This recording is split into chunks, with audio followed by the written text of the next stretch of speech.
In 1095, Pope Urban II preached before a great council at Clermont, France. There he presented a call to action to the knights and warriors of the Latin Christian world. Pope Urban called on these men to launch a military campaign in the east to bring aid to the Eastern Christian Empire of Constantinople and to take control of Jerusalem and the Holy Land in Syria-Palestine.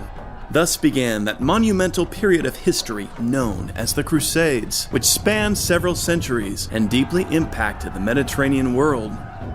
The Crusades were a series of military campaigns sanctioned by the Pope and conducted by knights and rulers from the Latin West with the purpose of retaking or expanding Christian territory, especially in the Holy Land, Spain and Portugal, and later the Baltic. It all began with the First Crusade, which saw a Latin Christian army composed of warriors from France, England, Germany, Italy, and other regions, capturing Jerusalem itself and establishing new Latin Christian kingdoms in the Holy Land and the surrounding territories.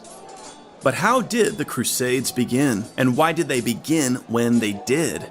Many people are intrigued by the fact that the Crusades began in the late 11th century, some 4 centuries after the great expansion of the early Islamic caliphates in the mid-7th century. The early Arab conquests were among the most important events of the early Middle Ages.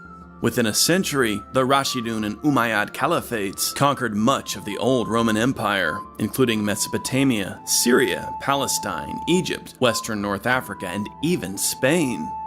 This rapid and spectacular series of conquests transformed the Mediterranean world, greatly reducing the size of the most powerful Christian state at the time, the Eastern Roman Empire, or Byzantine Empire, as it's sometimes called. Much of the early Christian world had been centered on these eastern regions, which had been the wealthiest and oldest parts of the old Roman Empire.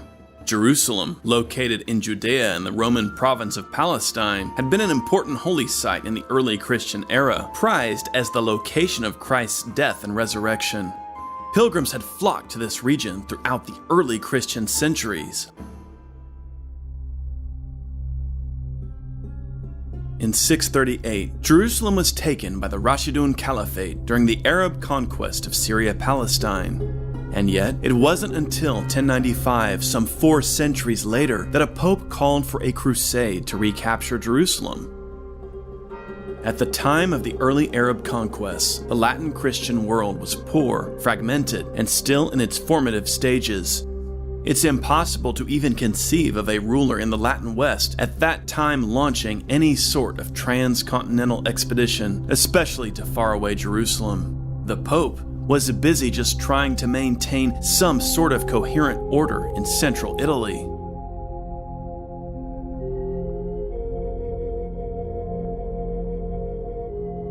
During the early Middle Ages, the Mediterranean world was dominated by the sprawling, wealthy Umayyad and Abbasid caliphates, as well as the Byzantine Empire.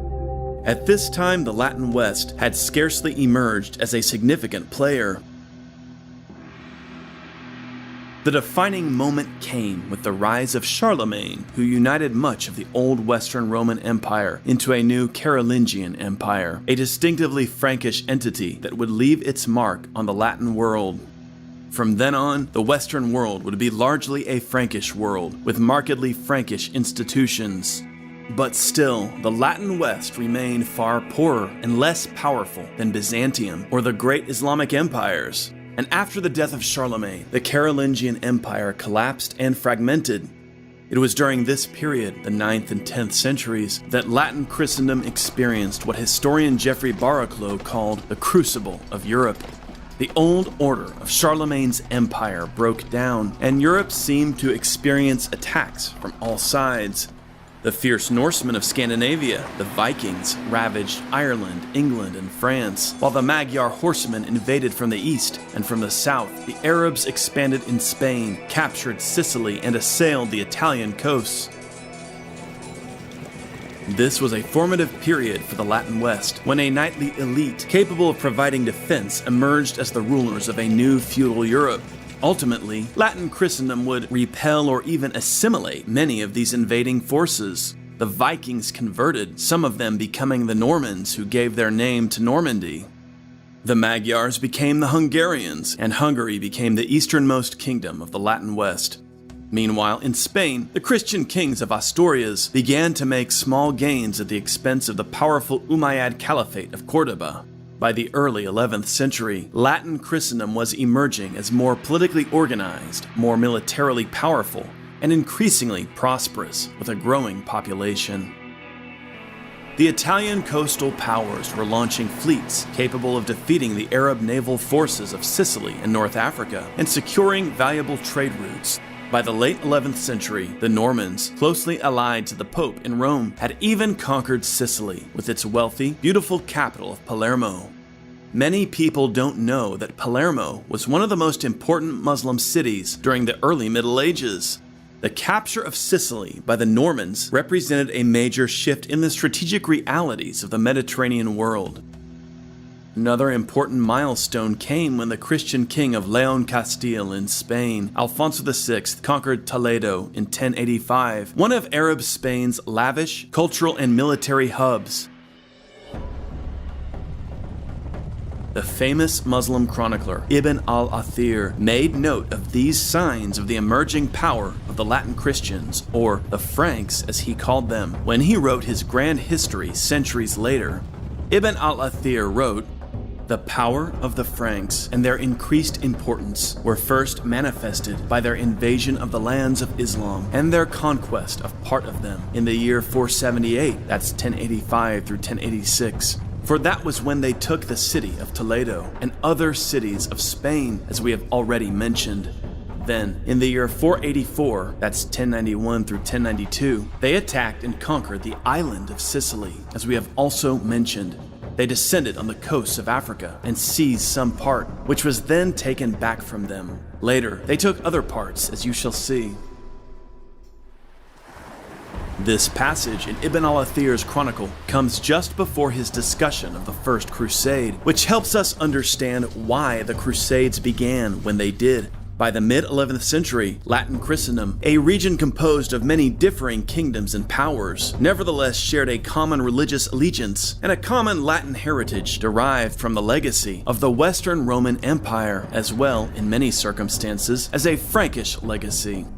The Latin Christian world was increasingly powerful and wealthy, more and more competing on equal terms with the Byzantine East and the various Muslim caliphates and empires. During the 11th century, the Latin Christian Church consolidated its authority across the Western world and, more importantly, consolidated its ideas. The Reformed popes, such as Leo IX, Alexander II, and Gregory VII, began to articulate a vision of Christian society with the Pope at the head and the knights and the warrior elite acting to defend and expand Christendom's frontiers. The popes condemned the petty wars among nobles in France, urging them to instead join together and travel to places like Spain and Sicily. Pope Alexander II granted a papal banner to Roger of Hauteville, the Norman prince who succeeded in overturning Arab rule in Sicily. Roger's war, according to the Pope, had spiritual merit. Men who joined Roger could gain the church's blessing and spiritual benefits. The popes were also giving their blessing to the Christian kings of Spain as they battled the Umayyads and the Taifa kingdoms of Moorish Spain. Here lay the roots of the ideas of the Crusade. Just as Charlemagne's heirs had battled the Vikings and the Magyars, so now the Knights of Latin Christendom were called on by the Church to battle Saracens and Moors, both terms used by the Latins for various Muslim kingdoms and powers. In 1071, an event took place which sent shockwaves throughout the Christian world. That year, the Eastern Byzantine Emperor, Romanus IV, lost a critical battle against the Seljuk Turks at Manzikert in Asia Minor, modern-day Turkey. The Seljuk Turks were also an emerging power during the mid to late 11th century. They'd converted to Sunni Islam and come to dominate much of the Arab East. Swift horse archers, their armies proved devastating to both their Muslim and Eastern Christian opponents. They captured considerable territories from the powerful Fatimid Caliphate in Egypt, a prominent Shiite power during this period, including the Syria-Palestine region. By their victory at Manzikert, the Seljuk Turks captured almost the whole of Asia Minor, one of the last important territories held by the Byzantine emperors. The power of the Byzantine emperors nearly collapsed. They now relied heavily on Western mercenaries to maintain their shrinking empire. From Constantinople, the Byzantine Emperor Alexius I Comnenus dispatched messengers to the Pope in Rome, hoping to acquire Western military assistance in driving the Seljuk Turks from Asia Minor. These events would lead to that monumental expedition known to history as the First Crusade.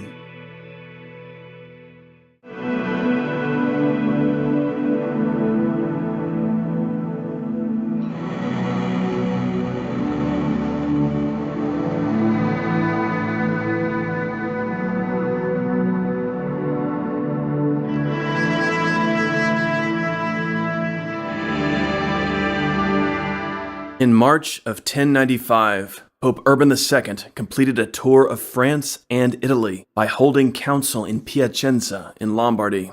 Here, ambassadors from the Byzantine Emperor Alexius Comnenus appealed to the Pope for Western military aid. The Seljuk Turks had seized control of most of Anatolia and were on the doorstep of Constantinople. It's hard to discern precisely what Alexius hoped to gain from his appeal to the Pope.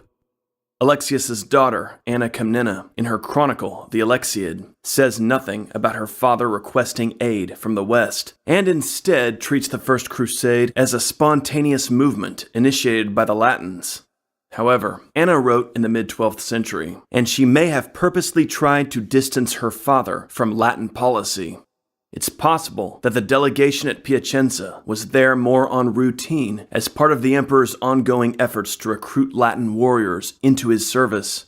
But it's also possible that Alexius meant to take advantage of Western military resources in a large and serious push against the Seljuks. The Council of Piacenza is often viewed as the moment when Pope Urban decided to launch the First Crusade. However, Jonathan Riley Smith points out that the idea of a military expedition sent to aid Byzantium had likely been developing in the Pope's mind for years. A highly learned, broad-minded individual, Pope Urban recognized the historical ties binding Rome and Constantinople, and throughout his papacy strove to bring the two closer together. One of his first acts as Pope was to lift the Latin Church's excommunication on Alexius at the Council of Melfi in 1089. He established friendly correspondence with both the Byzantine Emperor and the Patriarch of Constantinople. Relations between the Latin and Greek churches warmed. Piacenza also was not the first time the Byzantine Emperor had appealed to Latin Christendom for martial support. Only a few years earlier, Alexius had asked the Pope to send troops to fight the Pechenegs in the Balkans. As mentioned earlier, Alexius himself was no stranger to working with Latin Christians. In 1086, Alexius had met with Robert I, Count of Flanders, who was coming back from pilgrimage to Jerusalem. Alexius had shown Robert much hospitality, and the two even embarked together on a campaign against the Seljuks. Constantinople had a sizable population of Western Europeans, with the emperor's own bodyguard, the Varangians, made up of elite Scandinavian warriors. Pope Urban II recognized how a serious response to this appeal was the natural next step in the papacy's drive to assert its spiritual authority in the wake of the investiture controversy. Following Pope Gregory VII's expulsion from Rome in 1084 as a result of his conflict with the Holy Roman Emperor, the papacy had been in a weakened state.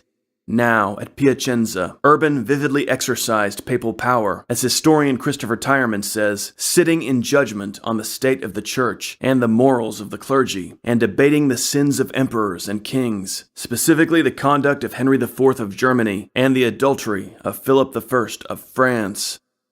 A call to aid the Greeks against the Seljuk Turks would be yet another confident demonstration of papal strength. After the Council of Piacenza in March 1095, Pope Urban II began planning the expedition that would be known to history as the First Crusade. He made an elaborate tour of France, the first pope to do so in half a century, which was to culminate in the Council of Clermont in November, to be attended by 13 archbishops, 82 bishops, and a large number of abbots and other clergymen. These church leaders would hail from the Anglo-Norman realms in the north, to northern Austria in the east, to Italy in the south. The Pope's tour covered the bulk of southern, central, western, and southeastern France. Each stop featured mass, assemblies, and preaching, all designed to convey the gravity of the event. Urban avoided areas under the direct control of the King of France, who was to be excommunicated at Clermont for adultery. Everywhere the Pope went, there was great excitement over his presence. There is strong evidence to indicate that prior to the Council of Clermont, the Pope met with Raymond IV, Count of Toulouse, one of the wealthiest lords in all of Europe. Raymond had campaigned in the Iberian Peninsula alongside Alfonso VI of Leon and Castile, who had granted Raymond his daughter Elvira in marriage. Deeply pious and experienced in the wars against the Moors in Spain, Raymond was a natural ally to the Pope in his plans for a military campaign against the Seljuks in the east. Raymond himself likely knew the details of Urban's plan before Clermont, and probably also committed to involve himself in the cause during his private talks with the Pope. The Pope also met with an important bishop of Raymond's domains, Adhemar of Le Puy, who was designated spiritual head of the crusade. Additionally, the Pope consulted the Bishop of Cahors, the Archbishop of Leon, and the Abbot of Cluny, as well as the cardinals and Italian clergymen traveling with him, one of whom was Daimbert, Archbishop of Pisa, destined to be elected Patriarch of Jerusalem in 1099. Clergymen were asked to encourage the local knights and nobility to travel to Clermont for the council in November. There is even a long-running legend that the first Crusader vows were made in October at a meeting in Burgundy. In examining Pope Urban's planning and travels throughout 1095, leading up to the Council of Clermont, it's clear that the Pope had a meticulous plan in mind that had been in development for much of his papacy. In some ways, the idea was forming long before Urban's election as Pope. The popes had been concerned about the disintegration of Christendom's eastern frontier for some time. In 1074, news of westward Turkish incursions had caused Pope Gregory VII to propose leading personally an army of some 50,000 Christians to, quote, liberate their brothers in the east.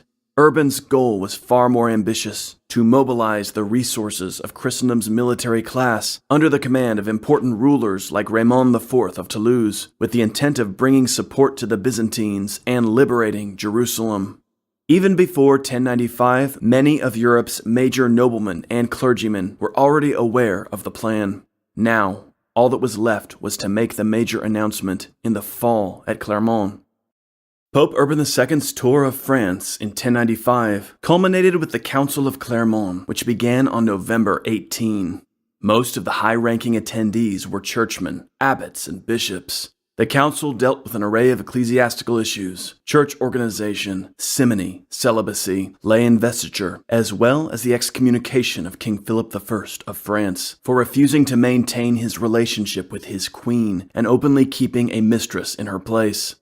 Finally, it was announced that on Tuesday, November 27, the Pope would address the public to make a great announcement. A crowd gathered in response, so large that it could not be hosted within the cathedral. A platform was raised on the field before the city gate. Here, Urban made his speech. 5 versions of the Pope's speech survive to this day. While they are not identical, they agree for the most part on the ideas expressed by the Pope. In essence, he called on the knights of Europe to engage in a war of liberation. Eastern Christians were abused and humiliated by the Seljuk Turks, and it was the Christian duty of their Western brethren to help them, regardless of the costs involved. Constantinople was emphasized as the rallying point for the Western forces, with the idea that the crusade would join forces with the Emperor Alexius and aid him in repulsing the Turks and winning back his territory. But Alexius was not the only lord Urban encouraged the knights to help. Christ himself was to be given aid by this expedition. The Pope highlighted Jerusalem and the Holy Land as the inheritance of Christ on earth and urged Western Christians to win back territory that lawfully belonged to him.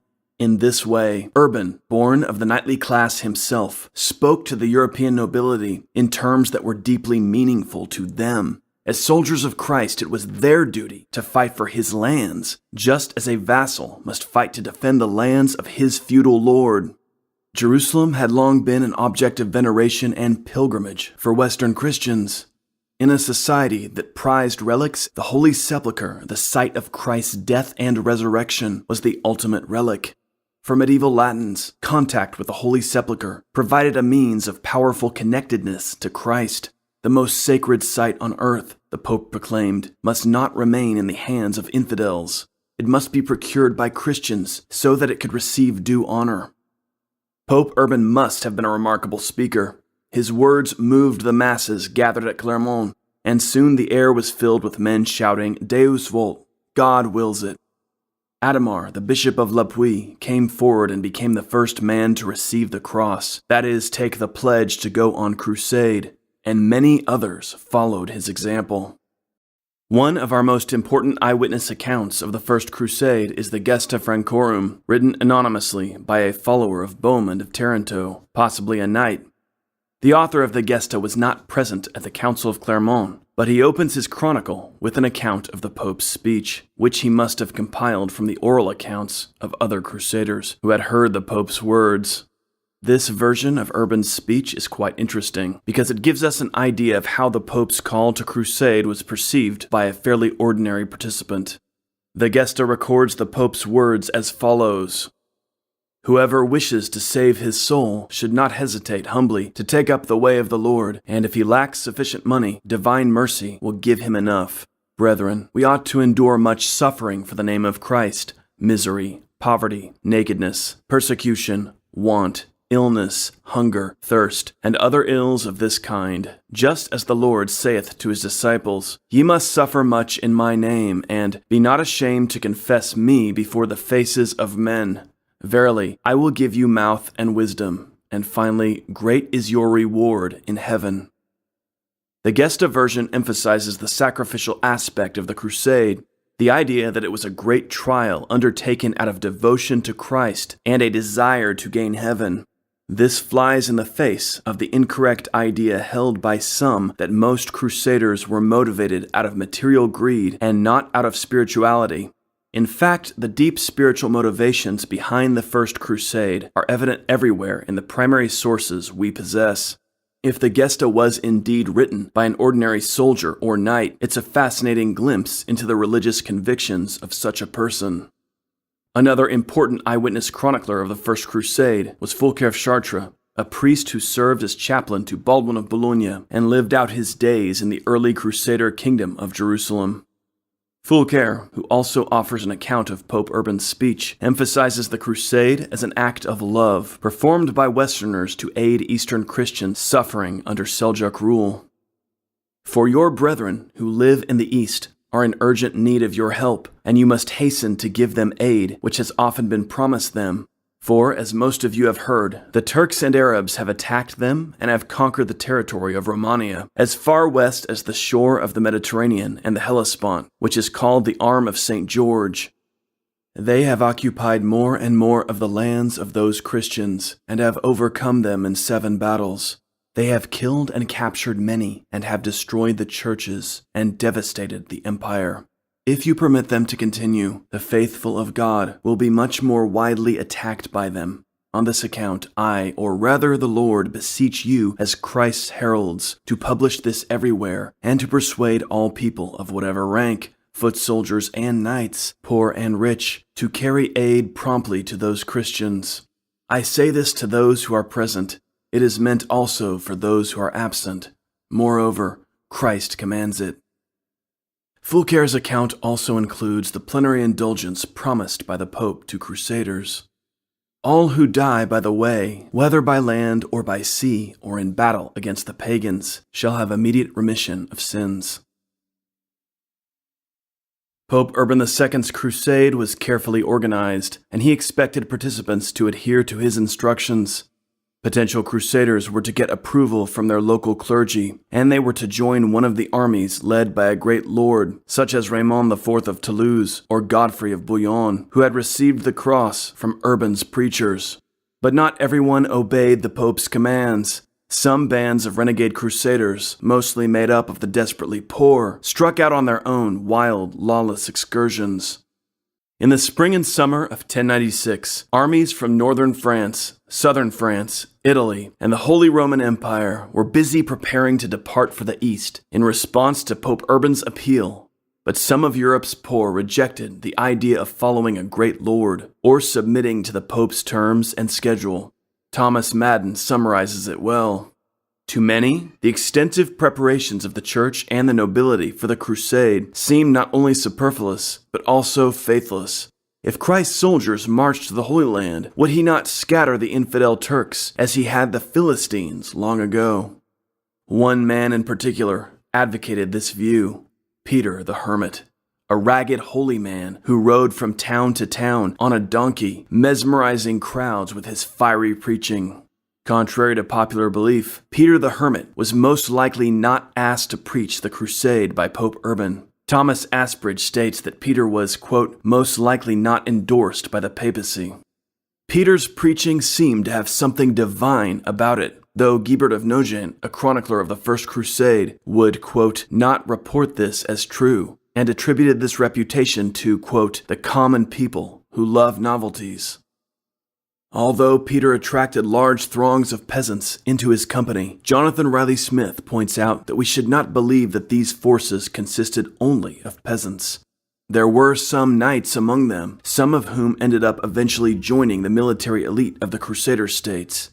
But nevertheless, Thomas Asbridge says that the People's Crusade was a, quote, largely uncontrollable, ramshackle horde. By the time he left France in April 1096 and headed to Cologne, a considerable train of disciples trailed Peter, and in Germany as well he attracted even more. While the real crusade still prepared, Peter's horde drifted eastward. Poorly provisioned and short on cash, the Crusaders quickly turned hungry. Pillaging was common as they crossed into the Byzantine Empire. The Byzantine Emperor, Alexius Comnenus, was shocked when he heard reports of this mob descending upon his lands. At once he arranged for them to be supplied with provisions to put an end to their thieving. When Peter arrived in Constantinople, he met another Westerner who had traveled east with a motley following, Walter Saint-Sauveur, a minor but experienced knight. Like Peter's group, Walter's throngs, which included only 8 knights, had plundered on their way, coming to blows with the forces of King Colman of Hungary. Both were interviewed by Alexius, who was, according to Thomas Madden, impressed by Peter's abilities as an orator. Alexius convinced Peter and Walter that they should await the arrival of the papally sanctioned Crusader forces. But the peasant armies were not convinced. Despite the protests of Peter and Walter, the People's Army crossed the Bosporus on August 6. Entering Turkish territory, the People's Army was without a plan and without means of fighting. Peter returned to Constantinople to try to gain additional aid from Alexius. Meanwhile, in Asia Minor, Kili Arslan, the Seljuk Sultan of Rum, dispatched forces to intercept the peasants' army. Walter himself fell in the slaughter. Back in Constantinople, Peter received word of what had happened and settled in to await the arrival of the true Crusader armies. The People's Crusade is a bizarre and tragic incident. It cannot be considered a part of the First Crusade proper, since it was conducted outside of the papally sanctioned expedition. In his speech at Clermont, Pope Urban had emphasized that the poor and inexperienced should not be participating in his crusade. In essence, the People's Crusade was everything Pope Urban had sought to avoid. Fortunately, his careful planning did ensure that the crusade proper was free of the chaos surrounding the People's Crusade.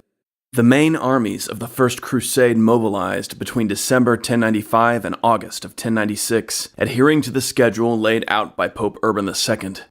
The Pope's directives called for the Crusaders to make their way toward the Byzantine capital of Constantinople, where they would unite under the leadership of Emperor Alexius Comnenus, who would then guide them in a campaign of reconquest against the Seljuk Turkish rulers of the Levant.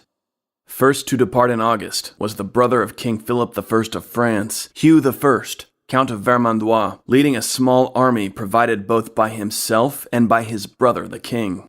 Sailing from Italy, Hugh's fleet foundered on the Dalmatian coast, and the Count had to be rescued by Byzantine officials, who brought him to Constantinople to meet Emperor Alexius. Toward the end of August departed Godfrey of Bouillon, Duke of Lower Lorraine. In later centuries, Godfrey would become the central figure in the mythology of the First Crusade, idealized as the perfect Christian knight. However, prior to taking the cross, he had been at odds with the papacy, a vassal to Holy Roman Emperor Henry IV.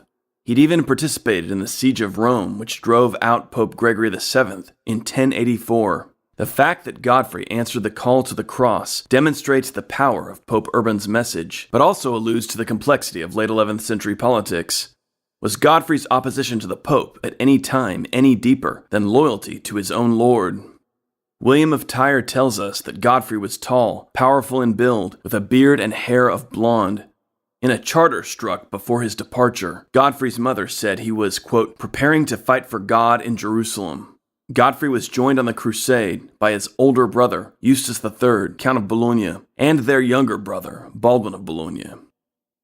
Dark-haired and taller than his brothers, Baldwin had originally been destined for the church, but his love of the knightly lifestyle prompted him to change careers before ordination. However, he'd received the literary education common to clerics at the time, and all his life had an intellectual bent to his personality. Jonathan Riley Smith says he was an intelligent, calculating, and ruthless man. He was not pleasant, but his strength of personality and quickness of mind were to be of great value to the Crusaders. Without any lands or wealth of his own, Baldwin took service as one of Godfrey's high-ranking knights, but he had his heart set on winning a lordship of his own. With a considerable army of Walloon and Lotharingian knights behind him, Godfrey marched through Germany. His men passed in perfect peace and order through Hungary, where King Colman was understandably nervous after the antics of the People's Crusade. By December, Godfrey came within sight of Constantinople and laid down camp outside the city near the head of the Golden Horn. Bohemund of Taranto was the most experienced military commander of the First Crusade. His martial skills had been honed in the Norman wars against the Byzantines. A hugely tall, powerfully built man, Bohemund is described by Anna Komnene as perfectly proportioned, with a hard, savage quality to his whole aspect, and that even his laugh sounded like a threat. In 1097, Bohemund was in the process of besieging Amalfi, which had rebelled against his uncle, Count Roger I of Sicily, when he encountered crusaders on their way to the east. Bohemund, whose family was closely allied to Pope Urban II, was so impressed by these men that he at once took the cross himself, gathering around him a small but powerful force of Norman warriors, and set out for Constantinople. Meanwhile, Godfrey of Bouillon was camped outside of the Byzantine capital with his men. Although Pope Urban had insisted that the Crusaders would find in Emperor Alexius a trustworthy ally eager to join them in the fight against the Turks, Godfrey knew that Hugh of Vermandois was being held a virtual prisoner inside of Constantinople, and was hesitant to put himself in the Emperor's power by entering the royal palace. But Alexius refused to allow Godfrey to cross the Bosporus until he'd come before him to swear loyalty.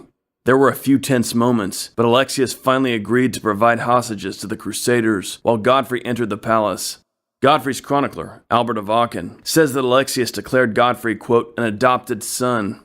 Godfrey swore loyalty to the emperor, and the emperor promised to provide aid to the Crusaders.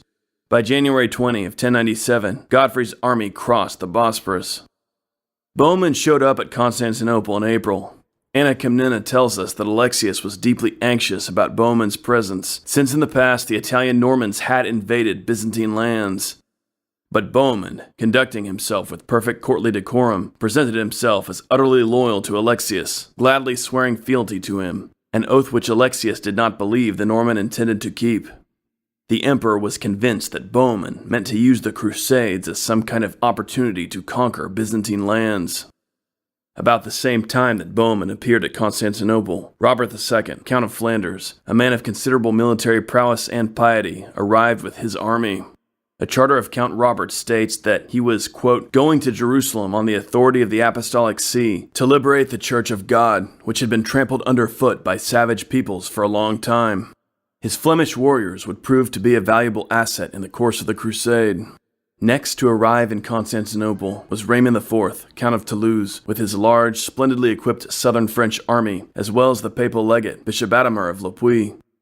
Raymond met with Alexius in April. According to Anna Komnene, the emperor had a deep affection for Raymond, and was impressed by the count's superior intellect, his untarnished reputation, the purity of his life. Anna says that Alexius and Raymond engaged in long discussion with one another, and that the emperor, quote, unreservedly opened the doors of his soul to the count. Already enormously wealthy, Thomas Madden says that Raymond had decided to finish his life in the service of God. Having personally discussed the crusade with Pope Urban, Raymond was keen to see Alexius commit himself as fully to the cause as the Western princes. Raymond's chronicler and chaplain says that when Alexius asked Raymond to take an oath of loyalty to him, Raymond responded that he would gladly do so if Alexius would also take the cross and lead his army to the liberation of the Holy Land. Alexius insisted that he wanted very much to do so, but that he could not leave Constantinople at this time. Pope Urban's entire project had been predicated on the idea that Eastern and Western Christianity would be gloriously united in brotherly bonds against the Saracens. Anna Komnene says her father would have loved to join in the war against the Turks, but that he feared the Latins would betray him. To compensate, Alexius promised to supply the Crusaders with provisions, troops, and guides. Raymond, unwilling to bend on this issue, would not swear an oath of loyalty to Alexius, but instead took an oath simply to respect Alexius's territories. The emperor was satisfied with this, and permitted Raymond to cross the Bosporus and join Godfrey and Bohemund for the advance on Nicaea. The final Latin army to arrive in Constantinople was that of the Northern French, led by William the Conqueror's eldest son, Robert Curthose, Duke of Normandy, and his brother-in-law, Stephen II, Count of Blois. Curthose and Stephen were warmly received by Alexius, and were much impressed by his wealth and generosity.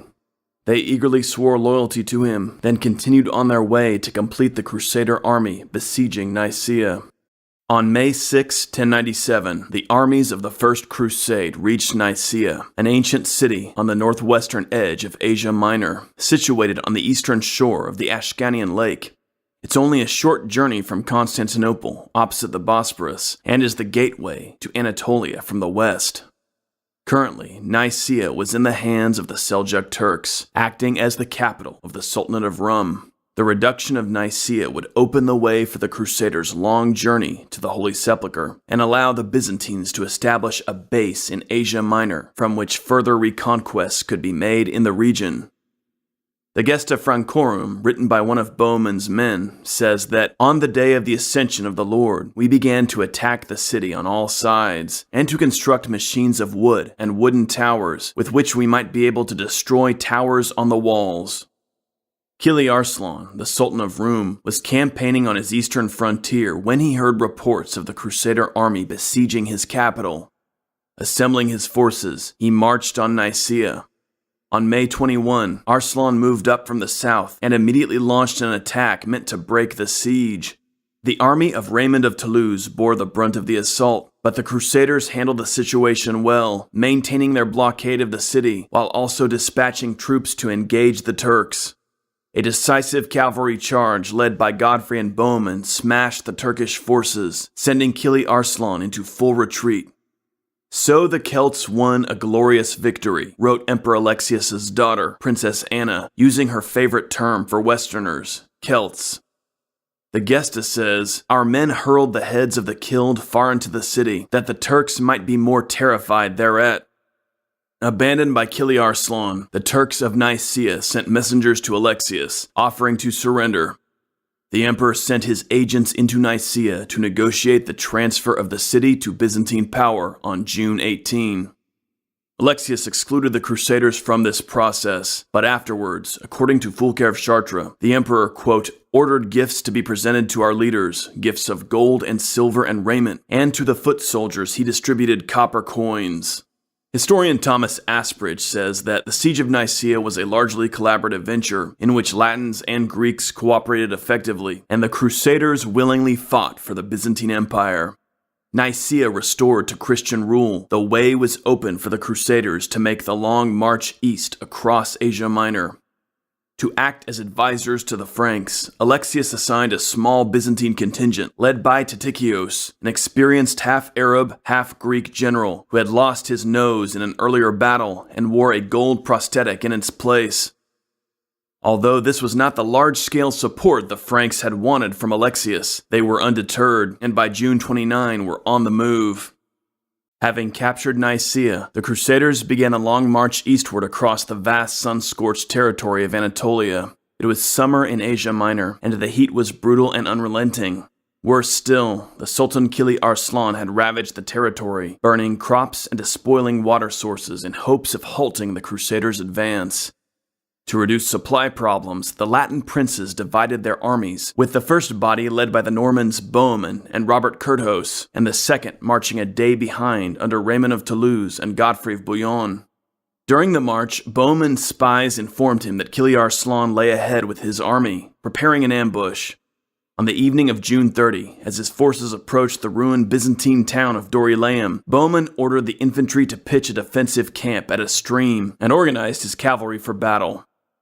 On the morning of July 1st, Kili Arslan struck, but Bohemund was ready.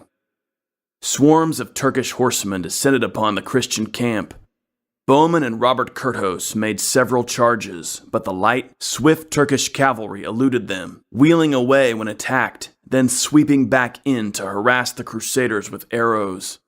Things quickly went bad for the Christians. They were losing men and horses, and even the unarmed pilgrims hunkered down in the camp were being killed. A lesser commander might have panicked, but Bohemund reacted instantly and effectively. He immediately changed tactics, ordering his knights to dismount and stand with the infantry in a tight shield wall encircling the camp, allowing them to protect the horses, supplies, and pilgrims inside. This worked. Suddenly, the Turks had to move in nearer to harass the Crusaders, who held their ground and began to kill Turks venturing too close. For several hours, the Crusader knights and foot soldiers stood side by side in this cramped formation, unbreakable before the increasingly desperate Turkish assaults. The heat was intense, the air choked with dust.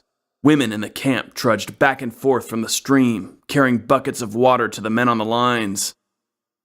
This deadlock was broken with the arrival of the Second Crusader Army. Caught unawares, Kili Arslan had no time to react. Godfrey and Raymond led their cavalries in a charge that scattered the Turks. Kili Arslan's army retreated. The Crusaders had won a great victory, though narrowly. The Battle of Dorylaeum demonstrated Bohemund's top-notch capabilities as a general. For one, he'd known that the enemy attack was coming and chose a well-watered site for camp. Finally, at a desperate moment, he had organized his troops in such a way that allowed them to hold until reinforcements arrived. The victory also demonstrated the effectiveness of the Frankish cavalry charge, well executed by Raymond and Godfrey. But the Seljuk Turks had also performed quite well, and their swift harassing tactics had proven very effective, despite the ultimate results of the battle. The Turks left behind the whole of their camp, filled with gold and silks, horses and weapons, which the Crusaders immediately seized. Kili Arslan abandoned his city of Iconium and retreated deep into the interior of Anatolia, hoping now to avoid the Christians as they moved across Asia Minor. After they subdued the Seljuk Sultan of Rum, the armies of the First Crusade spent 4 months journeying across the rest of Anatolia. They dispatched 2 small reconnaissance forces ahead of them, one under Godfrey of Bouillon's younger brother, Baldwin of Bologna, and another under Bohemund's nephew, Tancred. Baldwin and Tancred established contacts in Cilicia with the local Armenians. This helped to secure a safe route through the mountainous territory on the northern approach to Syria.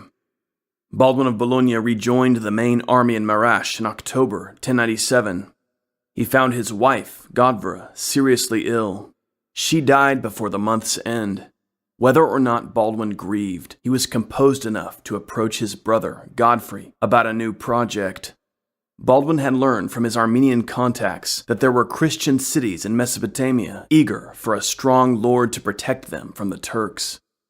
Godfrey agreed with his brother's plan to establish a Frankish state in Mesopotamia, which would provide a reliable source of supplies for the Crusaders during their coming campaign in Syria. With Godfrey's blessing, Baldwin departed the main army with a small battalion of knights. Since he had given up his studies for the priesthood, Baldwin had served as his brother's knight, but he had larger ambitions, and now seemed poised to achieve them. On entering Mesopotamia, he quickly captured the Turkish-held towns of Ravandil and Turbasal.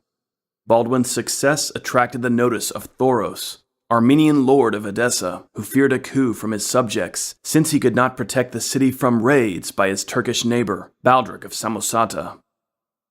Thoros offered Baldwin an alliance, and Baldwin gladly accepted.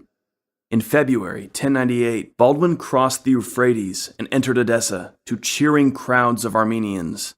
By now, Baldwin was reputed as a victorious leader, and the locals were eager for a champion. So enthusiastically was Baldwin welcomed that Thoros decided to make him his adopted son. In a strange ritual, Baldwin and Thoros stripped to the waist and embraced one another publicly, while a long shirt was placed over them both to seal their new status as father and son. Baldwin next set out with his men to neutralize the threat of Baldric of Samosata. He established a castle near to Samosata, which could check any Turkish raids. On his return to Edessa, Baldwin discovered that a group of Armenian noblemen were plotting to kill Thoros and elevate Baldwin as sole ruler. Baldwin appears to have been unwilling to prevent this plot from going through, and was very likely at least passively complicit in it. Thoros was seized by a mob of Edessans who stabbed him to death in the streets. Baldwin of Bologna now ruled a powerful state centered around Edessa. He had risen to power through martial prowess and ruthless political intrigue, but he would prove to be the strong leader the Edessans desired, making their city powerful again and neutralizing the threat of neighboring Turks. Soon he captured Samosata, and his new state, the County of Edessa, would straddle the Euphrates for half a century. Baldwin established close bonds with the Armenians, marrying an Armenian woman and employing Armenians as knights, governors, and advisors. In the late summer of 1097, the Crusaders entered northern Syria, making their way toward the ancient city of Antioch. Secured by massive curtain walls set with 400 towers, Antioch was considered impregnable. Overwhelmingly, Antioch was populated by Christians, Armenians, Greeks, and Syrians. The Arab chronicler Ibn al-Athir says that Yaghi-Sian, the city's Turkish governor, worried when he heard of the approaching Frankish army that Antioch's Christians would side with their co-religionists. So he sent the Christian men outside of the city wall to dig a moat. They labored on until the evening, but when they wished to enter the city, Yaghi-Sian prevented them and said, "You can leave me Antioch until I see how things will be with us and the Franks." It was October 1097 when the vanguard of the Crusader army arrived before Antioch. The anonymous author of the Gesta Francorum, who was a follower of Bohemond, writes that we established a strict blockade on 3 gates of the city, for we could not besiege it from the other side because a mountain, high and very steep, stood in our way. Indeed, the Crusaders concentrated their efforts on the northwestern quarter of the city, which gave them access to the Iron Bridge and the river. Bohemond placed his army before the St. Paul Gate. The northern French, under Robert Curthose, Robert of Flanders, Hugh of Vermandois, and Stephen of Blois, covered the section of wall just anti-clockwise of Bohemond's. Raymond of Toulouse and the southern French blockaded the Dog Gate, while Godfrey of Bouillon's Lotharingians and Germans covered the Gate of the Duke. Tatichios and the Byzantines camped some distance away from the walls, presumably to act in support of the Franks. You can see from this diagram how much of Antioch could not be blockaded, including the wall running up into the forested Mount Silpius to the east, and the portion of the wall that hugged the river on the southern end. In the opening months of the siege, the Crusaders sparred with the Turks on the walls. Fulcher of Chartres says that the Crusaders found a number of boats in the aforesaid river. These they took and fashioned into a pontoon bridge over which they crossed to carry out their plans. This bridge of boats was strategically crucial since it allowed the Crusaders to quickly access the plain southwest of Antioch, which the Turks initially used as a staging ground for armed sorties from the city. The Frankish leaders also dispatched squadrons into the surrounding countryside to take control of the nearby castles, such as Harim, for the purpose of denying Yaghi-Sian control of Antioch's territory. By mid-November, winter cold was setting in, and the Crusaders had to send foraging expeditions farther and farther from the city in search of food. Now grain and all food began to be excessively dear before the birthday of the Lord, says the Gesta Francorum. Cold and hungry, the Crusaders celebrated Christmas in their damp, ramshackle camp, seeking sustenance in their faith and in the thought that beyond Antioch lay the object of their longing, the holy city of Jerusalem. 3 days after Christmas, Bohemund himself, along with Count Robert of Flanders, led a small force of knights into Antioch's hinterland in search of provisions. During their journey, the foragers were surprised by a Turkish army sent from Damascus to relieve Antioch. The Turks instantly fell upon the Crusaders, but Bohemund and the Count of Flanders quickly organized their men into a solid defensive formation. While the Count of Flanders led a direct attack on the Turkish cavalry, Bohemund moved his Normans into a flanking position that prevented the Turks from surrounding Count Robert's knights. In the confusion of the battle, the Turks retreated. Although Bohemund lost a sizable amount of men, he did manage to prevent the Turkish force from bringing aid to Antioch. Unfortunately for the Crusaders, Bohemund and his foragers managed to secure only modest provisions. As the year came to a close, the Crusaders had made little progress in the siege of Antioch and remained huddled outside the massive city walls, with little hope of ever breaking through them. The first months of 1098 were cold and miserable in the Crusader camp before the walls of Antioch. Food was scarce, illness common, and little progress had been made in reducing the enormous ancient city on the Orontes. Desertions from the army's rank and file became a problem. Even Peter the Hermit and William the Carpenter, the former leaders of the People's Crusade, snuck away and tried to flee in the night, but they were caught by Bohemund's nephew Tancred, who dragged them back to his uncle's tent to face the wrath of the giant Norman. "O most evil of all whom the earth endures, why did you so vilely flee? Was it perchance for the reason that you wished to betray these knights and the host of Christ?" Peter and William begged Bohemund to be merciful, and ultimately he did pardon them. But a far more serious desertion occurred by the end of January, when the Byzantine general Tatikios departed with the Greek contingent. Tatikios insisted that he only meant to retrieve supplies, after which he would return to Antioch. Few Crusaders believed him. In February, a Turkish army, led by Ridwan of Aleppo, moved toward Antioch via the Iron Bridge. Bohemund led a contingent against them, and through a brilliantly timed cavalry charge, defeated them. The victory boosted Crusader morale, and with the arrival of spring warmth, an English fleet appeared off the coast of St. Simeon, carrying much-needed provisions and supplies. Also, lavish gifts of horses and weapons arrived from Edessa, now a Latin state under Godfrey's brother, Baldwin. Throughout the siege, Bohemund, who spoke fluent Greek, had made it a point to personally patrol the walls of Antioch. He often conversed with guards on the towers, and by April, he had established contact with one Ferouz, an Armenian convert to Islam.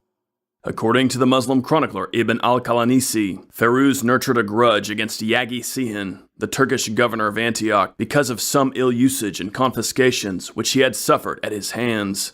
Bohemund cultivated his relationship with Ferouz, exploiting the Armenians' anger toward Yagi Sihan, promising him rich rewards. Eventually, Ferouz agreed to betray his tower to the Crusaders, and he and Bohemund began to secretly arrange a plan.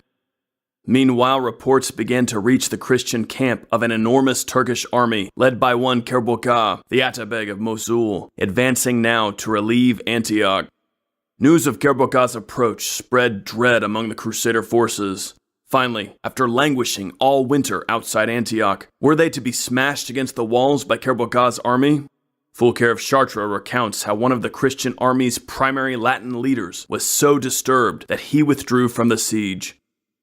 Then Stephen, Count of Blois, left the siege and went home to France by sea. We all grieved on his account because he was a very noble man. Although Stephen was among the wealthiest of the Crusades' leaders, he had little talent for military matters. His flight from Antioch would in time prove to be an unbearable disgrace on his name. As pressure mounted in the Latin camp, Bohemund prepared to set his trap. Ever driven by personal ambition, he kept his alliance with Ferouz secret and sought to arrange things so that Antioch would be his and his alone. Bohemund came to all the leaders, bearing joyful words to them in this wise: "Men, most illustrious knights, see how all of us, whether of greater or lesser degree, are in exceeding poverty and misery, and how utterly ignorant we are, from what side we will fare better. Therefore, if it seems good and honorable to you, let one of us put himself ahead of the rest, and if he can acquire or contrive the capture of the city by any plan or scheme, by himself or through the help of others, let us with one voice grant him the city as a gift." The grim old Count Raymond of Toulouse immediately objected to this, insisting that Antioch belonged to Alexius Comnenus and no other. Bohemund, in his characteristic loud bravado, reminded the council that Alexius's troops had abandoned them, and there was no sign that the emperor intended to help them further in any way. By now, the other leaders had come to trust Bohemund, and with good reason. Although the least wealthy of the princes, the Norman's talents had carried the day when all had seemed lost, and thus he had essentially become the leading figure in the Council of Lords. And by now everyone understood that Bohemund's personal ambition could always be trusted. Raymond, despite being the richest of the leaders, was outvoted. The other lords agreed to Bohemund's plan. Bohemund dramatically announced that very shortly Antioch would be Christian again, and with that departed the council. It's safe to assume that probably all the lords, even Raymond, believed him. Having secured the loyalty of the Armenian guard Firuz on one of Antioch's towers, Bohemund organized the whole of the Christian army in a ruse to fool the Turkish garrison and gain control of the city. On the afternoon of June 2nd, a large detachment of Crusader infantry and cavalry marched away from Antioch in plain view of the garrison. The Muslim troops on the walls were meant to believe that the Crusaders were sending off a substantial foraging expedition, and thus they should not expect any major offensives anytime soon. However, under cover of darkness, on the night of June 3rd, the Crusaders snuck back toward the city and took up positions in hiding just beyond the walls, awaiting Bohemund's signal. Byzantine Princess Anna Komnena explains how Bohemund, by sneaking up to the wall below Firuz's tower, sprung his trap. Bohemund immediately went off to the tower. The Armenian, according to his agreement, opened the gates. Bohemund climbed at once with his followers to the top of the tower as fast as he could. Within minutes, Bohemund and his troops had complete control of Firuz's tower. This allowed Bohemund to dispatch squadrons throughout the city to kill more patrolling guards and open the main city gates.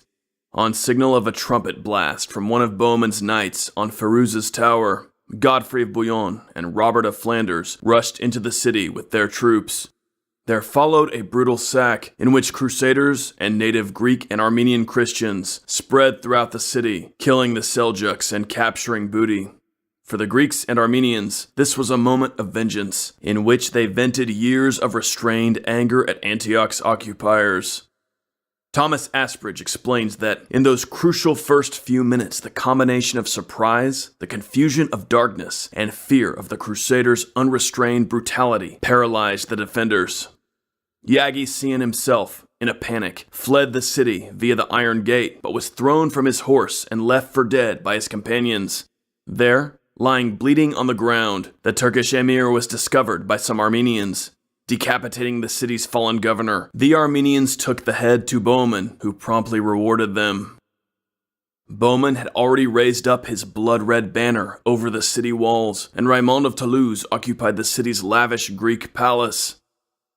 By the morning of June 4th, it was over.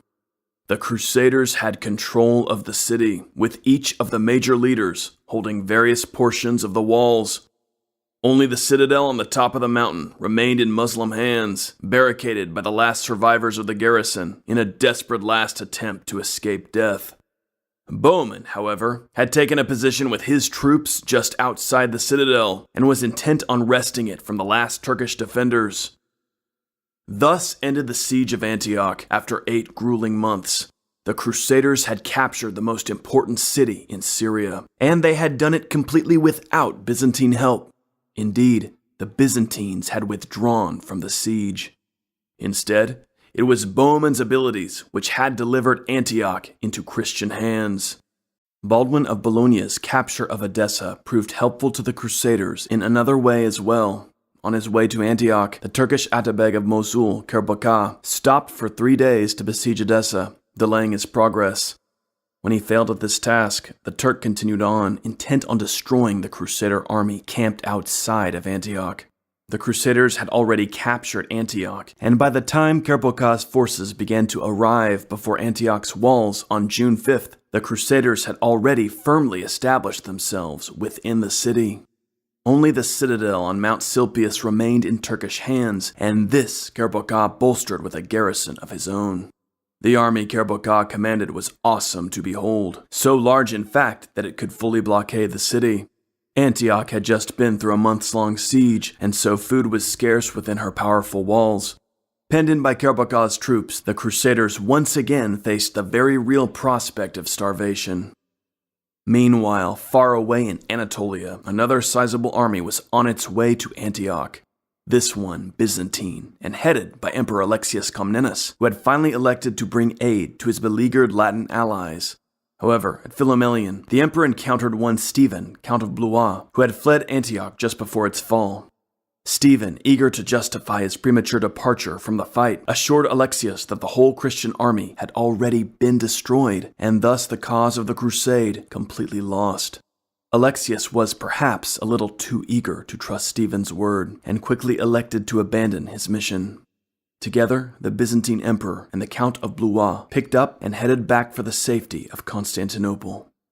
Meanwhile, from the walls of Antioch, the Crusaders, under the de facto leadership of Bohemund, were gazing down at the enormous army of Kerbogha, enfolding them like the coils of a serpent.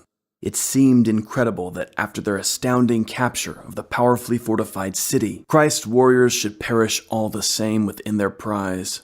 Naturally, everyone in the army was looking toward Bohemund, the man who time and time again had carried the day for a solution. The Norman giant was weighing his options carefully, and already formulating a plan to defeat the mighty Kerbogha. Meanwhile, the desperation of the situation caused many crusaders to pray for a miracle. One southern French priest called Peter Bartholomew approached Count Raymond of Toulouse with tales of a vision from Saint Andrew. The saint, Peter insisted, had assured him that buried somewhere beneath Antioch's magnificent cathedral of St. Peter was the lance that had been used at Calvary to pierce the side of Christ. If the Crusaders found this relic and carried it into battle against Kerbogha, God would grant them victory. Although many were skeptical of Peter's story, others were convinced by it, among them the pious old Count Raymond, who on June 15 began an excavation beneath the altar of St. Peter's Cathedral. Peter himself was among those digging in the dirt. At one point, Peter cried out and scrambled out of the hole, holding an old iron shard and shouting that he'd discovered the precious relic. News of Peter's discovery exploded throughout the city. A few skeptics remained, such as Bishop Adhemar of Le Puy, but for the average rank-and-file soldier, this could be nothing but a sign from God. Considering the gravity of the situation, it was exactly what the Crusaders needed. Morale was boosted, and the weary, hungry Christian soldiers were convinced now that they would indeed triumph over Kerbogha's hordes. Whatever Peter Bartholomew pulled out of the hole in St. Peter's that day, there can be no doubt of the spiritual impact on the Christian soldiers. It came at the right time as well, for the leaders of the army had decided on a very daring and dangerous strategy, a full-on battle with Kerbogha. Kerbogha's troops were numerous and its position strong, but within the Turkish forces there were internal divisions between jealous emirs, says historian Thomas Madden, citing the potential fractiousness of Kerbogha's vast coalition army. Nevertheless, the Turkish Atabegs seemed poised to capture Antioch and destroy the Christian forces inside. By late June, Count Raymond of Toulouse was ill, and thus it fell to Bohemund alone to lead the upcoming counterattack against Kerbogha.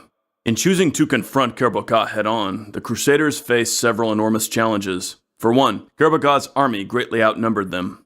Also, the Turks had plenty of horses, while the Crusaders by now had no more than 200 horses of military quality remaining. The majority of their troops would have to fight on foot. But Bohemund also understood that the Crusaders who had survived up to this point had been hardened into a battle-tested, efficient fighting force. The trials of war had bound them with the brotherhood of soldiers who have long fought shoulder to shoulder. Bohemund's battle plan was astounding, writes historian Thomas Asbridge, its execution exceptional. Bohemund chose the bridge gate for the sallying point, placing the Latins on the western bank of the Orontes, preventing the Turkish troops on the eastern bank from quickly engaging them. First to emerge from the city was a division of archers under Hugh of Vermandois, which hammered the Turks with arrows, driving back the first line of Muslim troops and opening a space for the remainder of the Crusader army to deploy. Bohemund had divided the remainder of the army into 5 distinct divisions to provide cohesion in the midst of battle. Once the bridge gate had been cleared, the northern French under Robert of Flanders and Robert of Normandy emerged in column behind Hugh's archers and then maneuvered to his left. Next, Godfrey of Bouillon marched out with his Lotharingians and Germans, followed by Bishop Adhemer leading the southern French. Each division fanned out leftwards in a semicircle, with Bohemund commanding the largest and final contingent, allowing him to bring aid to any portion of the army that came under heavy attack. Thomas Asbridge calls this disposition of the troops the finest expression of Bohemund's military genius.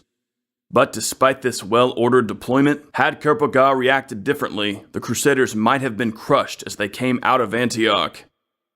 Once he realized that the Crusaders were sallying forth from the bridge gate, Kerpogah had 2 options: immediately attack with his main force, or wait and meet them in battle on grounds of his own choosing. In that, Kerpogah chose the latter, probably because he did not judge the ragged Crusader army to be much of a threat. Had he launched an immediate attack, he could have inflicted heavy losses, but he also would have ended the battle before the Christians were fully deployed. No doubt the bulk of their numbers would have retreated, and many might not have even deployed at all. Instead, Kerpogah chose to allow the Franks to bring the whole of their army out of Antioch, thus giving him the opportunity to crush them completely in one grand stroke. This would allow him to avoid a long siege, but this does not mean the Crusaders were able to march unmolested out of Antioch. While Kerpogah's main force held back, the Crusaders, as they struggled to get into position before the bridge gate, were attacked fiercely by the advanced Turkish troops. There was a vicious counterattack from the Turks, who had been guarding the bridge gate, followed almost instantly by an assault from the Turks sweeping down from positions before the Gate of St. Paul and the Gate of the Duke. Most pressing of all, Turks positioned before the Gate of St. George quickly began crossing the river and coming up behind the Crusaders for an attack. The Christians were surrounded. Militarily, this was a near impossible situation to survive. A small infantry-based army, while attempting to deploy out of a narrow gate, was being heavily attacked from all sides by enemy cavalry. At this crucial moment, the Crusaders, by now tested in countless battles against the Turks, rose to the challenge. The knight Reinhard of Toul was dispatched with a contingent of French and Lotharingians, and they met the southeastern attack with such ferocity that the enemy broke in panic.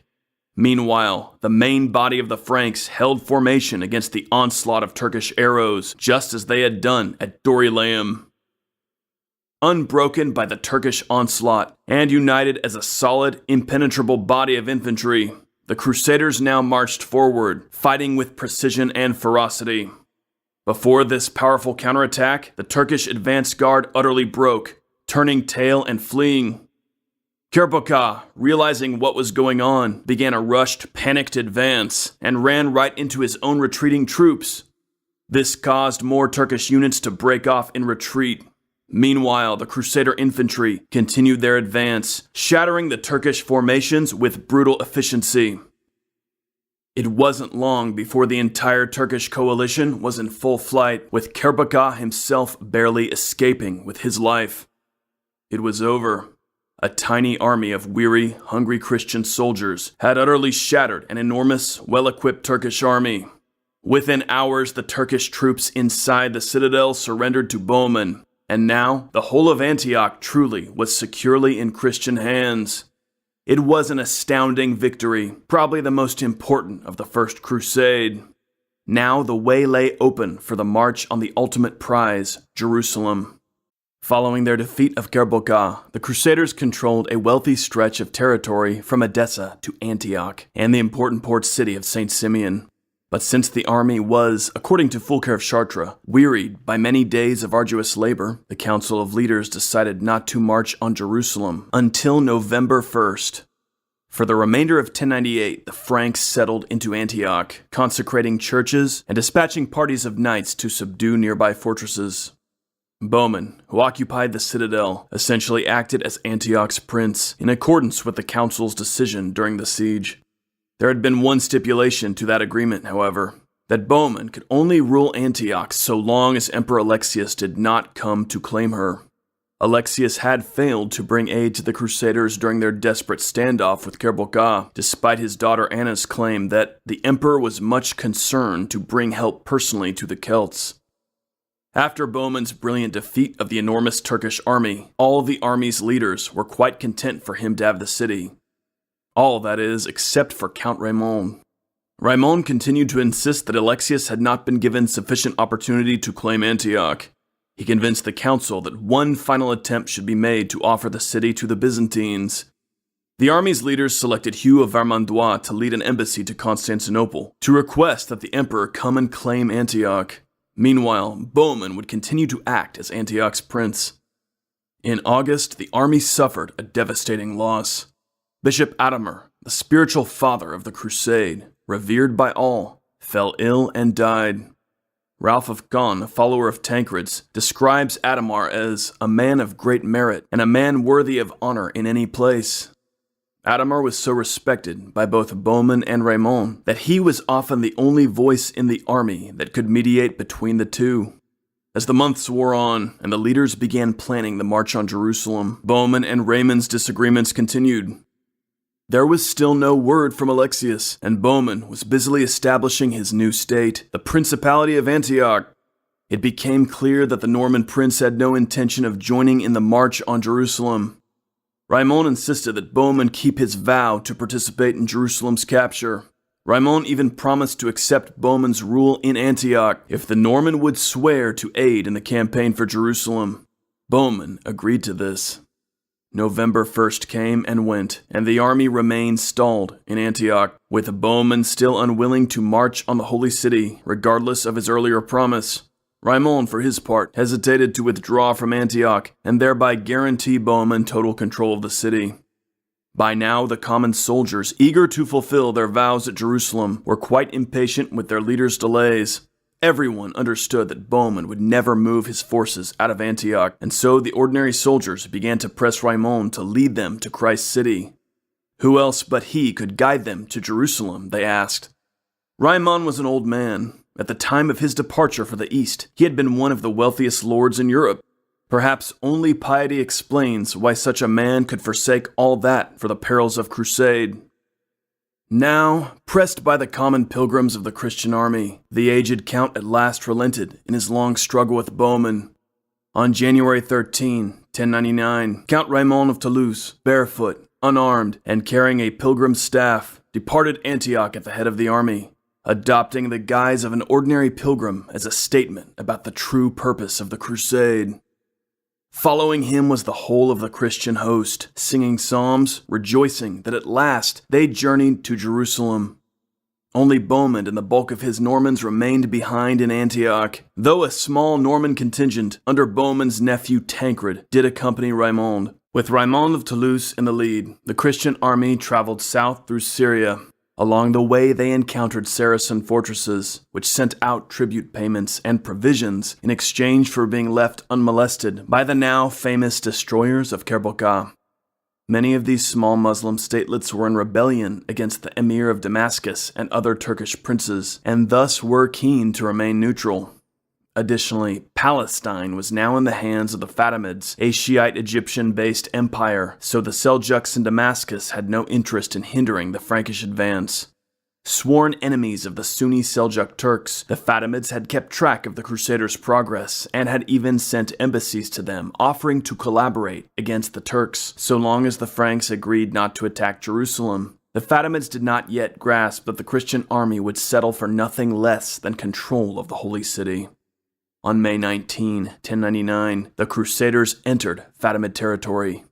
They marched along the coast, passing the ports of Beirut, Sidon, Tyre, and Acre, all willing to offer supplies in trade for peace. The Crusaders obliged, and by June 3rd, they reached the inland road just north of Jaffa, which led to the Holy City. News arrived that a Fatimid army was now mobilizing in Egypt. The Christians were undeterred. They veered inland, confident that if they maintained faith, God would provide victory. By June 6, the Crusaders reached Bethlehem, an entirely Christian city which welcomed the army as liberators. The following day, the Franks climbed the famous hill of Mount Joy, the point on the road at which Jerusalem becomes visible. The Latin sources emphasize the elation of the pilgrims at this first sighting of the Holy City. Tancred, riding ahead with a scouting party, was one of the first atop Mount Joy, and Ralph of Gaunt describes his reaction. Getting his first glimpse of Jerusalem from a distance, Tancred greeted her, placed his knees on the ground, his heart on heaven. The chaplain of Raymond of Toulouse describes how the Franks organized the siege. Duke Godfrey and the Count of Flanders and the Duke of Normandy besieged the city from the north side, from the Church of St. Stephen, located in the center of the city, southward to the angular tower next to the Tower of David. Count Raymond and his army, however, settled down on the western side and besieged Jerusalem from the camp of the Duke to the foot of Mount Zion. The Crusaders didn't have the numbers for a full encirclement, and the city was strongly fortified amid rocky, harsh terrain. The Fatimid governor, Iftikhar, had expelled all of Jerusalem's Christian inhabitants, since the story of Antioch's betrayal was also well known. Local cisterns had been poisoned or spoiled, and water was scarce. Jerusalem's Christians joined the Crusaders in their camp, confirming the rumors of an Egyptian army on the way to relieve the Holy City. Faced with little time, the Franks decided on a bold, all-out assault on the city. On June 13, the Christian troops stormed Jerusalem's walls, but they were quickly beaten back by the Fatimid defenders. Thomas Madden says that the Crusaders lacked sufficient scaling ladders and siege machinery to threaten seriously Jerusalem's towering walls. The city of Jerusalem is located in a mountainous region which is devoid of trees, wrote Fulcher of Chartres, meaning the Crusader army had no timber for the building of siege engines. However, shortly after the failure of the first assault on the city, a fleet of Genoese and English ships loaded with building materials arrived at Jaffa, having responded to earlier pleas for aid sent back to the west. Seeing in this God's blessing, the Latins set to constructing catapults, ladders, and towers. It was hard labor in the Palestinian sun, but they worked briskly, for as the chronicler Ibn al-Qalanisi wrote, news reached them that Al-Afdal, the Fatimid vizier, was on his way from Egypt with a mighty army to engage in the jihad against them. By early July, the Crusaders had completed their machinery and were ready for a proper assault on the city. But first, the leaders announced that they would invoke God's aid. On July 8, the army, barefoot and bearing relics, processed around the walls of Jerusalem, singing prayers. The Fatimids, watching from Jerusalem's ramparts, shouted jeers at the Christians and defiled crosses and icons taken from the city's churches. The Crusaders finally stopped at the Mount of Olives, the site of Christ's ascension to heaven. Here, they offered final prayers that God would grant them victory. At dawn on July 14, trumpets blasted through the Crusader camp, announcing the commencement of the assault. The Muslims inside the city immediately rushed to the walls for the defense, but as they gazed down over the ramparts, they realized that the Westerners had staged an ingenious ruse. For weeks, Godfrey of Bouillon's contingent had busily built siege equipment before Jerusalem's powerful quadrangular tower. The Saracens had responded by working just as hard to bolster the fortifications of that already strong section.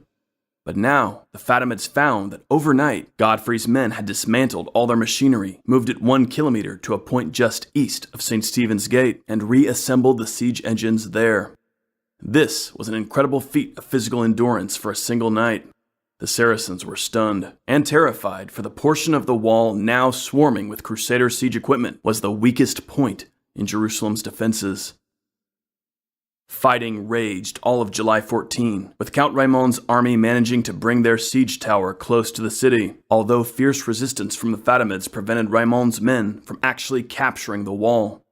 However, on the morning of July 15, Godfrey's tower was successfully brought up against the city. Godfrey's knights, Ludolf and Engelbert, were the first to enter Jerusalem, followed quickly by Godfrey and more of his men. It was a crucial moment, with Godfrey fighting alongside his knights in a desperate battle to secure the wall.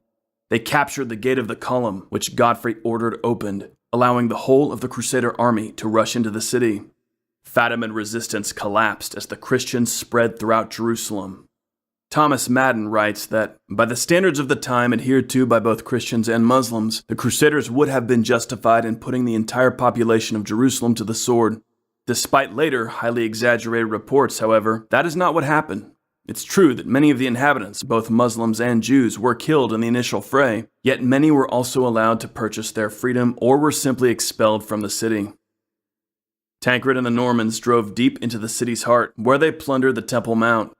Iftikhar and the high-ranking Fatimid officers took refuge in the Tower of David, which they surrendered to Count Raymond, who protected their lives and later provided them with safe passage back to Egypt. The Crusaders had done it. Pope Urban's dream had come true. A Latin army had reclaimed Jerusalem for Christendom. The chaplain of Raymond of Toulouse writes, "Now that the city was taken, it was well worth all our previous labors and hardships to see the devotion of the pilgrims at the Holy Sepulchre, how they rejoiced and exulted and sang a new song to the Lord." It was the crowning moment for the Crusaders to kneel in prayer before the tomb of Christ. But although they had captured Jerusalem, the Christian host still had to deal with a large Egyptian army on its way to reverse their victory. The Crusaders acted quickly to secure the newly conquered Jerusalem. On July 22, 1099, Godfrey of Bouillon was elected defender of the Holy Sepulchre, ruler of the nascent Kingdom of Jerusalem. It is popularly believed that Count Raymond IV of Toulouse was unhappy with Godfrey's election, but historians John and Laurita Hill conclude that Raymond very likely concurred in Godfrey's appointment as defender of Jerusalem. Soon word arrived from Tancred, who was scouting the southern coast, that indeed a Fatimid army at Ashkelon was preparing to march on Jerusalem. Godfrey's response was to rally the Christian forces to the offensive, while the Latin and Greek clergy gathered together in the Church of the Holy Sepulchre to pray for victory. Godfrey, along with the forces of Robert of Flanders, marched south, rendezvousing at Ramla with the armies of Raymond of Toulouse and Robert of Normandy, as well as Tancred, who had captured Nablus earlier that month. The newly elected Patriarch Arnulf carried the relic of the true cross at the head of the Christian host. Al-Afdal, the Egyptian vizier, had assembled a massive army made up of troops from all over the Fatimid Caliphate. He camped in the plain of Al-Majdal just outside of Ashkelon with the plan of next marching on Jerusalem to drive out the Franks. He was unaware that the Crusaders were already on the move. Godfrey and Raymond divided their forces into 9 divisions, then rapidly advanced on the Fatimid position. On August 12, the Fatimids were caught unaware when the Crusaders attacked. Unlike the Turks, the Fatimids did not employ large numbers of mounted archers, and their lance-wielding Arab and Berber cavalry, which moved closely with their infantry, offered a solid target for the devastating Frankish cavalry charge. Historian R.C. Smale says that the charge alone secured a Latin victory, and the best sources agree that the duration of the battle was brief. Al-Afdal's troops scattered, and, as Fulcher of Chartres writes, "In the sweeping attack the Saracens perished on all sides." The entire Egyptian camp, filled with horses and provisions, was captured by the Christians. It's commonly believed that in the aftermath of their defeat, the Fatimids at Ashkelon offered to surrender the city to the Crusaders, but a quarrel erupted between Raymond and Godfrey over who would possess it. The Fatimids, hearing of this quarrel, broke off negotiations and Ashkelon was lost to the Crusaders.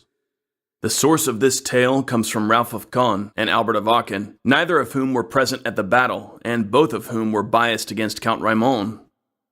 Our best Saracen source, Ibn al-Qalanisi, offers a very different account. The Franks besieged Ashkelon until at length the townsmen agreed to pay them 20,000 dinars as protection money, and to deliver this sum to them forthwith. They therefore set about collecting this amount from the inhabitants of the town, but it befell that a quarrel broke out between the Frankish leaders, and they retired without having received any of the money. Ibn al-Qalanisi, unimpacted by the various regional loyalties of the Latin chroniclers, is probably our best source for this incident. He says nothing about a specific quarrel between Godfrey and Raymond, just that some sort of disagreement resulted in a failure to collect tribute from Ashkelon, but not a missed opportunity to actually possess the city itself. An offer of total surrender of Ashkelon at this stage seems questionable at best, as the city was well fortified.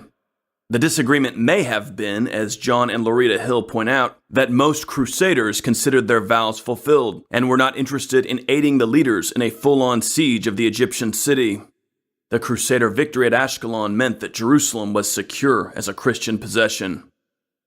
With the holy city secured, Godfrey of Bouillon ruled a tiny Latin outpost surrounded by hostile Muslim neighbors. Over the next 2 decades, the Kingdom of Jerusalem would expand dramatically through relentless conquests of the surrounding territories. For now, Godfrey and only 300 knights committed themselves to the defense of Jerusalem, while the bulk of the army returned home to Europe. A similar process began in the north, in the newly founded Principality of Antioch and County of Edessa. In December of 1099, the rulers of these two states, Prince Bohemund and Count Baldwin, traveled to Jerusalem to celebrate Christmas with Godfrey and to worship at the Holy Sepulchre. Meanwhile, Robert of Flanders, Robert of Normandy, and Raymond IV of Toulouse returned to Constantinople, where Emperor Alexius I Comnenus received them as heroes and hosted lavish feasts in their honor.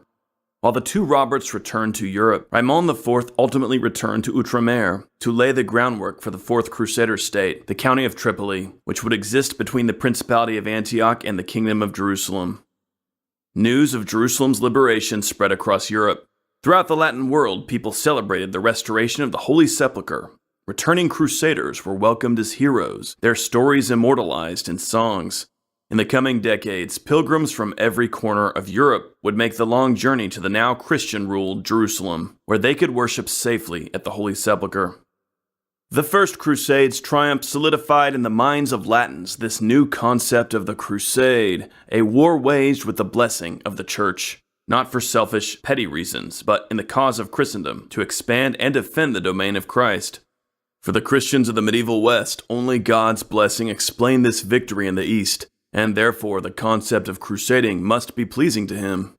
For generations to come, many Latins would flock to the crusade in the Holy Land to fight for the Holy Sepulchre.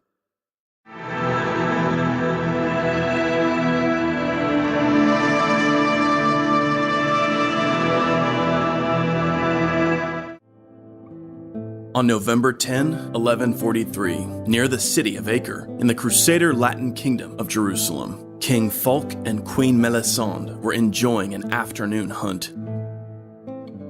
As the royal party pursued a hare through the scenic countryside, the king held his lance and urged his horse to gallop faster. Suddenly, the king's horse stumbled, and Fulk was thrown from his steed and struck his head on the ground. The king's companions at once leapt from their horses to attend the injured Fulk. Queen Melisande, too, rushed to the king's side. As the queen held her husband's bloody body, it was clear to everyone the king was dead. Melisande was inconsolable. Although she and the king had butt heads early in their reign, they'd grown close over the years, and together they'd ruled the Crusader kingdom well for over a decade.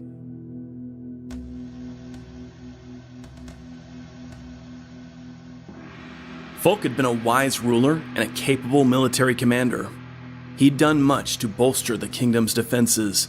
Many important frontier castles, such as the famous Transjordan Castle of Kerak, were constructed during Fulk's reign. However, Queen Melisande was a capable ruler, and her eldest son, Baldwin, was a healthy youth of 13 who'd been educated to one day assume the throne. On Christmas Day, 1143, the nobles, knights, and clergy of the Kingdom of Jerusalem gathered in the Church of the Holy Sepulchre to witness the crowning of Melisande and her son, Baldwin III. The queen was expected to wisely guide the kingdom until Baldwin III was old enough to rule alone.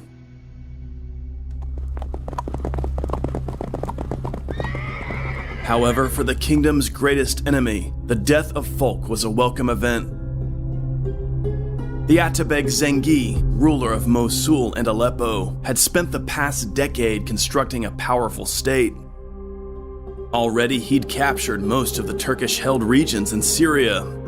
So rapidly and efficiently had Zengi expanded that the Emir Unar of Damascus forged an alliance with the Crusaders of Jerusalem to protect his own domains. Now, Zengi felt ready to mount a major offensive against the Crusaders. Zengi's reputation among his fellow Muslims was mixed. Ibn al-Qalanisi, a chronicler from Damascus, understandably held a mostly negative opinion of the great Atabeg. Famously, Ibn al-Qalanisi recorded Zengi's treacherous dealings with the garrison of Baalbek during the Atabeg's long war with Damascus. But when the fortress was in his hands, he violated his pledge and went back on his guarantee of security, owing to a personal grudge and irritation against its defenders, which he nursed in secret. He ordered all to be executed, and none of them escaped, except those whose destiny guarded them. The people were horrified at his action and at such an unheard of breach of oath on his part. But for many of the Turkish warrior elite, Zengi offered the best chance of driving the Crusaders from Syria and Palestine. As Zengi's conquests increased, he gained the loyalty of many Turkish emirs and commanders, along with their warriors. Zengi was undeniably the most powerful single opponent yet faced by the Crusaders. Meanwhile, the two northernmost Crusader states, the Principality of Antioch and the County of Edessa, were near to war. Raymond of Poitiers, Prince of Antioch, and Jocelyn II of Edessa had long feuded over territorial disagreements, and now, with no strong king in Jerusalem to impose an accord between them, the two seemed ready to settle their differences on the battlefield. The shrewd Zengi was keenly aware of this.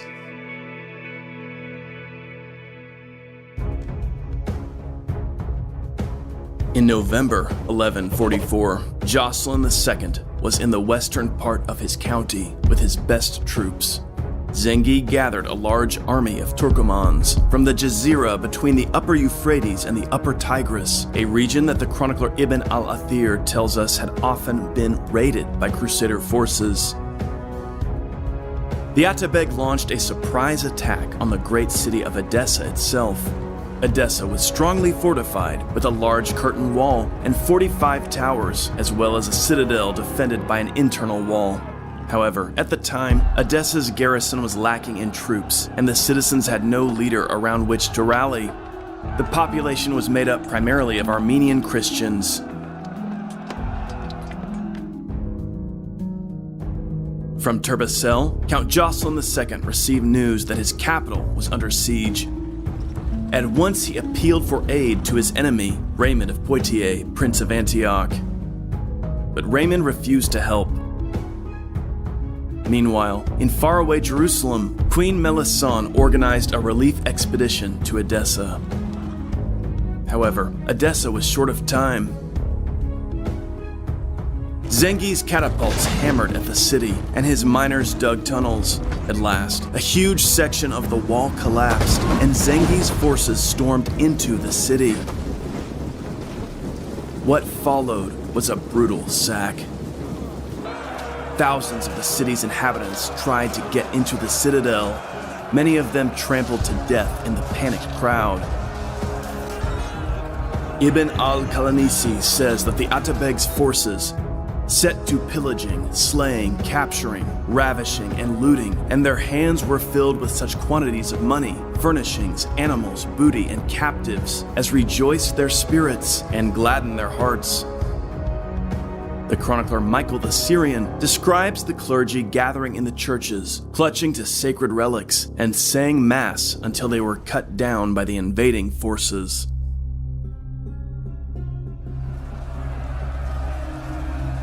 At last, Zengi ordered an end to the sack. He issued a decree through the city, commanding his men to cease their plundering.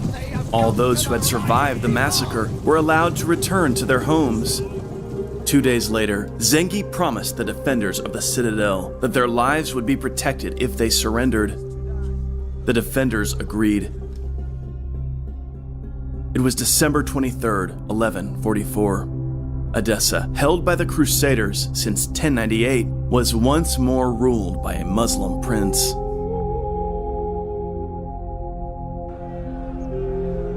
After the carnage had come to an end, Zengi found an old man who'd been stripped, beaten, and dragged through the streets.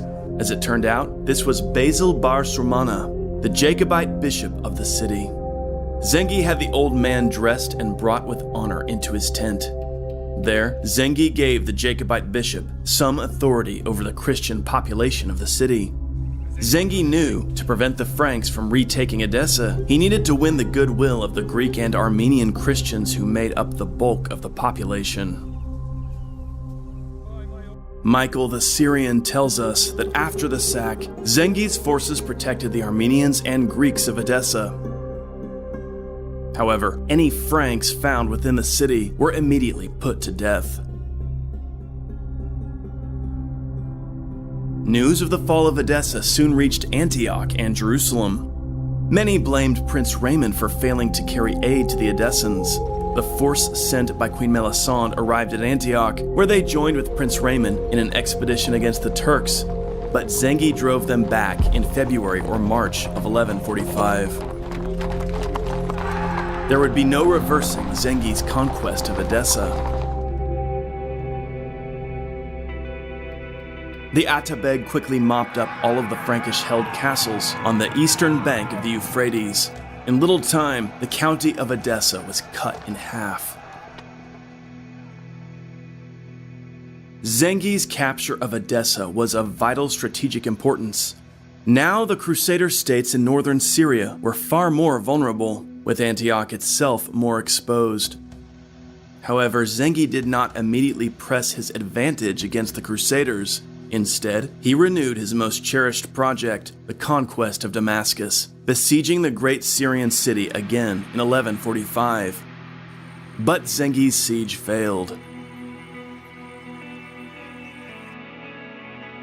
With Edessa lost, the Latins of the Crusader states dispatched urgent requests for aid to the Christian kingdoms of the West. News of Edessa's fall shocked the Latin world. Messengers arriving in Germany, France, and other regions reported that Jerusalem itself was in peril. What was needed was another crusade, and immediately. Not since the Crusade of 1101 had a major expedition been launched by the kingdoms of the West, but now, with Edessa fallen, Pope Eugenius III prioritized the calling of a new crusade. On December 1st, 1145, the Pope issued the bull Quantum Predecessoris. The bull recalled the victories of the First Crusade and called on the knights of Christendom to emulate the deeds of their forefathers, to take the cross and lead a relief expedition for the reconquest of Edessa. The bishops and priests of the Church spread the Pope's message across Christendom. The Second Crusade had begun.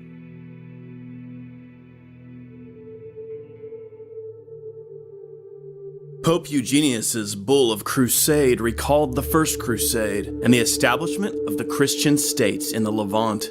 It described the fall of Edessa as a threat to the Church of God and all of Christianity.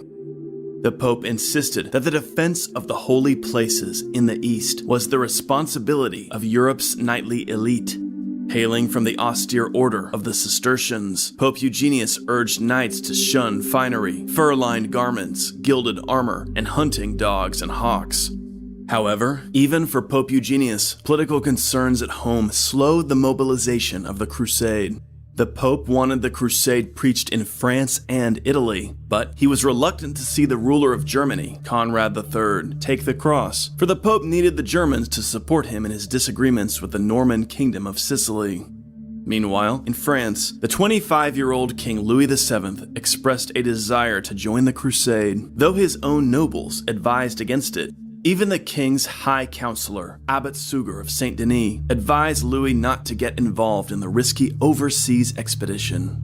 Jonathan Riley Smith calls Louis VII one of the most attractive of the medieval French monarchs and describes him as tender-hearted and courteous, pious and serious, a loyal son of the church, but not weak. However, his power was geographically limited and dependent both ideologically and politically on the church. Louis is said to have been unconcerned by his poverty in comparison to other kings. He once remarked, "Here in France, we have nothing but bread, wine, and joy." Before he committed to the crusade, Louis wanted the opinion of Bernard of Clairvaux, whom the king was said to have often consulted as though he were an oracle. Revered throughout Europe as a living saint, Bernard of Clairvaux was the most influential churchman of the age. Pope Eugenius himself had been one of Bernard's monks and pupils. Bernard was instrumental in defining a new chivalry, a knighthood blended with spiritual vows in the form of military orders like the Knights Templar. A warrior's true calling, according to Bernard, was to renounce pride and wealth and commit himself to the defense of Christendom. For Bernard of Clairvaux, the crusade represented the manifestation of this ideal. Saint Bernard and his Cistercians fanned across France, preaching the cross. Bernard's surviving letters from the period contain some of the most powerful examples of Crusade ideology. Bernard's ideas would shape the Church's approach to the Crusades for centuries to come.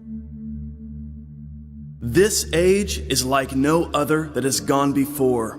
A new abundance of divine mercy comes down from heaven. Blessed are those who are alive in this year, pleasing to the Lord, this year of remission, this year of veritable jubilee. I tell you, the Lord has not done this for any other generation before, nor has he lavished on your fathers gifts so copious.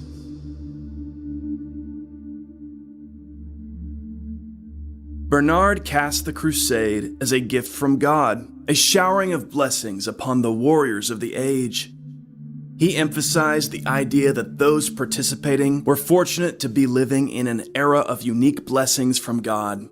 Also, Bernard frequently referred to the Holy Land as Christ's lands, emphasizing the feudal obligation of a vassal to protect his lord's domain. If Christ's domain was in peril, how could a Christian warrior neglect to defend it? Louis VII took to heart Bernard's ideals and lived more like a monk than a king, shunning finery and dressing in poor garments, praying frequently and fasting. At Vézelay on March 31st, 1147, in a field outside the town, Saint Bernard preached the crusade much as Pope Urban had preached at Clermont half a century earlier. Attending were King Louis VII and his leading men. In a dramatic ceremony, Louis received the cross from Bernard. Most of the king's leading vassals took the cross as well. Soon, Saint Bernard ran out of cloth crosses to affix to the cloaks of newly avowed crusaders. The charismatic abbot tore his own habit into strips to make more crosses. Even Louis's queen, the beautiful Eleanor of Aquitaine, took the pilgrim's vow to travel east with her husband. In terms of personality, King Louis and Queen Eleanor seemed rather mismatched. Unlike Louis, Eleanor was extravagant and worldly, a lover of poetry and song, rich garments, and the finer trappings of court life. However, their marriage had been a political win, for Eleanor was the heiress to the vast, wealthy Duchy of Aquitaine, and her territories greatly enhanced the Kingdom of France. Louis seems to have been deeply devoted to his bright, lovely queen, though the experience of the crusade would strain their relationship to the breaking point.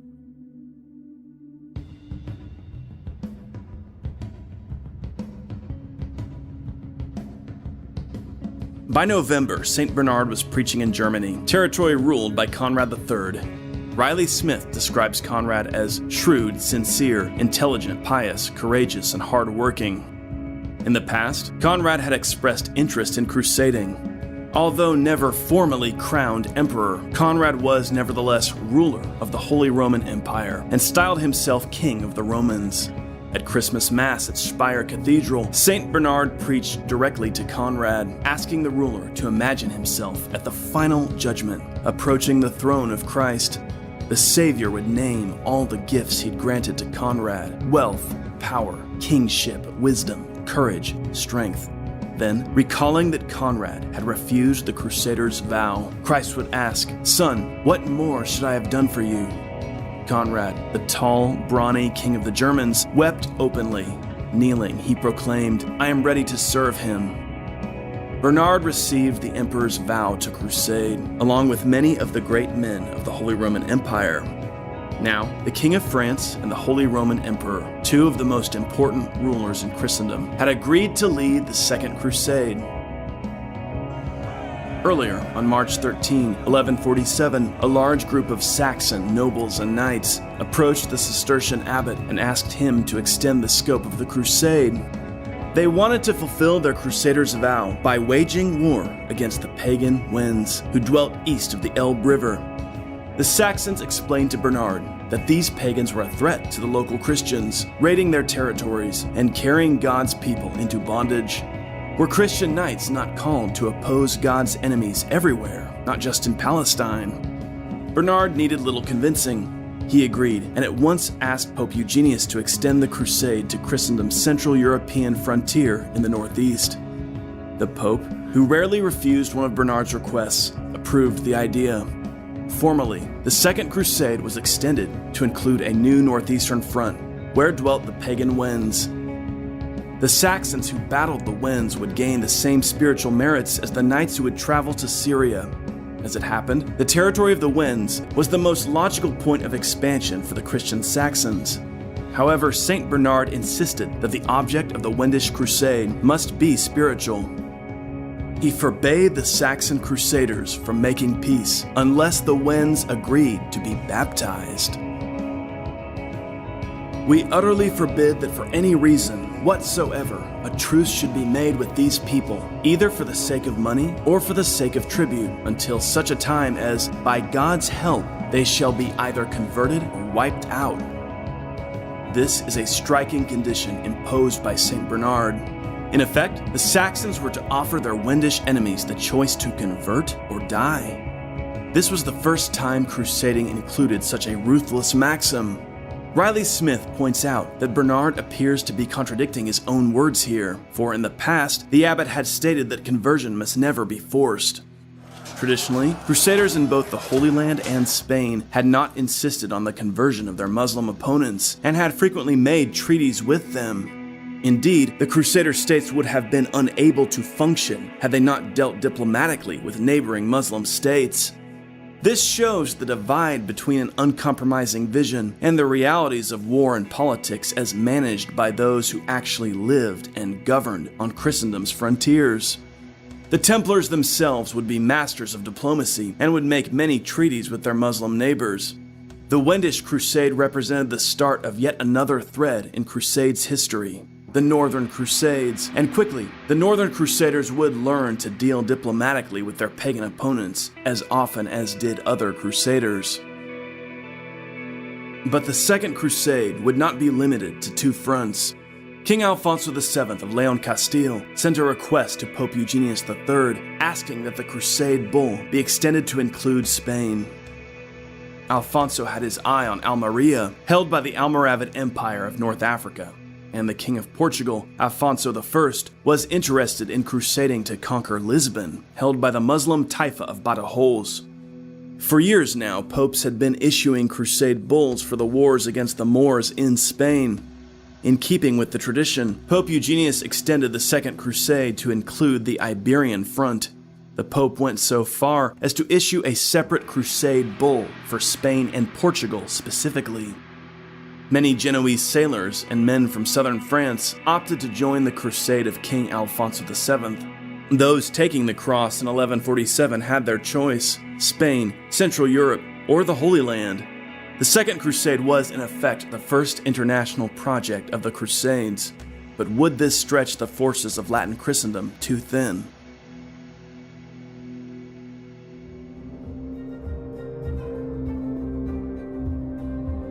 As the Pope's call to crusade spread across Western Christendom, events began to trend more favorably for the Crusader states in the Eastern Levant. In September 1146, Zengi, while sleeping, was stabbed to death by one of his own slaves. News of Zengi's death was welcome among the Franks of the Latin East. Inevitably, a period of instability arose within Zengi's domains as his two sons, Saif ad-Din Ghazi and Nur ad-Din Mahmud, clashed over their father's empire. Saif ad-Din established a power base in Mosul, while Nur ad-Din secured his hold over Aleppo. Hoping to take advantage of the situation, Count Jocelyn II assembled his troops and marched on Edessa. Briefly, the Count managed to reoccupy the city, though the citadel itself held out.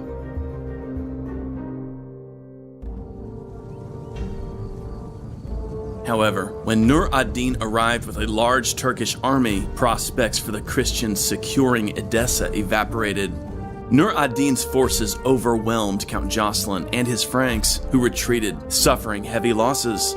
Nur ad-Din then massacred Edessa's population and razed the city to the ground, leaving behind a useless husk of the once splendid town.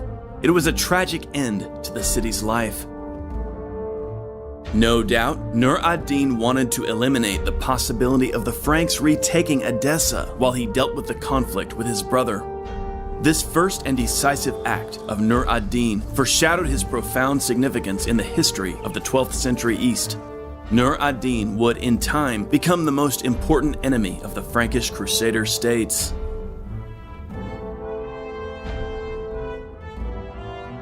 In the Iberian Peninsula, the crusade was underway by early 1147, led by local rulers long accustomed to crusading. After the proclamation of Pope Eugenius's crusade bull, King Afonso I of Portugal had sent his brother, Pedro, to meet with Bernard of Clairvaux personally to discuss the recruitment of troops for the crusade in Portugal. Afonso of Portugal was one of medieval Europe's truly remarkable rulers. It was Afonso who established Portugal as an independent kingdom. Indeed, he was the first named king of Portugal.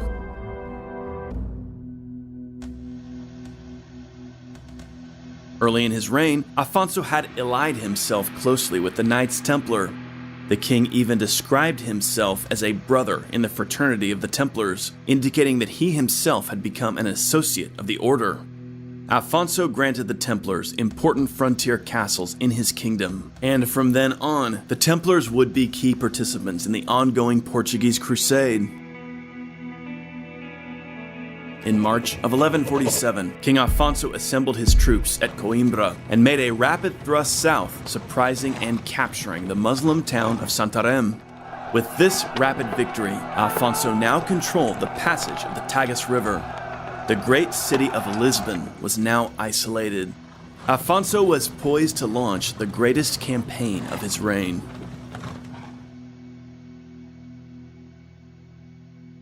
Meanwhile, in April 1147, a fleet of crusaders departed Cologne. As they passed through the North Sea and the English Channel, they were joined by crusader ships from Flanders and England. This coalition was no small force, but altogether contained around 164 ships and 13,000 men.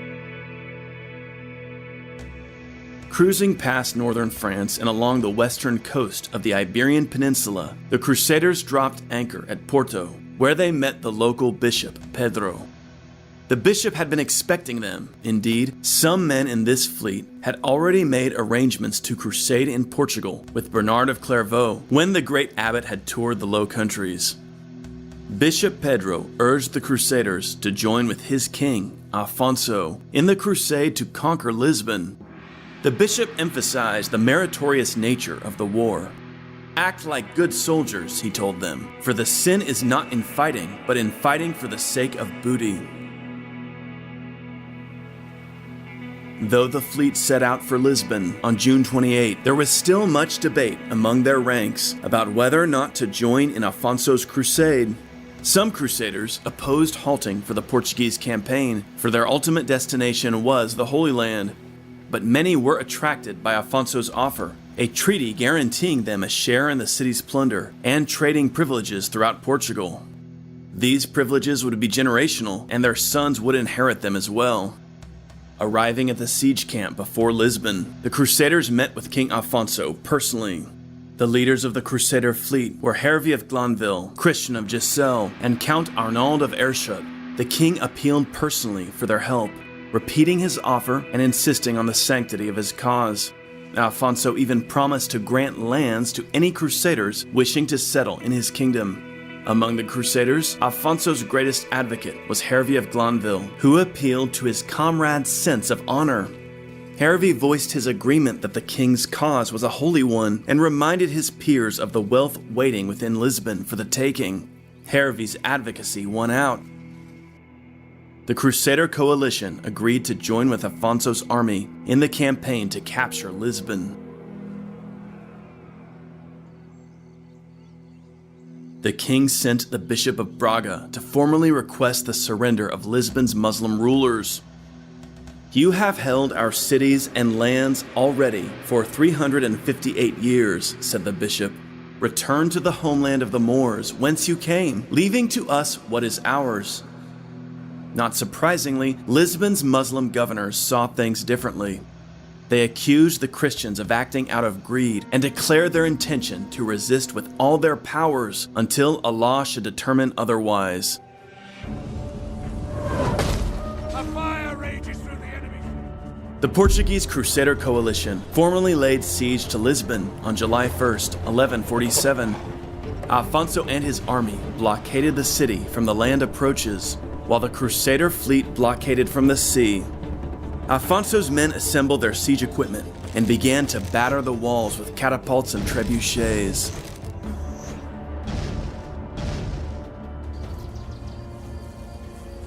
Six weeks passed. The Muslims proved courageous in their defense of the city. The Crusaders began to grow frustrated, but then the Christians intercepted letters from Lisbon's rulers. The letters were desperate requests for help to Abu Muhammad, the Emir of Evora, and other Moorish rulers, and described the desperate conditions of hunger and disease that prevailed within Lisbon. Encouraged, the Christians pressed on with the siege. The German and Flemish Crusaders continued digging mines beneath the walls, while the Normans and the English constructed an enormous movable tower with which to assault the city walls. Lisbon's defenders became so desperate with hunger that they began collecting refuse thrown from the Christian ships as it was carried in by the waves below the city's walls. Seeing this, the Crusaders began laying traps for their opponents, setting food out in front of the city, and then capturing enemy troops when they came out to collect it. Finally, the Christian siege engines and sappers caused the collapse of a very large section of the wall. One Christian chronicler described hearing the defenders cry out in anguish after the wall fell. At last, in October, when the Anglo-Norman siege tower reached the city's walls, the Muslim defenders sent a messenger to King Alfonso to ask for terms. Lisbon surrendered. The Christian army made its triumphal entry into the city on October 24, 1147. Although the king allowed the Muslim defenders to leave with their lives, the city was sacked and many lives were lost in this violence. The Crusaders also captured the nearby fortress of Sintra to the west and the castle Palmela south of the Tagus River. Many of the Crusaders decided to settle in Lisbon, and one of them, an Englishman named Gilbert of Hastings, was elected bishop of the city. However, most of the German, Flemish, and English Crusaders would sail on to the Holy Land in February 1148.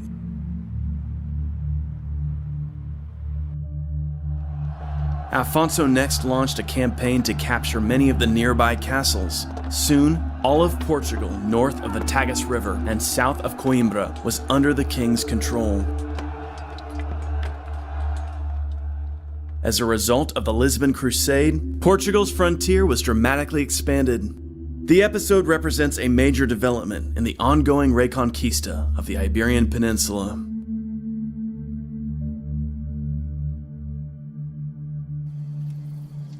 The conquest of Lisbon was King Alfonso's crowning victory.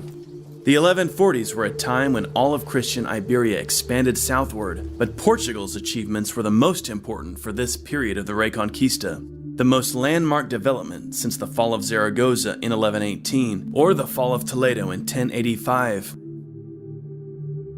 The fall of Lisbon would be one of the Second Crusade's most enduring legacies. Surely, such a victory is exactly what St. Bernard envisioned for the whole of the international multi-front campaign.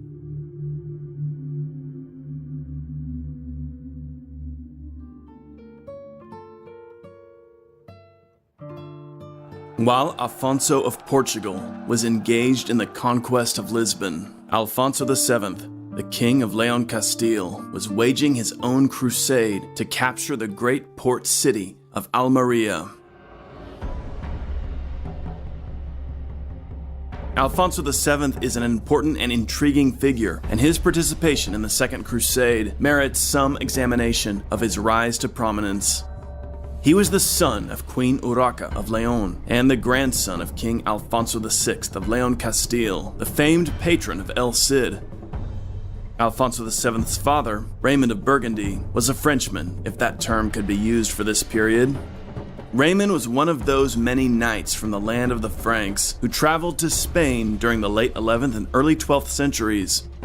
Such men found willing sponsors in the Iberian kings who employed them in campaigns of conquest in the Muslim south or in the desperate wars against the Almoravids. Thus, Alfonso Raimundes, as he was known, sprang literally from that mingling of the Frankish and Iberian legacies, in part generated by crusading and by the increasing religious unity of Western Christendom under the Latin Church. Alfonso was born in a troubled period for his mother's kingdom, when the rival kingdoms of Portugal and Aragon were on the rise, and the Almoravids of North Africa were at the peak of their power.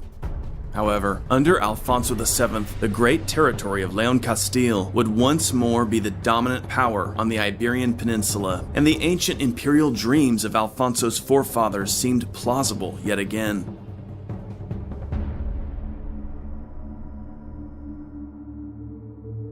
The king played a key role in reducing the power of the Almoravids on the peninsula as he invested their castles throughout the Tagus Valley, steadily defeating and replacing their garrisons. Indeed, Alfonso styled himself Emperor of all Spain, an ambitious title never fully realized. Nevertheless, we can see in Alfonso VII the clear blending of crusading ideals with the dreams of Spanish reconquest. Alfonso VII quite deliberately asked the Pope to extend the Second Crusade to Leon Castile.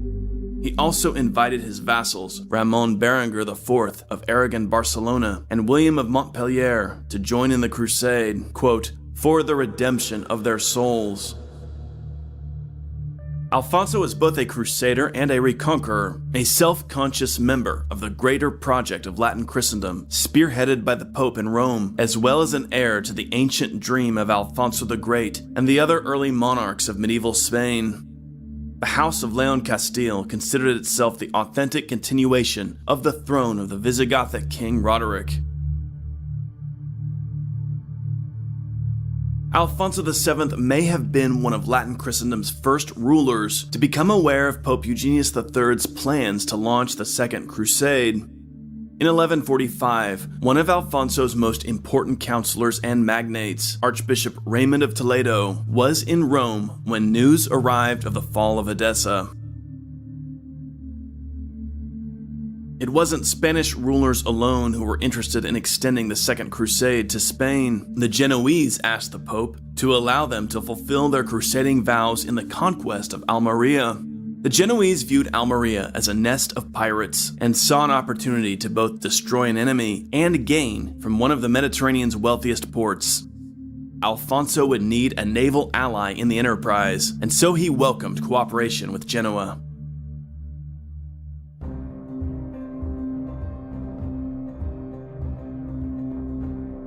King Alfonso VII's active participation in the Second Crusade began in 1146. That April, he assembled his army in Toledo. In May, he attacked Cordoba, captured a portion of the city, and obliged the Almoravid governor, Ibn Ghania, to acknowledge him as overlord. In August, the king returned to Toledo, where he met with his Genoese allies.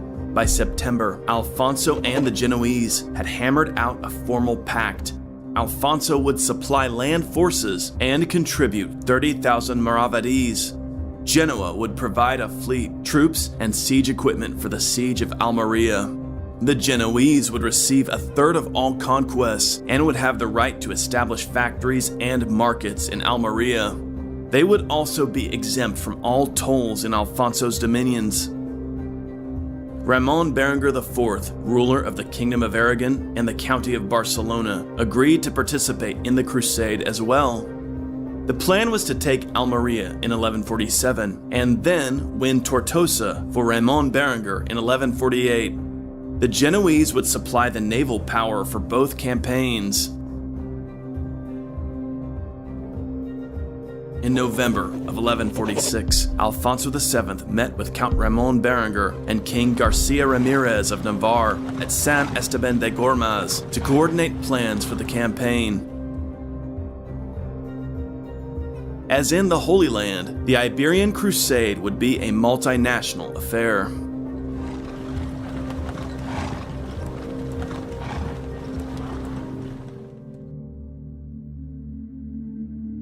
But Alfonso did not rest.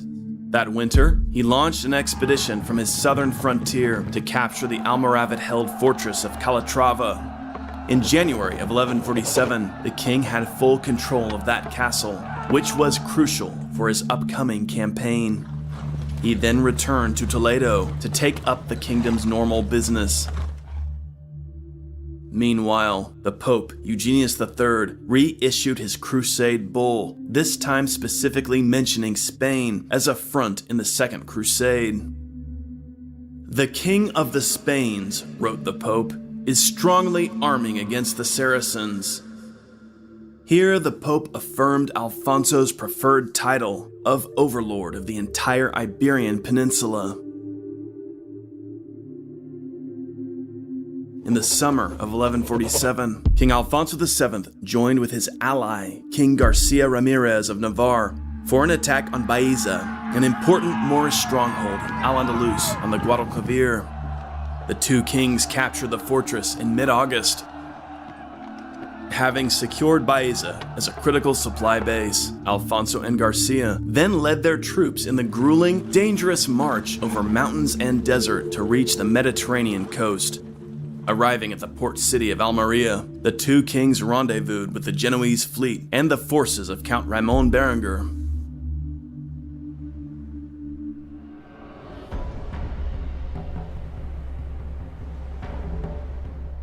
The Genoese fleet had already arrived back in July.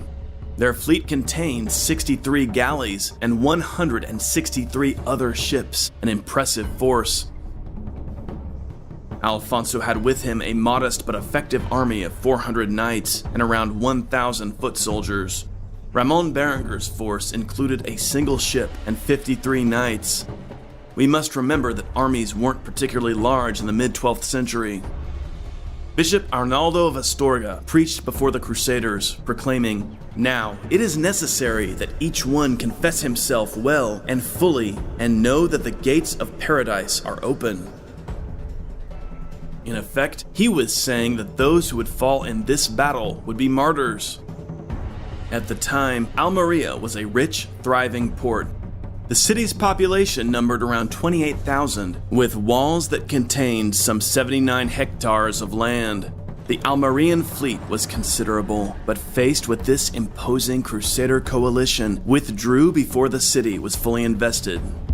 It looked as though no relief was coming from other Muslim lands. The governors of Almeria offered Alfonso 100,000 maravedis if he would withdraw. He refused.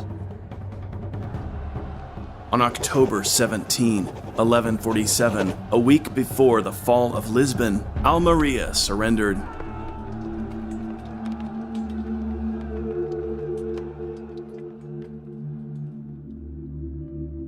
Alfonso's crusade had triumphed. It was the crowning achievement of an already impressive career, and not surprisingly, the king would tout this victory widely. The Genoese, too, were proud of their accomplishment, which they considered both economically and spiritually profitable. In 1148, the momentum of the crusade did not slow down. That July, the Genoese rejoined Count Ramon Berenguer along with the Knights Templar and the Knights Hospitaller for an assault on the port city of Tortosa at the head of the delta of the Ebro River. To show the broad recruitment for these Iberian campaigns, William of Montpellier and Bertrand of Toulouse both brought forces to this siege, and some veterans from the Lisbon Crusade joined as well. Tortosa surrendered in December, and so the Count of Aragon-Barcelona had his victory from the Second Crusade, as did the kings of Leon Castile and Portugal.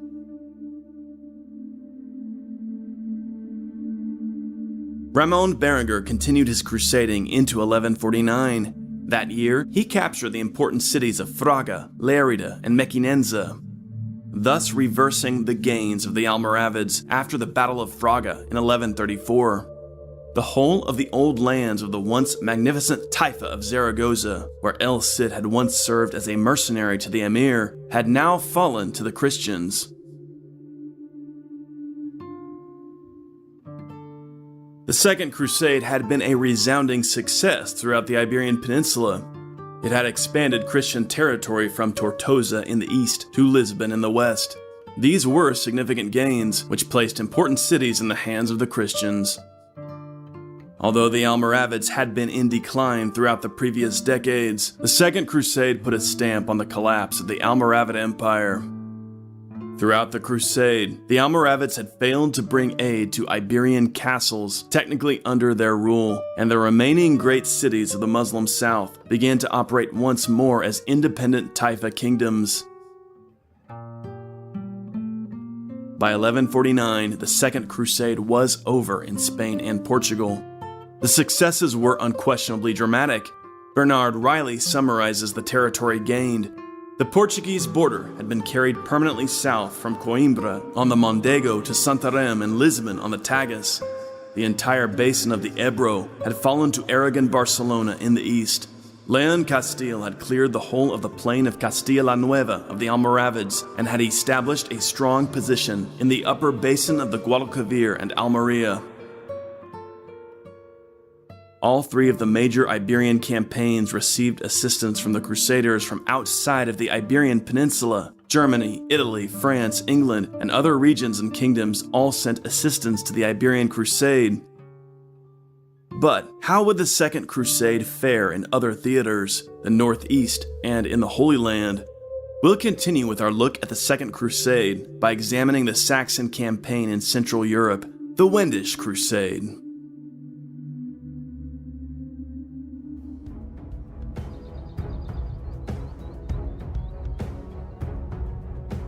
As part of the Second Crusade, Bernard of Clairvaux secured papal sanction and crusade indulgences for the summer campaign of 1147 against the pagan Slavs, or Wends, who dwelt between the rivers Elbe and Oder. Historian Christopher Tyerman says that this decision set the tone for perhaps the most radical and effective association of crusading and territorial expansion.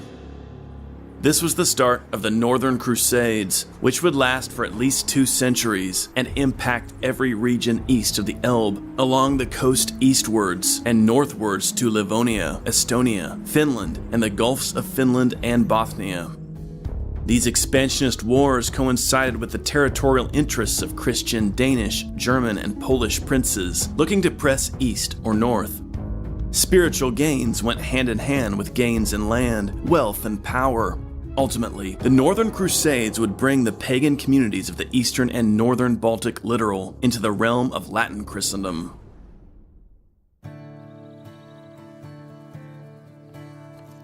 However, in 1147, all this lay in the future. At the time, it was a matter of Saxon Christian knights seeking to sanctify their war against the Eastern Slavs by the big event of the year, the Second Crusade. The idea of crusading in this region wasn't new, though it hadn't yet taken off. Back in 1108, the Archbishop of Magdeburg sought military assistance for the vulnerable Christian lands along the Elbe frontier, urging knights to come and help in the liberation of, quote, our Jerusalem. Including this region under the larger Crusades umbrella was a natural development. If Christians battling Saracens in Spain and the Holy Land received the Pope's endorsement, then why not the Saxons who fought pagan tribes? For the Saxons, the prize wasn't spiritual alone, but the wealth of new conquests. The Magdeburg Appeal demonstrates this quite plainly. Their land is the best, rich in meat, honey, corn, and birds, and if it were well cultivated, none could be compared to it for the wealth of its produce. And so, most renowned Saxons, French, Lorrainers, and Flemings, and conquerors of the world, this is an occasion for you to save your souls and, if you wish it, acquire the best land in which to live. May he who with the strength of his arm led the men of Gaul on their march from the far west in triumph against enemies in the farthest east give you the will and power to conquer those enemies who are nearby and to prosper well in all things. Note the direct reference to the First Crusade. No wonder that the Northern Crusades quickly evolved into one of the most active theaters of crusading. Nevertheless, historian Eric Christensen writes, when the Saxons demanded to be let loose on the Slavs, they did so for good old-fashioned reasons, either to get submission and tribute or to seize more land. For the Danes, it was an opportunity for revenge and retaliation against the pirates and slavers, and for the Poles, a chance of intimidating the Prussians.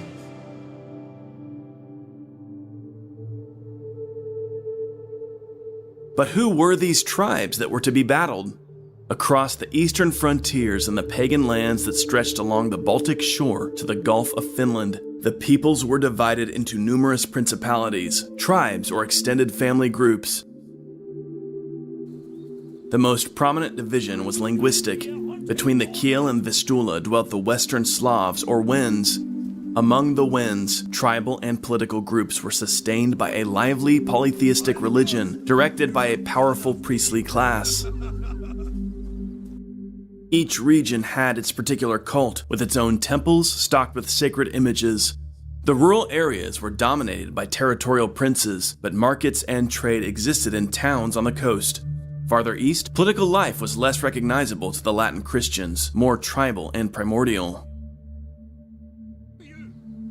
Among the Wends, one prince stood out as most capable of resisting the coming crusade: Niklot, prince of the Wendish Abbotrites. Niklot presided over the substantial Abbotrite confederation, which included various other tribes and amounted to a considerable military power. Niklot was aware of the preparations of the Crusaders. In April 1147, the Pope appointed Bishop Anselm of Havelberg as his legate for the Wendish campaign. June 29, the feast of Saints Peter and Paul was designated for the muster. The Crusaders were to gather on that date at Magdeburg. However, that June, Niklot launched a preemptive campaign. His Wendish army struck at the newly established German settlement of Lübeck. The Wends brutally devastated the Flemish and Frisian villages. In fact, Niklot's initial attack only further bolstered the cause of the crusade. What better proof that the Wends were an immediate threat to Christendom? Erik Christiansen notes that Niklot's attack stiffened the sinews of the assembling armies, for it made it plain that he meant to have his own again. The coalition of the Wendish Crusade was composed of a Danish force under the kings Canute V and Sven III, troops under Archbishop Adalbert of Bremen, and Duke Henry the Lion, Saxons. Warrior bishops would be a common feature over the history of the Northern Crusades.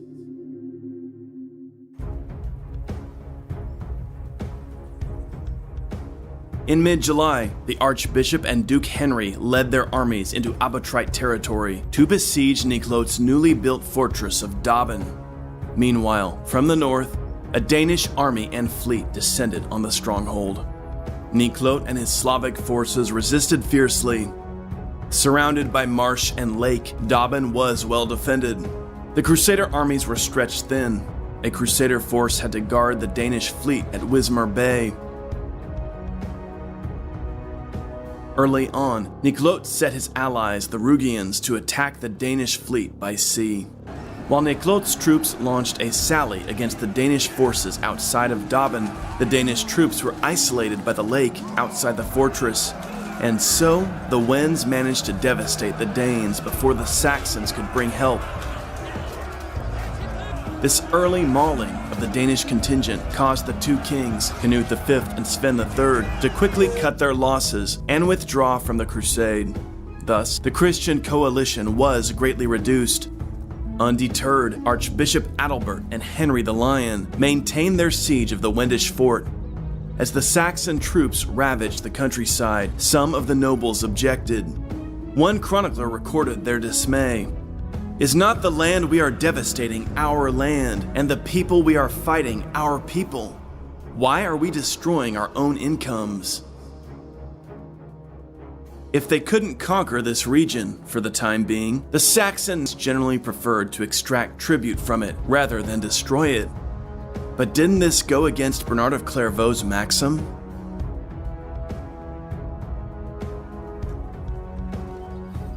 Ultimately, the siege devolved into a costly stalemate. Soon, the Saxons came to terms with Prince Niklot. The garrison of Döben accepted baptism and freed their Danish prisoners. Niclot restored his alliance with the Count of Holstein and agreed to pay tribute. Historian Christopher Tyerman describes this treaty as, quote, a scanty fig leaf to allow the Danes and Saxons to withdraw. The Saxon chronicler Helmut of Bosau mocked the Wendish conversions as false. Niclot's rule remained strong, as well as his people's pagan religious system with its temples and priesthood, and the Wendish slave markets continued to circulate Danish prisoners. But the Wendish crusade wasn't over. At Magdeburg in early August, the main army assembled under the papal legate Anselm of Havelburg, as well as 6 other German bishops. Albert the Bear led the Saxon Marcher Lords, and an imperial contingent under the abbot Wiebald of Corvey was also present. Campaigning far from Döben, this essentially papal-led army fought its way some 100 miles deep into Wendish territory. Possibly preparing to assault the strategically significant island of Rügen, the Crusaders attacked Demmin on the river Peene. The Crusaders managed to overrun Maishoff to the south, where they destroyed the pagan temple. However, at Demmin, Wendish resistance was fierce. Once more, a stalemate developed.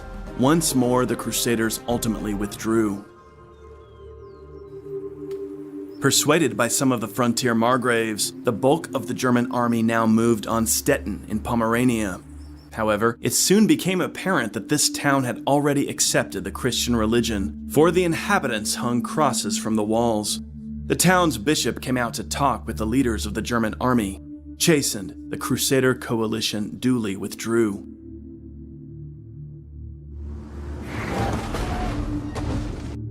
In his famous history, God's War, Christopher Tyerman notes that the Wendish Crusade, begun with such acclaim at Frankfurt and attracting recruits from as far afield as Moravia, Denmark, and the southern Rhineland, petered out in a failed Saxon land grab.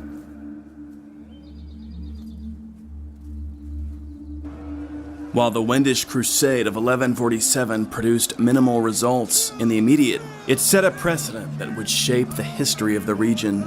It was only the beginning. The Northern Crusades would continue. The lands of the Wends would be the first to fall. Ultimately, German, Polish, and Scandinavian crusaders would press farther east and north, deep into the Baltic, absorbing tribe after tribe into the fold of Christendom. Niclot had had his victory, but his descendants would one day be Christians. For the time being, the Wendish Crusade was widely regarded as a disappointment, especially when compared to the sweeping victories of the Second Crusade in Iberia. We did what we were told, but it didn't work, wrote the abbot Wiebald of Corvey. Famously, historian Erik Christiansen notes, on the other hand, if this campaign had not been undertaken as a crusade, it would have seemed fairly successful. It rounded off the Saxon occupation of Wagria and Palabia and made Prince Niclot a tributary and ally of the Saxons. It produced a certain amount of loot, freed a certain number of slaves, and suffered only one serious defeat when the Danes were driven back at Döben. It was only from the point of view of St. Bernard and the clergy of the Slav missions that the campaign appeared a failure. It was they who had decided to make the permanent conversion of the Slavs the main aim of the undertaking, and it's worth asking why they imagined that this could be achieved through a military campaign. Interesting comments from Erik Christiansen, which open the door to further discussion and contemplation. This leaves us with the final theater of the Second Crusade, the Holy Land itself. What would happen when the King of France and the Emperor of Germany led their armies against the Seljuk and Zengid forces of the Eastern Levant? Stay with us for the full story.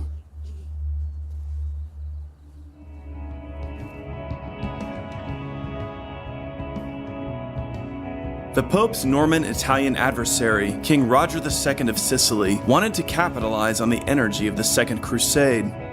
Roger already maintained a close alliance with King Louis VII of France, and so he offered his own fleet to transport the French army to the Holy Land.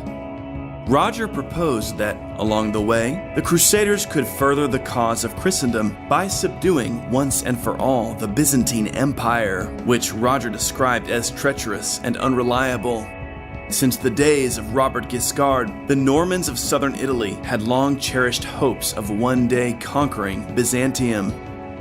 Over the course of the history of the Crusades, many Latin Christians had developed a mistrust of the Eastern Empire, which seemed to them a nest of double-dealing snakes, at best an unreliable and cowardly ally in the fight against the Saracens. A robust anti-Byzantine party existed at the royal court of France, and many of King Louis's advisors urged the monarch to accept Roger's offer. Louis, however, felt that he would need Byzantine support to prosecute his crusade. He also preferred to travel overland like the heroes of the First Crusade. Politely, Louis declined King Roger's proposal.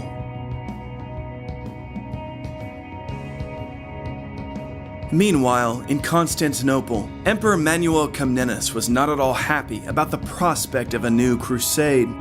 He'd spent a great deal of energy cultivating an anti-Sicilian coalition composed of Venice, the Pope, and the Holy Roman Empire.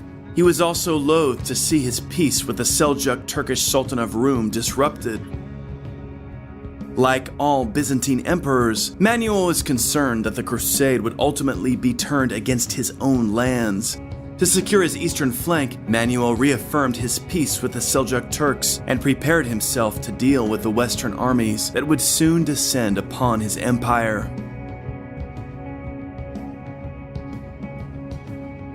The German army under Conrad III departed Regensburg in May 1147 and headed east. Accompanying the knights and soldiers were a great many civilian pilgrims hoping to visit the holy places. One veteran lamented this fact and stated that Pope Eugenius should have required civilians to stay home, quote, "For the weak and helpless are always a burden to their comrades and a source of prey to their enemies." The Germans marched along the Danube to Vienna, Hungary, and finally reached the Byzantine frontier at Branitz around July 20.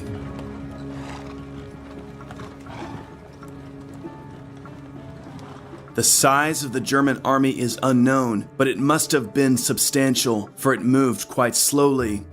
A reasonable estimate would be between 7,000 and 13,000 on the lower end, and between 10,000 and 20,000 on the higher end. Small by modern standards, but substantial for the mid-12th century. Hearing of the approaching Germans, Emperor Manuel negotiated an agreement with Conrad. The Germans would refrain from causing trouble in imperial lands, while Manuel would provide supplies and markets for the Crusaders. As it marched from the Danube to Thrace, the German army kept good order, but once they reached Thrace, German discipline became lax, and there were violent clashes between locals and Crusaders at Philippopolis. There was another violent incident at Adrianople, but at last Conrad's army reached Constantinople on September 10. Here, the Germans found the Byzantine capital on full military alert. Despite the unruly march of the German army, Manuel was eager to maintain good relations with Conrad. The Byzantine emperor was worried that the German ruler intended to attack his capital. Torturous negotiations followed. However, Manuel's wife, Bertha of Sulzbach, was a relative of Conrad's, and the two rulers managed to maintain friendly terms. On both sides, there was mistrust. Many in the Byzantine camp believed the Germans harbored hostile intentions, while many of the Crusaders were suspicious of the Byzantines. Nevertheless, after a month camped outside the walls of Constantinople, the German army traveled on ships provided by Manuel across the Bosporus. Manuel provided guides and food to the Crusaders, although some of the army's commanders wanted to remain encamped to await the arrival of the French under Louis VII. Conrad was eager to press on to Syria. As hindsight would prove, Conrad should have waited. The German army divided, one contingent led by Conrad, the other led by Conrad's half-brother, Otto of Freising. Otto's contingent took the coastal road southwards through Byzantine territory, while Conrad's contingent proceeded southeast toward Dorylaeum and Iconium.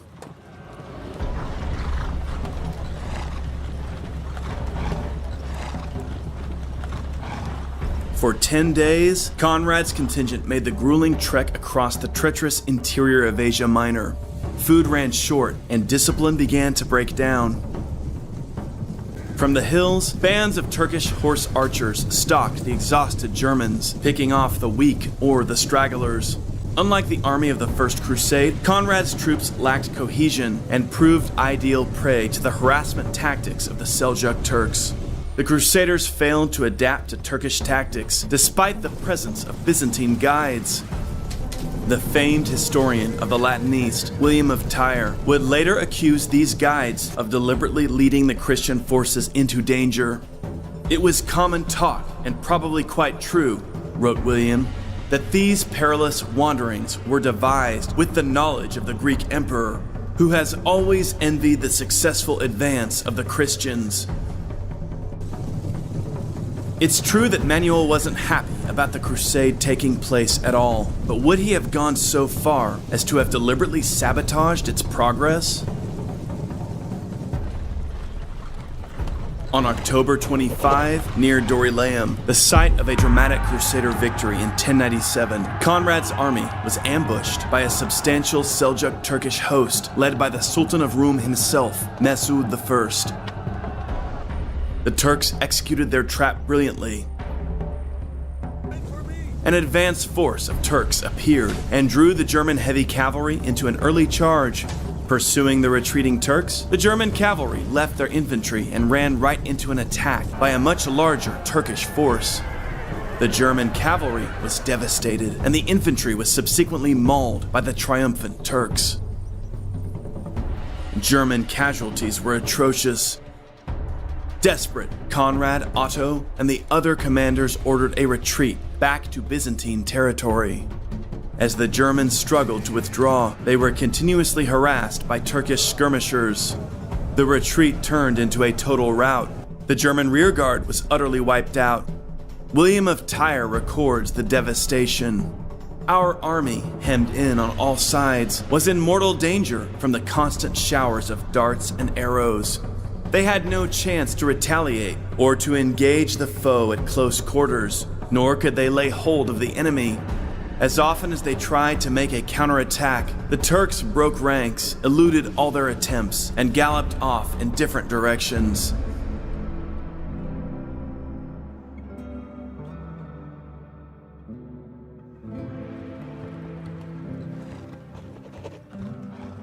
The Second Battle of Dorylaeum was in marked contrast to the First Battle of Dorylaeum in 1097, when Bohemund and the other leaders of the First Crusade had held their forces together with tight discipline and dealt effectively with the Seljuk Turks. Leadership seems to have been a major factor in the German failure. Conrad proved unable to maintain discipline or to demonstrate the imagination necessary to achieve victory in the most trying of circumstances. Conrad himself was wounded in the head by an arrow during the desperate retreat. A starving, shattered remnant of the German army limped back into Nicaea in early November. Many survivors immediately abandoned the expedition, taking the first ships bound for the west. The German contingent of the Second Crusade, even before it had reached the Holy Land, had effectively ceased to exist. The bankrupt, hungry, and wounded rump of the German army could do nothing but accept the hospitality of the Byzantines and the French, who were now encamped around Nicaea. For Louis VII and the French army, the appearance of the defeated, badly depleted German host was an ominous event. Some of the French blamed the Byzantine guides for misleading their German allies. Conrad, however, placed the blame on himself, feeling that his own leadership had failed at the most critical hour. Historian Christopher Tyerman writes, "In truth, the German crusade foundered on poor intelligence, fallible logistics, inappropriate tactics, and over-optimistic strategy, as much as by lack of Greek support or the skill of the Turkish archers. From the rebellious, despised foot sloggers and pilgrims to the mounted elite, for all their numbers and weaponry, the Germans proved in all respects except courage, singularly ill-equipped for Anatolian warfare or the needs of a contested march. At Nicaea, Louis and Conrad discussed their next move. After the Turkish victory at Dorylaeum, Conrad commanded only a tiny force. Louis was now the main commander of the crusade, for if it were to succeed, it would be up to the French. Both Conrad and Louis agreed not to attempt another crossing of central Anatolia. Instead, they prepared to march along the Aegean and Mediterranean coasts of Asia Minor, thus keeping within Byzantine territory as long as possible. Departing Nicaea, the Crusaders marched to Smyrna and then Ephesus, where Conrad became dangerously ill. At Manuel's suggestion, the German emperor sailed to Constantinople, where he was personally cared for by the Byzantine emperor and empress. A renewed alliance was established between Manuel and Conrad. When he was healthy enough, Conrad sailed directly from the Byzantine capital to the Crusader kingdom of Jerusalem. Thus, the German effort in the Second Crusade concluded in a dismal and costly failure.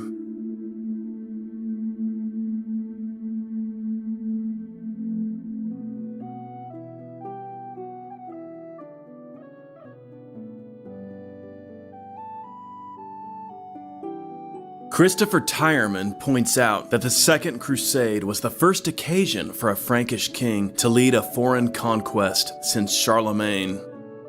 The Crusade emphasized Louis VII's sovereignty by associating the great magnates of France in a specifically royal policy. The Frankish contingent was the royal army, Louis VII's army. The Crusade was one of the most important projects of the king's career. Louis established relationships with leading men that in later years solidified the royal court as once again central to French politics. His chaplain recalls how at Verdun and Metz, where the king gathered his army in June of 1147, although the king found nothing there which belonged to him by right of lordship, he nevertheless found all subject to him voluntarily. Enthusiasm for the crusade was strong throughout France, especially after the preaching tours of Bernard of Clairvaux. Considered a living saint, Bernard was a striking figure. Years of hard penance had made his body lean and almost frail, but there was a severe strength about him. His vigorous, powerful intellect was matched by a profound charisma and eloquence. He was both the most influential royal advisor of the time and the most effective public orator. The Cistercian Otto of Freising described Bernard as endowed with wisdom and a knowledge of letters, renowned for signs and wonders, and as being like a divine oracle. The Great Assembly at Vézelay on Easter Day in 1146, where Louis presided as king and Bernard spoke as advocate of the crusade, provides an obvious parallel to Pope Urban II's preaching of the First Crusade at Clermont in 1095. Like Urban, Bernard delivered a powerful speech, but more important was the symbolism of the moment. The king made his public pledge to the crusade and appeared as its leader, with Bernard representing the church's full endorsement of the expedition. Here, Latin Christian society stood united. For centuries, commentators have criticized Louis VII for electing to lead his army via the land route across Asia Minor and into the Holy Land. However, at the time this was a reasonable option. The First Crusade had taken this route, and quite successfully. The power offering to transport Louis's army by sea was the Norman Kingdom of Sicily, a bitter enemy of the Byzantines. King Roger of Sicily had already asked Louis to join him in a campaign to conquer the Byzantine Empire. Louis had declined, but he may have been concerned that ultimately Roger wouldn't take no for an answer. If Louis placed the whole of his army in Roger's care, Roger may have used that leverage to compel the King of France to attack Constantinople. In addition, Louis's army of Frankish knights was more suited to an overland journey.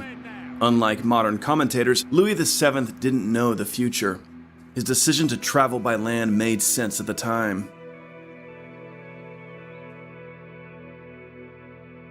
In another dramatic ceremony, King Louis VII and his court gathered at the great cathedral of Saint Denis on June 11, 1146.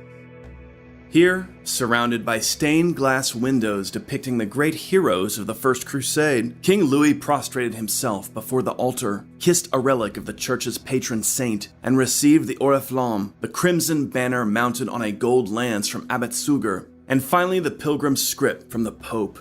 All three symbolized the initiation of the Crusade. Louis's army included many of France's great lords and magnates. Flanders, Soissons, Bar, Poitou, Nevers, Tonnerre, the Auvergne, Champagne, and southern Burgundy all sent contingents. Among the greatest contingents was the force led by Thierry, Count of Flanders, as well as southern French vassals to the king's wife, Queen Eleanor of Aquitaine, including Geoffrey of Ronson. The king's brother, Count Robert of Dreux, headed the king's core party. Eleanor herself was attended by a considerable party of ladies, and later poets would imagine them fantastically dressed as Amazon warrior maidens. The king's personal chaplain, the monk Odo of Doye, accompanied his master, and his chronicle is today one of the most important sources for the Second Crusade in the Holy Land.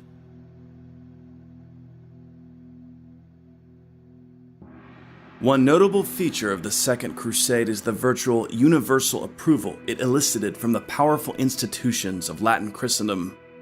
Only Roger II of Sicily, the Pope's enemy, refused to participate. This is in contrast to the First Crusade, in which Pope Urban had to rely primarily on his own allies, the Northern French, the Provençals, and the Normans. The First Crusade had been called amid a bitter feud between Pope and Holy Roman Emperor. Now, half a century later, the Crusades had become an institution firmly accepted as the business of God. The Pope's prestige and authority had been greatly bolstered by the success of the First Crusade and helped the papacy win the investiture contest with the German emperors. Bernard of Clairvaux emphasized that God would secure victory in the Second Crusade. The First Crusade's triumph had been a miracle, said the saint, and the second would be another miracle of God. However, Bernard also emphasized practical aspects of the campaign. In his letters, he recalled the disasters of the People's Crusade led by Peter the Hermit in 1096. Bernard wanted his crusade to be led by competent military men to ensure a success similar to the First Crusade. The cost involved in mobilizing Louis VII's army is difficult to overstate. Many nobles bankrupted themselves financing their participation. Wealthy church institutions, especially abbeys, made considerable contributions. Meanwhile, in the Holy Land, the Knights Templar prepared for the arrival of the Crusaders and sent representatives to meet the French at Constantinople.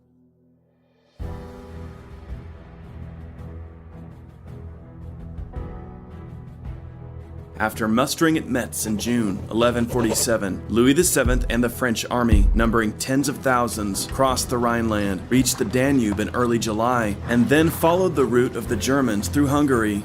Historian Jonathan Riley Smith writes that Louis's army was amply supplied by the Hungarians, with whose king Louis was on good terms.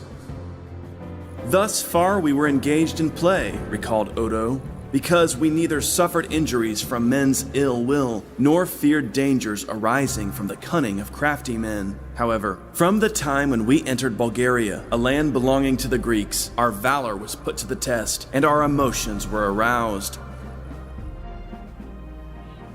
Odo notes that an agreement had been formalized between King Louis and Emperor Emmanuel of the Byzantine Empire ahead of time, but he insists that as soon as the Franks entered Byzantine territory, the Greeks, quote, "stained themselves with perjury."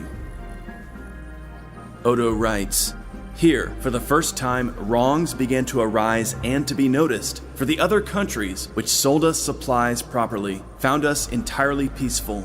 The Greeks, however, closed their cities and fortresses and offered their wares by letting them down from the walls on ropes. But food furnished in such measure did not suffice our throng. Therefore, the pilgrims, unwilling to endure want in the midst of plenty, procured supplies for themselves by plunder and pillage.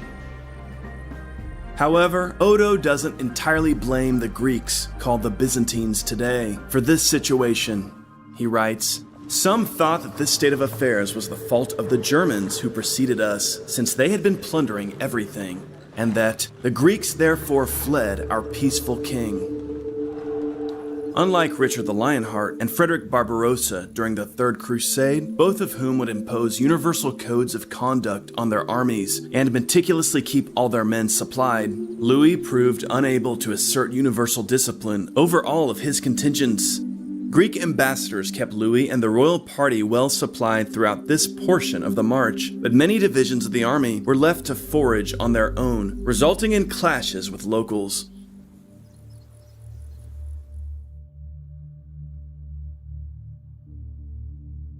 After this ominous start, the French Crusaders finally reached Constantinople between September and October of 1147. Manuel had shown suspicion toward Conrad, but now he showered King Louis with favors. The emperor held a lavish banquet in the French king's honor and personally accompanied King Louis and Queen Eleanor on a tour of Constantinople's churches and holy sites.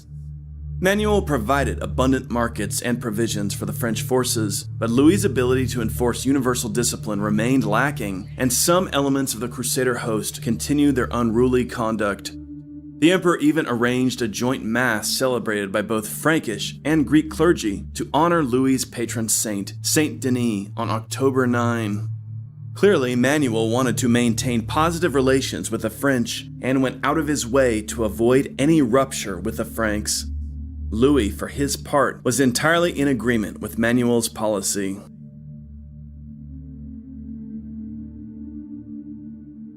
However, within the Frankish encampment outside of Constantinople, not all of the French nobles and bishops agreed with their king.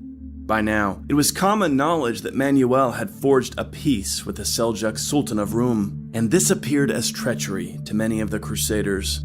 Many of the French felt certain that Manuel intended to betray them and tried to persuade King Louis VII to launch an attack on Constantinople itself, arguing that the capture of the Byzantine Empire would position the Crusaders to better aid the Holy Land. However, historian Thomas Madden notes that Louis absolutely refused to entertain the idea of turning his army against a Christian empire. Manuel's spies kept him informed of the debate among the French, and so the emperor exerted pressure on the Crusaders to cross the Bosporus, squeezing the flow of supplies, spreading false rumors that the Germans were scoring great victories in Asia Minor, and quickly assembling a fleet to provide transport. Louis agreed with the emperor, and between October 16 and 17, the French army was ferried over to Asia, safely away from the Byzantine capital. Now, Manuel sent messengers to Louis about an agreement of homage, which further agitated the French nobles. Ultimately, a pact was signed. Jonathan Riley Smith summarizes the agreement. The Crusaders made homage and promised not to take any place under imperial jurisdiction. In return, they were promised guides and supplies, and the Greeks recognized that they would have to plunder where provisions were not made available. However, Manuel refused to provide a Byzantine contingent to join in the crusade. On October 26, the French reached Nicaea, where they met Conrad III and German survivors fleeing from the disastrous Battle of Dorylaeum. This was a sobering moment for Louis's troops, who had been led to believe by Manuel that Conrad had scored a major victory over the Turks. From that moment on, according to Christopher Tyerman, the French campaign never lost a sense of crisis. Joining with the depleted rump of the German army, the French pressed on the road south. Thomas Madden writes, "For obvious reasons, the rulers decided not to venture into central Anatolia again. Instead, they made preparations to march along the Aegean and Mediterranean coasts of Asia Minor, thus remaining in Byzantine territory as long as possible. As they pressed on to Smyrna, the Crusaders found the local Greeks unwilling or unable to provide markets, and so the army was forced to forage for food.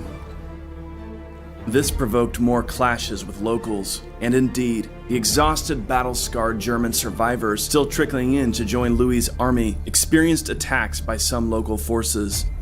Thomas Madden notes, rumors spread quickly that Manuel was attempting to weaken the crusade so that it could be crushed by his friends, the Turks. Lack of supplies was a major concern, especially with winter approaching. The cracks in Louis's discipline only widened as many contingents looked to their regional lords primarily for guidance. Unlike the commanders of the First Crusade, Louis was unable to maintain consistent cohesion during the march. Different units became widely separated from one another. Desertions became increasingly common as soldiers abandoned the march to seek out ships bound for the west.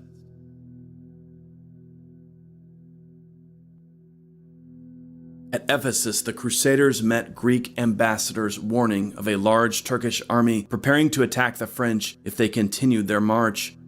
The emperor himself, said the ambassadors, advised Louis and his troops to hunker down for the winter within Byzantine castles. This was useful advice, but as Christopher Tyerman notes, such intelligence hardly compensated for what later struck some Crusade veterans as Manuel's highly cynical policy. He had failed to provide an adequate flow of provisions or a large enough shadowing fleet to succor or transport the western host. Even if impotent to keep Turkish incursions down the valleys of Western Asia Minor from attacking the French, Manuel failed to encourage local Greek officials or citizens to show hospitality, welcome, or open markets. With the German army destroyed, Manuel's policy appeared less nervous and thus less supportive. His alliance with Louis now redundant. While not wishing the Crusaders ill, Manuel no longer needed to appear to promote their interests, especially if they endangered his own in Anatolia or northern Syria. Tyerman goes on. So, when Conrad fell ill at Ephesus, Manuel saw the chance to reverse his diplomacy, abandon the French to their fate, good or ill, and reconstitute the Byzantine-German alliance against Roger of Sicily. Whisking Conrad off to Constantinople by sea, Manuel personally tended to the invalid amidst generous hospitality that the German king must have contrasted with the dry, forbidding welcome he had received at Constantinople only 3 months before. Then he commanded one of the largest fighting forces ever sent from Western Europe. Now he returned a sick old man, nursing wounds to body, spirit, and reputation, only too grateful for any comfort offered.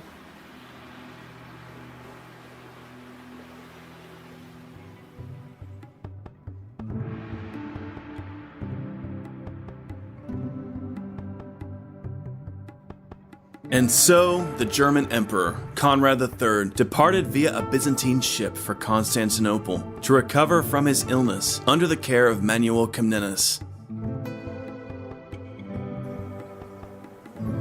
Meanwhile, Louis VII led the Crusader army onward, swinging inland from Ephesus, heading east over the Meander Valley.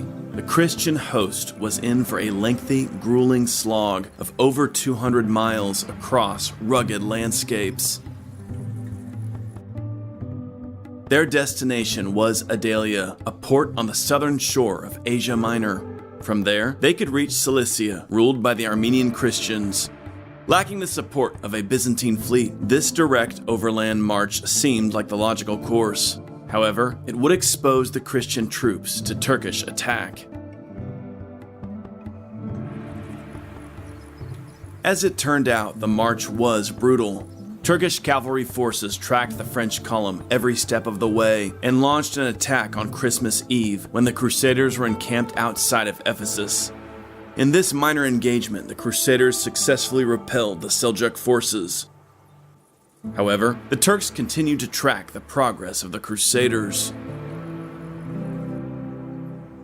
David Nicole writes, Louis carefully arranged his line of march with well-armed knights in the front, rear, and flanks, while the vulnerable baggage train and the wounded remained in the center.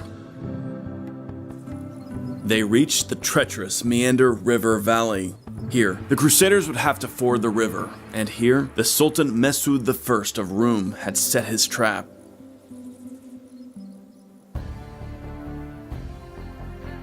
Mesud divided his host, concealing the first part of the army on one side of the Meander, where it could attack the Christian rearguard as it approached the river. Meanwhile, on the opposite bank of the river, the second part of Mesud's army would block the advance of the Christians and attack them as they attempted to ford the waters. The Christians approached the river only to find the Seljuk army arrayed before them on the opposite bank. Thus, on January 1st, 1148, began the first major engagement between Louis's army and the army of the Seljuk Sultan of Rum, the Battle of the Meander River. Initially, everything worked according to Mesud's plan. As the Christian vanguard approached the river, they faced a hail of Turkish arrows, while their rearguard was suddenly attacked by the 1st Division of Mesud's army. However, the Crusaders managed to secure a ford, and Mesud's cavalry wasn't able to retreat in time. William of Tyre recounts the battle. At last they found the fords, and despite the enemy's efforts, forced a passage across the river and rushed upon the Turks. They killed many of them and took numerous prisoners. The rest turned and fled. The victorious Franks at once seized the Turkish camp, which was filled with spoils of the richest kind and supplies of every description, and by vigorous action made themselves masters of the farther bank. Crucially, the Frankish knights were able to engage closely before the Turks could retreat. As David Nicole writes, the attackers' withdrawal was too slow, and they were hit by a counter-charge, driving the enemy back with substantial losses.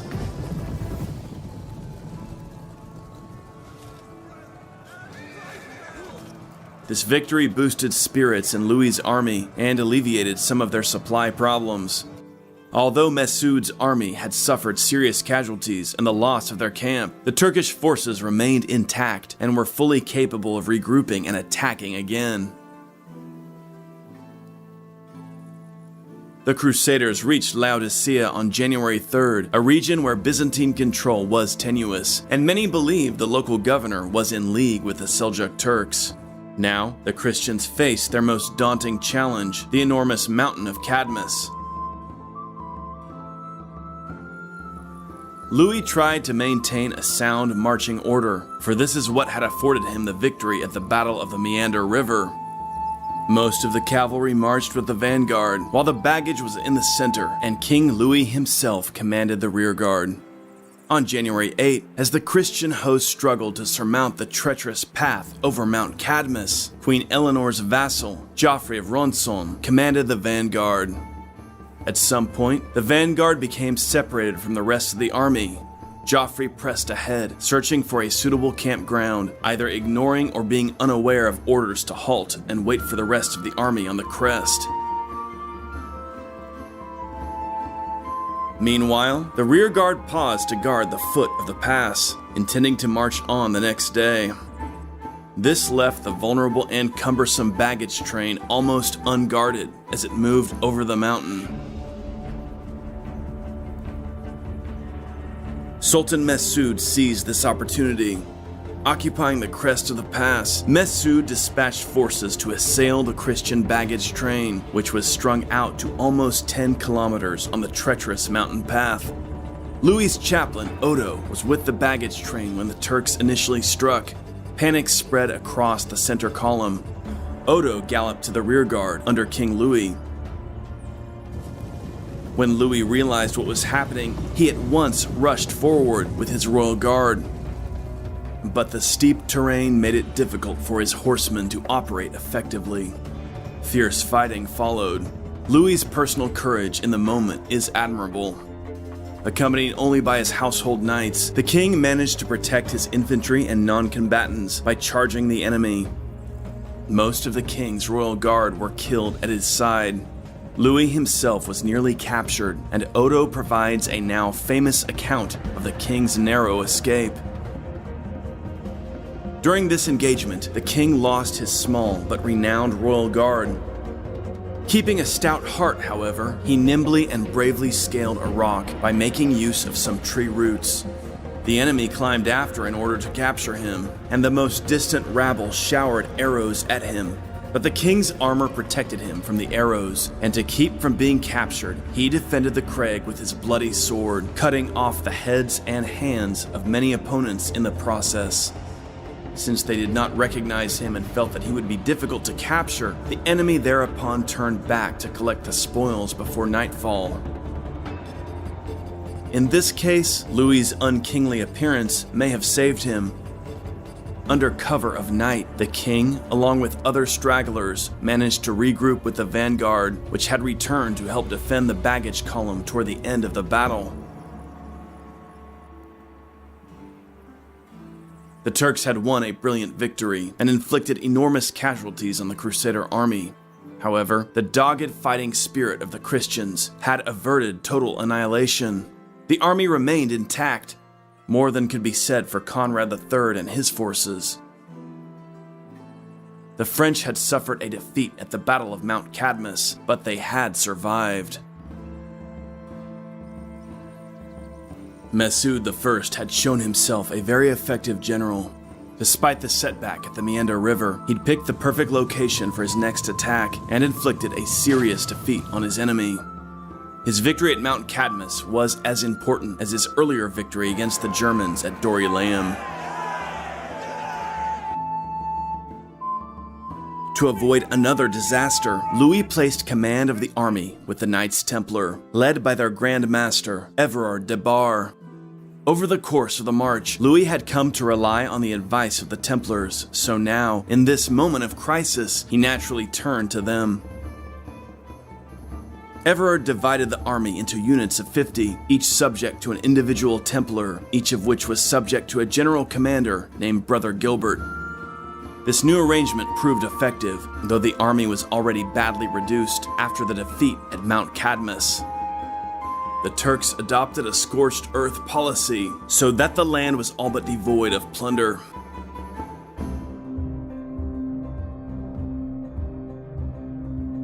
By the time the Crusader army reached Adelia on January 20, it was hungry and exhausted. At this point, they found a Byzantine fleet too small to transport the whole of the Frankish host. To secure the basic food needed for survival, Louis had to again swear an oath of loyalty to Manuel before the local Byzantine governor. There were only enough ships to transport the king and the knightly elite of the army. Initially, Louis insisted that he would march on with the bulk of the army via the land route. But the upper ranks objected to this, insisting that the king must make all haste to the Holy Land with the army's best fighting units. Shamefully, King Louis allowed himself to be persuaded by these arguments. A general who separates himself from his troops does more damage to his cause than his enemy. Louis did just that. Boarding the Byzantine ships along with the other knights and upper ranks of the French host, the king left the bulk of the infantry and non-combatants to carry on overland. It's not known how many of these people ever made it to Antioch. Some of them didn't even try, electing to remain in Adelia. Some took service with the local Byzantine garrison. Some, according to the chaplain Odo, even took service with the Sultan of Rum, who did not require them to renounce Christianity. Of those that did attempt to march overland, many fell in the hills to the arrows of Turkish horsemen. Only a very few finally made it to Antioch. Years later, Richard the Lionheart would avoid all these problems by carefully contracting and organizing his own fleet for the journey to the Holy Land. Louis here was at the mercy of forces beyond his control. After surviving the brutal march across Asia Minor, his army was ultimately broken up by poor logistics. News of the victories of the Sultan of Rum spread throughout the Muslim world. The Zengid chronicler Ibn al-Athir provides a good sense of how the Muslim world perceived the initial stages of the crusade.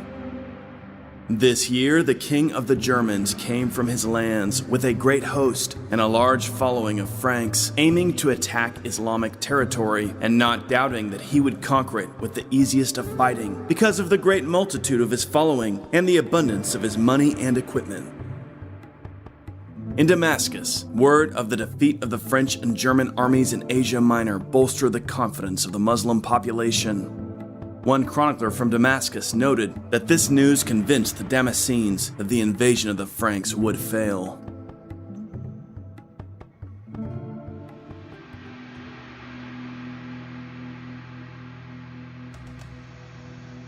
Jonathan Riley Smith writes, "It must be stressed that although for most of his march Louis had been leading his army through a region supposedly under Byzantine control, it had received little support from the population, the government, or its officers, and the survivors can only have remembered the frustration and broken promises.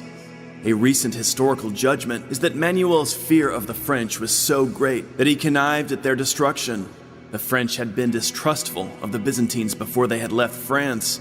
Their experiences in the Balkans and Asia Minor had borne out the complaints of their predecessors and left them with an abiding bitterness."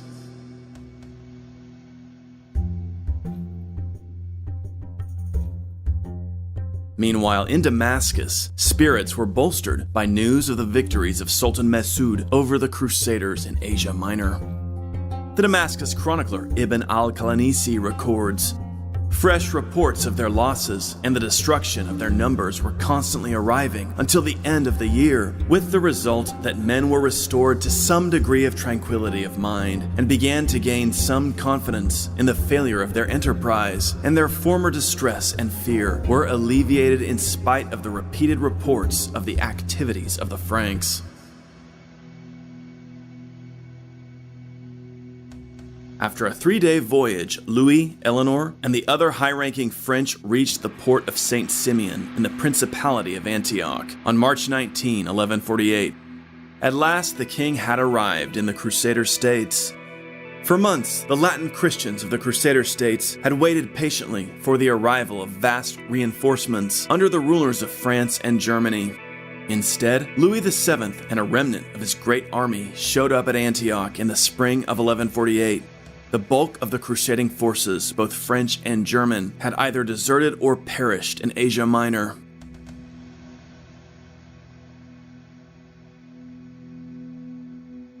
King Louis and Queen Eleanor were welcomed by the ruler of the Principality of Antioch, Raymond of Poitiers. Raymond was a most gracious host to the king and queen, showing them every hospitality. Raymond was eager to secure the aid of the King of France in extending his own frontier to the east, and so he was motivated to make the king and his entourage feel particularly welcome. Queen Eleanor was delighted by the lavish social life at Antioch. Raymond was Eleanor's uncle, and his court, abounding in music and color, reminded Eleanor of her beloved Aquitaine. Later, Eleanor's political enemies would claim that she'd broken her marriage vows at Antioch by engaging in illicit affairs, but there's no evidence to support this. What inspired later French chroniclers to heap her with so much slander was the fact that she and Louis would ultimately divorce and Eleanor would marry Henry II of England, thus empowering the great rival of the King of France. In reality, all evidence indicates that Eleanor simply relished the poetry and lively social occasions at Antioch. The idea that Queen Eleanor, constantly surrounded by her ladies, royal guards, and other attendants, would have had occasion to engage in adultery is itself rather fanciful and says more about modern fantasies than medieval realities. Antioch was a splendid and wealthy city. One wonders if Louis felt any guilt at abandoning his men to continue the dangerous march overland while he relaxed amid Antioch's luxuries. Together, Louis and Raymond discussed the next move for the crusade. Edessa had been demolished by Nur ad-Din and was no longer a viable goal. But, Raymond explained, the Zengids were now entrenched in civil conflict. Nur ad-Din, ruler of Aleppo, was quarreling with his brother Saif ad-Din, prince of Mosul. Now was the perfect time for the Crusaders to launch a campaign to conquer the strategically crucial city of Aleppo. Raymond and Louis were very different men. Raymond was tall, handsome, and dashing, a natural military man steeped in the chivalric ideals of Aquitaine. Louis was pious, austere, and withdrawn. There is a popular idea that clash of personalities explains why Louis declined to join Raymond in a campaign against Aleppo. But Christopher Tyerman points out that strategic realities most likely determined Louis's decision. Louis had a substantial force of knights with him, but he'd abandoned his infantry and support staff in Asia Minor. Such forces would have been essential to reduce a stronghold like Aleppo. Meanwhile, the king knew that fresh Crusader forces were currently arriving by sea farther south at the ports of Tyre and Acre in the Kingdom of Jerusalem. Essentially, Louis would have to go to where the troops were. He would have to go to the Kingdom of Jerusalem, in effect, to rebuild his army. This accorded with Louis's personal preferences. As a pious man, he was deeply interested in visiting the Holy City. Thus, it's no surprise that Louis announced he would depart for Jerusalem with his forces. This is where tensions erupted between the king and queen. Raymond made his case to his niece, and Eleanor wanted to support her relative. Eleanor went so far as to proclaim that unless Louis joined her uncle's campaign, she would seek an annulment of their marriage. This was only the first great rupture in what had been a long simmering discontent between Louis and Eleanor. Louis worshipped his beautiful, extravagant wife, but the queen found her monkish, drab husband unappealing. But even this outburst was too much for the mild Louis to tolerate. He placed the queen under house arrest and departed Antioch for Palestine.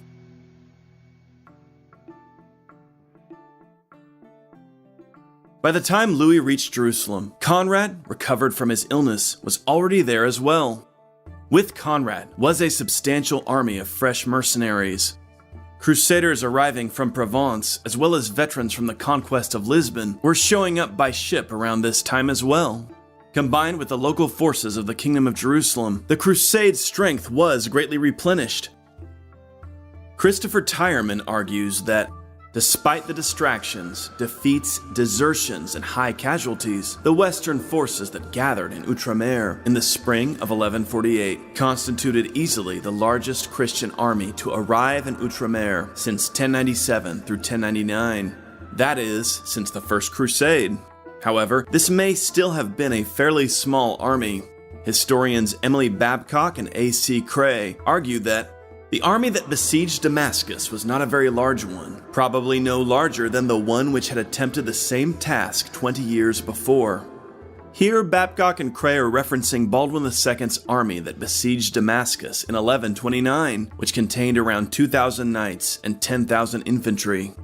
Interestingly, this is about the size of the army of the First Crusade when it besieged Jerusalem in 1099. It contained about 13,000 men in total.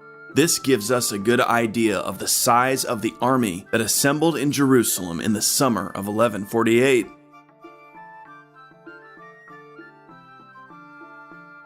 On June 24, 1148, Louis and Conrad joined the teenage King Baldwin III of Jerusalem and his mother Queen Melisande for a council to discuss the Crusade's next move. Most of the magnates of Jerusalem endorsed a campaign against Damascus. The Emir Unar of Damascus had formerly been an ally to the Kingdom of Jerusalem, but recently Unar had opted to forge an alliance with Nur ad-Din of Aleppo instead.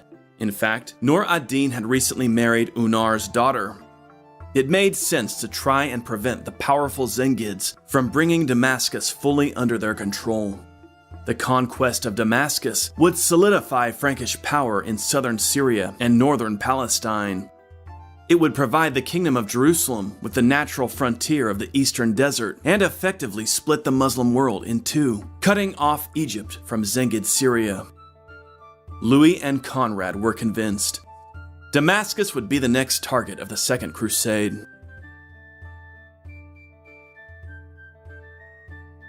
In hindsight, many commentators have criticized the decision to besiege Damascus. Some today still mistakenly believe that the Crusaders were attacking an ally. But the alliance between Damascus and Jerusalem had already collapsed, and the Emir Unar of Damascus had struck a new alliance with Nur ad-Din. But opinions were divided within Damascus, and powerful figures within the city remained hostile to the Zengids.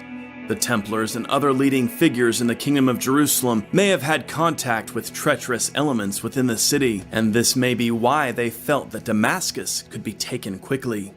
it made sense to try and capitalize on the discord within Damascus before the city was brought firmly under the control of the powerful Zengid dynasty. Meanwhile, the Emir Unar of Damascus prepared for war. Rumors had been circulating since the spring that the crusade would likely be directed against Damascus, and so he had considerable time to prepare.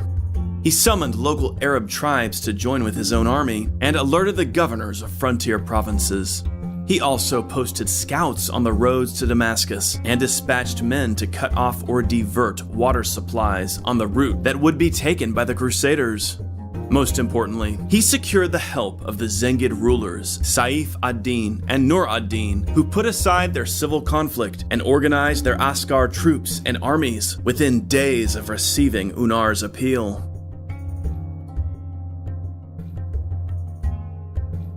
Everything about the planning for the attack on Damascus indicates that the Crusaders anticipated a rapid campaign. They believed that the city would either surrender quickly or be overwhelmed by a swift assault. The Christian army, led by Louis VII of France, Conrad III of Germany, and Baldwin III of Jerusalem, mustered at Tiberias in mid-July, uniting around the relic of the True Cross, the kingdom's most prized standard.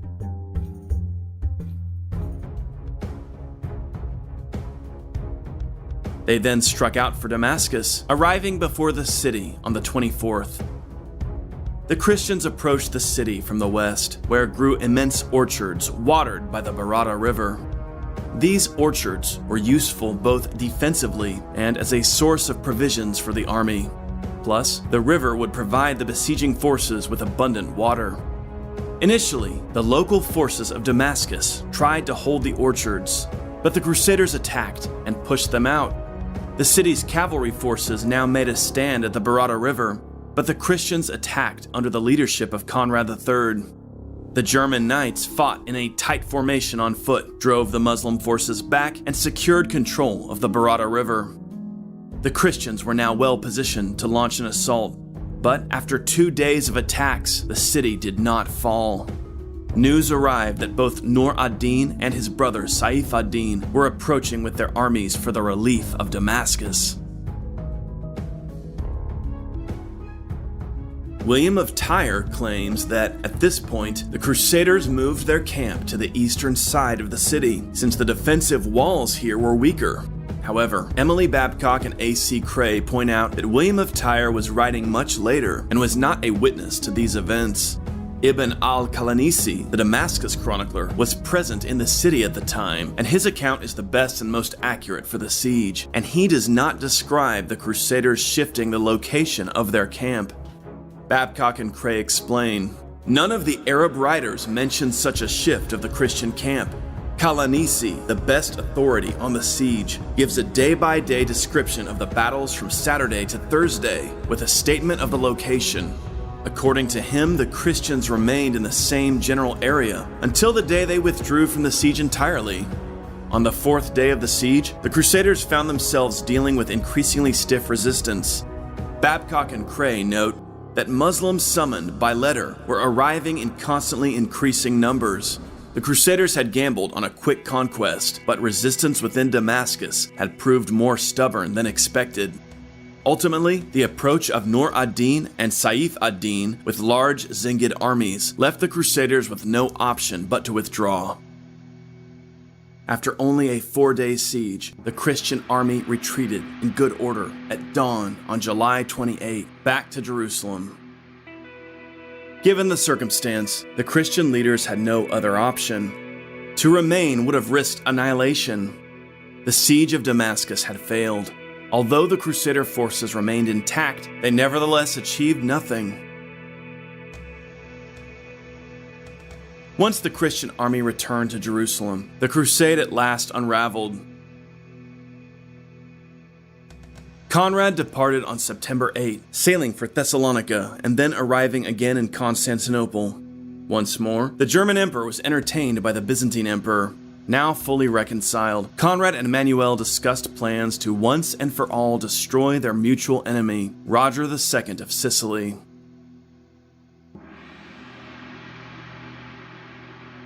Louis VII remained in Palestine until Easter of 1149. From France, Abbot Suger kept writing to his king, asking him to return. But Louis was determined to remain in the Holy Land until he could at least do some good for the Crusader kingdom. Eleanor was kept under armed guard, but she was now determined to end her marriage as soon as she was back in Europe. Indeed, this is part of what kept the French party in Palestine, for Louis hoped to convince his wife not to seek an annulment before they sailed home. It's clear from his correspondence that Louis was convinced that the Byzantine Emperor, Manuel Comnenus, had played a key role in the failure of the Second Crusade. In fact, when the king was returning home on Sicilian ships, he was detained by a Byzantine fleet. The Byzantines very nearly arrested Louis himself. Eleanor of Aquitaine, traveling on other ships, was also detained for a time by the Byzantine navy. By the time Louis arrived in Italy, his experience over the past 2 years had brought him around to the view of Roger II of Sicily. The two monarchs began to discuss a new crusade, this time directed against the Byzantines.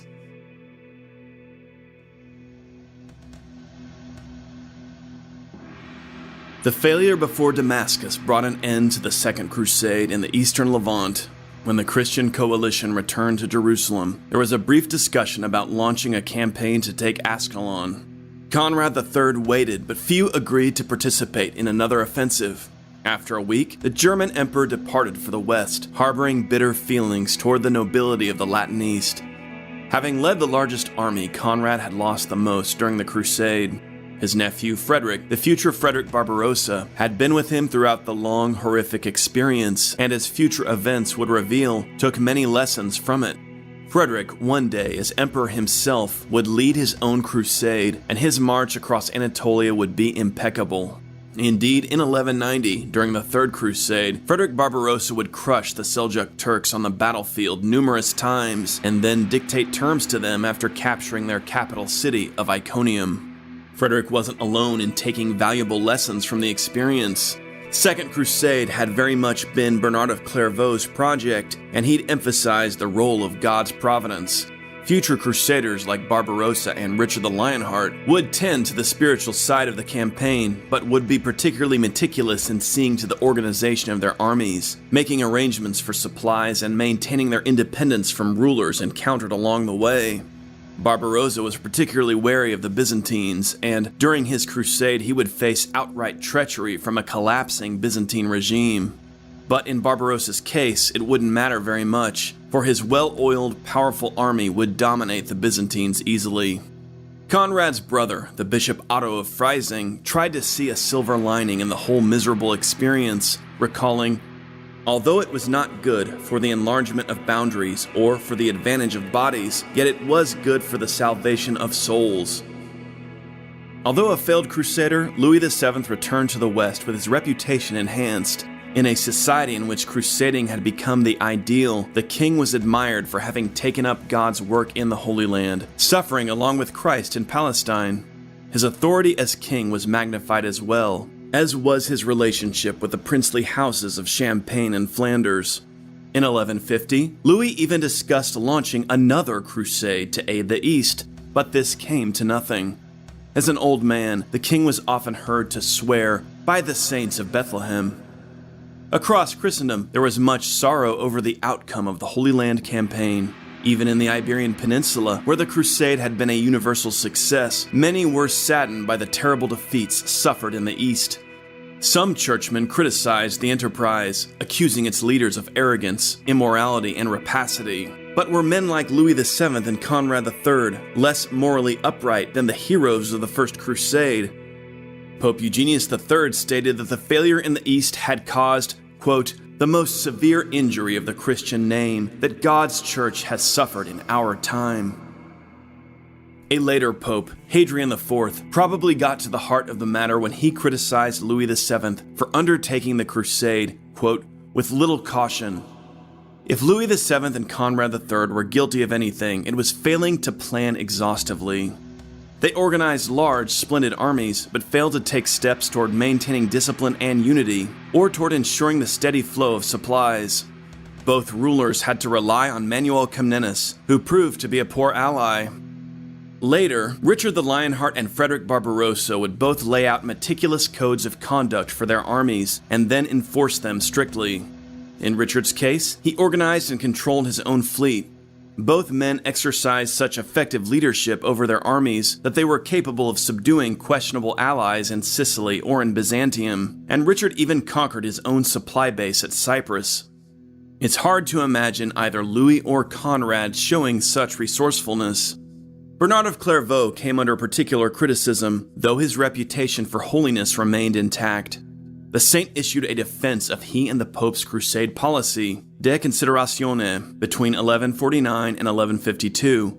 Not surprisingly, Bernard pointed to sin as the main cause of the crusade's failure, but he also acknowledged the finality of divine judgment, impenetrable to the minds of men. He compared the whole affair to the disobedient Hebrews of the Old Testament wandering in the wilderness, casting himself and Pope Eugenius as Aaron and Moses, doing God's work, however difficult. "I would rather that men murmur against us than against God," wrote the abbot. "It would be well for me if he deigns to use me for his shield." Otto of Freising points out that the memory of the Eastern Campaign lingered long throughout Christendom and cooled enthusiasm for Holy Land crusades for at least a generation. He wrote, "So great was the disaster of the army and so inexpressible the misery that those who took part bemoan it with tears to this very day." Although there would not be another major crusade launched to the east until Jerusalem itself fell in 1187, the Holy Land continued to concern the West's Christian rulers.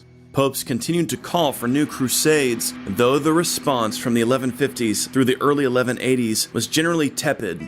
Louis VII and Henry II of England would raise substantial funds to be sent to the Kingdom of Jerusalem. In truth, however, the Crusader states did not enter a period of decline.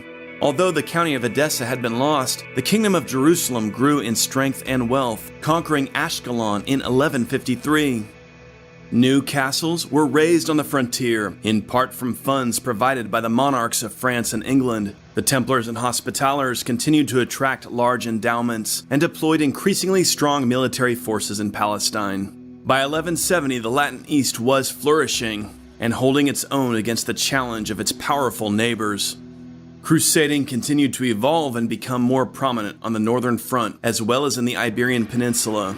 The rulers of Spain and Portugal established their own military orders, and crusaders continued to join the Iberian kings in their regular campaigns against the Moors. The Second Crusade produced wildly mixed results, but as a whole, it provides a striking picture of Latin Christendom in the middle of the 12th century. Here was a civilization undeniably on the rise. Now, the increasingly wealthy, well-equipped kings of France and Germany were leading substantial offensives into the seats of empire in the East. The Second Crusade also demonstrates the increasing religious unity of Latin Europe. The religious unity amounted in many ways to a certain political unity, expressing itself in an almost continent-wide joint enterprise. From Portugal to the Slavic Northeast, Italy to England, the Christian world took up the same cause, France and Germany acting in concert. Divisions still existed, and wars within Latin Christendom would remain a regular reality, but the unity of the Second Crusade is remarkable, and in some ways is the product of the triumphant First Crusade. The First Crusade had also brought Latin Christendom together. This would continue through the High Middle Ages, throughout the age of crusading.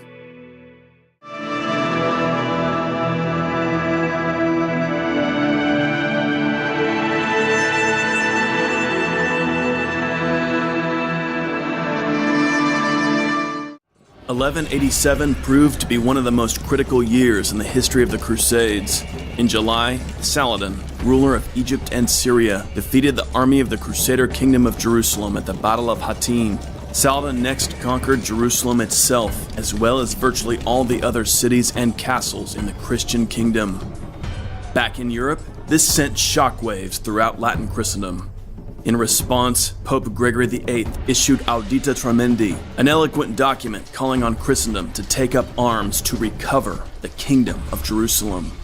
The Third Crusade had begun. Pope Gregory's call resonated throughout Christian Europe. For decades, the rulers of Latin Christendom had largely ignored calls for help from their crusading brethren in the East. Now, with Jerusalem fallen, the Latin world swung into action. Pope Gregory called for a 7-year truce throughout Christendom so that the rulers could focus on recovering the Holy Land. He also called on all Christians to do penance for their sins, for he insisted that only through sin had Jerusalem been lost.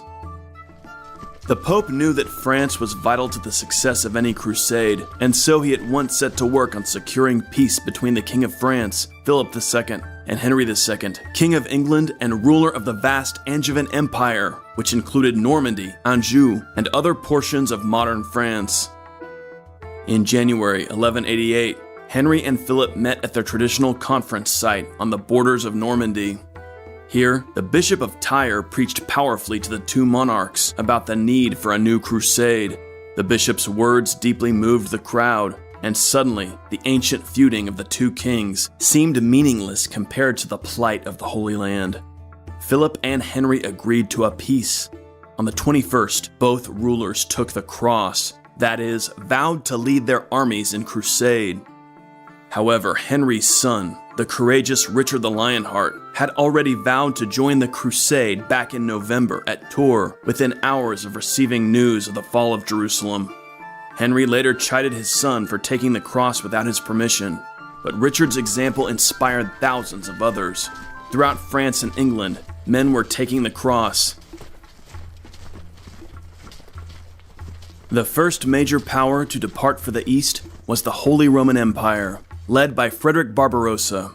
The imperial army set out for the East in April 1189. Barbarossa's crusade is one of the most pivotal episodes in the larger Third Crusade. Although he is nearly 70 years old, Frederick still is an energetic ruler. His long and successful reign has gained him great power across Germany, and he is now eager to crown his career with a campaign to recapture the Holy Land.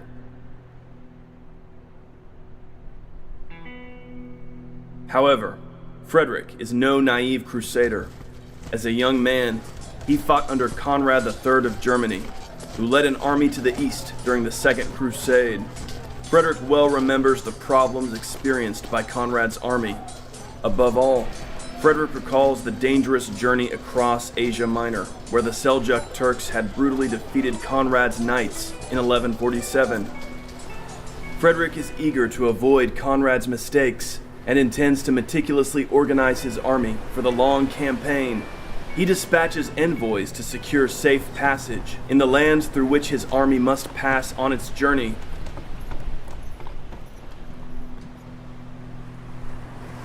Frederick exchanges envoys with the Byzantine Empire.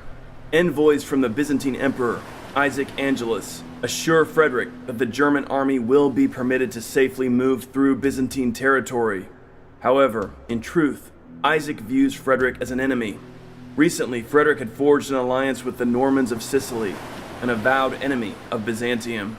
Furthermore, Isaac is terrified by the notion of a large German army moving through his territory, where it could do immense damage. Ultimately, Isaac believes Frederick's crusade is a fraud, and that the German ruler intends nothing less than the conquest of Constantinople itself. Although he's confirmed a peace with Frederick, Isaac contacts the target of the crusade, Saladin, and the two confirm a treaty. Isaac promises Saladin that he will do all that he can to inhibit the German army as it crosses the Byzantine Empire.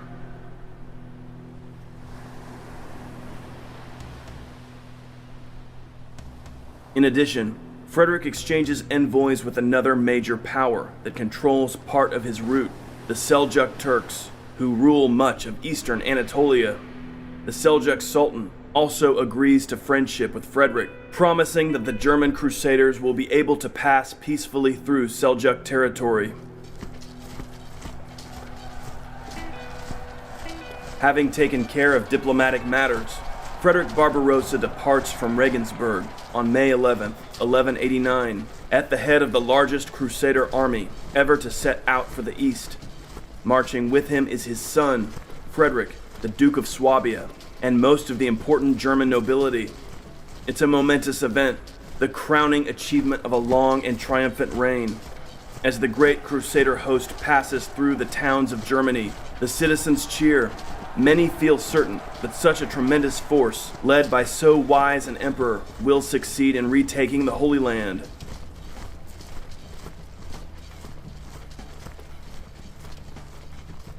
Frederick's march proves to be a model of discipline. Historian Christopher Tyerman states, in sharp contrast to Louis VII's ordinances for his crusade army in 1147, Frederick's were enforced.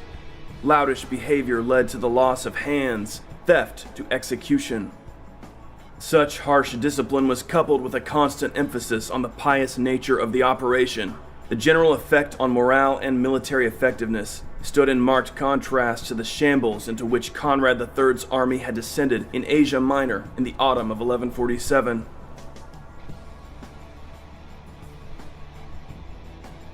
Frederick and his army passed through Hungary, where King Bela III and his wife Queen Margaret, a daughter of King Louis VII of France, welcomed them. The Hungarians provide lodging, supplies, and markets for the Crusaders. After a comfortable stay in Hungary, the Germans enter into Byzantine territory on July 2nd. Almost immediately, they are harassed by armed bands. At Niš, Frederick encounters Serbian rebels who ask the Germans to join them in an uprising against the Byzantines. Frederick refuses, stating that his mission is to liberate the Holy Land, not to fight with other Christians. However, as the march continues, ambushes from local forces intensify. Increasingly, the journey resembles a fighting march. The Germans capture some of their attackers, who, before being hanged, claim that they are acting on the instructions of the Byzantine Emperor. When they reach Sofia on August 13, the Crusaders find that Isaac's promised markets have been withdrawn. After fighting their way through the mountains, the Crusaders reach Philippopolis, which has been abandoned by its Byzantine defenders, its fortifications dismantled on Isaac's orders. More than a decade before 1204, the Byzantines are already displaying remarkable confusion and impotence under Isaac's rule.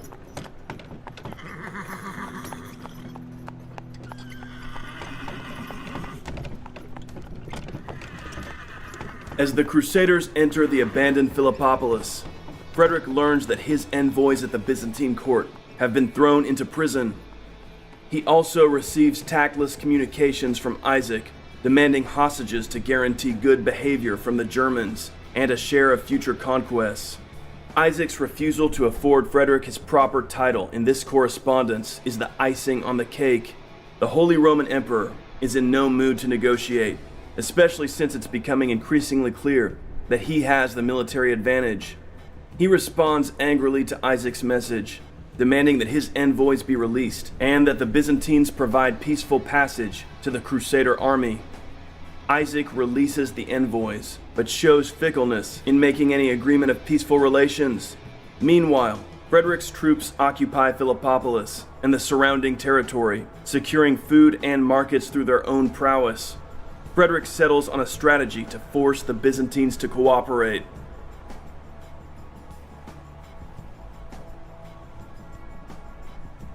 Isaac Angelus is an understandably nervous ruler. He came to power in a particularly bloody coup, and he himself remains fearful of insurrection. He worries that the very presence of the German army may spark rebellion among already restive regions. Despite Isaac's paranoia, historians today find little evidence to justify the idea that Barbarossa had prior designs on the Byzantine Empire. Christopher Tyerman states, Frederick kept his eyes fixed firmly on the goal of the Holy Land and Jerusalem. He saw himself as a knight of Christ, bound to avenge the events of 1187, not an indiscriminate hammer of Islam, or anybody else. Indeed, it's Isaac's own hostility toward Frederick that ultimately provokes German conquest of Byzantine territory. Frederick next captures Adrianople, which he establishes as a headquarters. He occupies Thrace and makes contact with rebels in the Balkans. At this point, Frederick appears to be seriously contemplating an attack on Constantinople. Byzantine forces seem powerless to oppose Frederick's garrisons and foragers. Increasingly panicked, Isaac again asks Frederick to negotiate, only to again abruptly end negotiations on Christmas Eve, just when a deal seems imminent. Isaac's military feebleness and diplomatic schizophrenia cause his policy to implode. The Byzantine chronicler, Nikitas Koniatis, disdainfully records Isaac's incompetence. Left with no choice, Isaac capitulates. In the end, Frederick proves remarkably lenient. On February 14, 1190, he confirms an agreement with Isaac that guarantees the Germans safe passage through the remainder of the empire, ships to carry them across the Hellespont at Gallipoli, and access to markets at reasonable rates.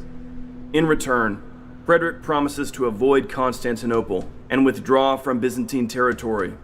For all his bravado, Isaac Angelus has shown himself an impotent, weak ruler whose own paranoia brought on the very disaster he'd initially feared. Byzantine chronicler Nikitas Koniatis judges the whole affair as Isaac himself bringing ruin upon his own empire.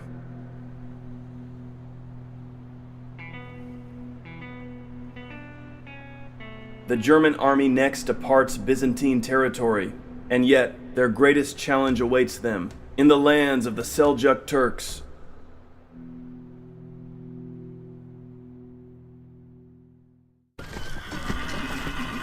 April 25, 1190. The German Crusaders at last enter into territory under the control of the Seljuk Turkish Sultan of Rum, Kili Arslan II. Previous agreements with the Sultan had produced promises of friendship, safe passage, and markets for the Crusaders in Seljuk territory. However, as in the Byzantine Empire, prior negotiated agreements proved worthless. Unbeknownst to the Crusaders, Kili Arslan's son, Qutb al-Din, the son-in-law of Saladin, has effectively usurped his father and is now preparing his forces to oppose the Germans. On May 7, near Philomelium, the Crusaders encounter a Turkish ambush.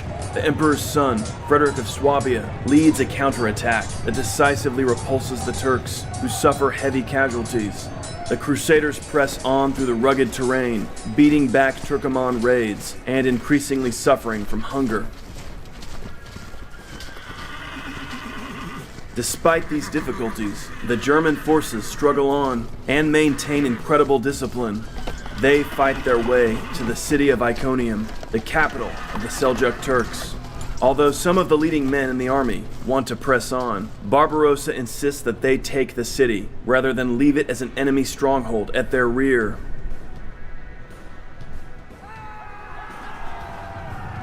On May 18, outside Iconium, the Crusaders come up against Qutb al-Din's main army. What follows is a pitched battle, and the most formidable challenge yet faced by Frederick's crusade. The Emperor divides his army in two, with his son Duke Frederick attacking the city, while the old Emperor himself faces off against the Turkish army.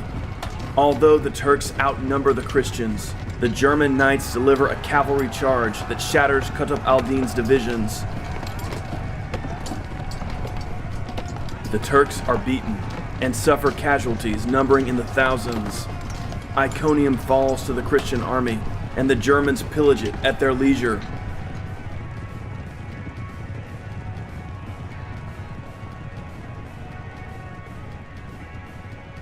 It's a moment of incredible triumph.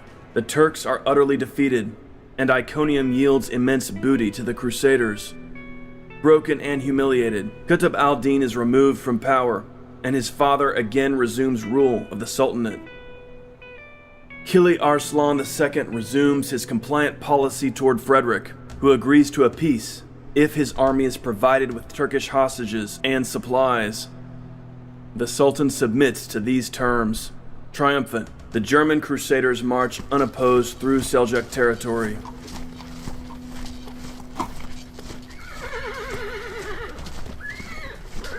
Frederick Barbarossa and his army have just achieved something remarkable. They have completed the longest and most dangerous portions of the treacherous crossing through Asia Minor, despite opposition from the two greatest powers in the region, the Byzantine Empire and the Seljuk Turks. Frederick's knights have crushed the Sultan's men in battle and sacked the Turkish capital. The German Crusaders, far from home, have utterly dominated two formidable enemies. This is no small achievement. The Second Crusade and the Crusade of 1101 were both badly defeated by the Turks of Asia Minor. Not since Bohemond and the First Crusade has a major Crusader army from overseas so triumphed over the Turks of Asia Minor. Frederick has done it.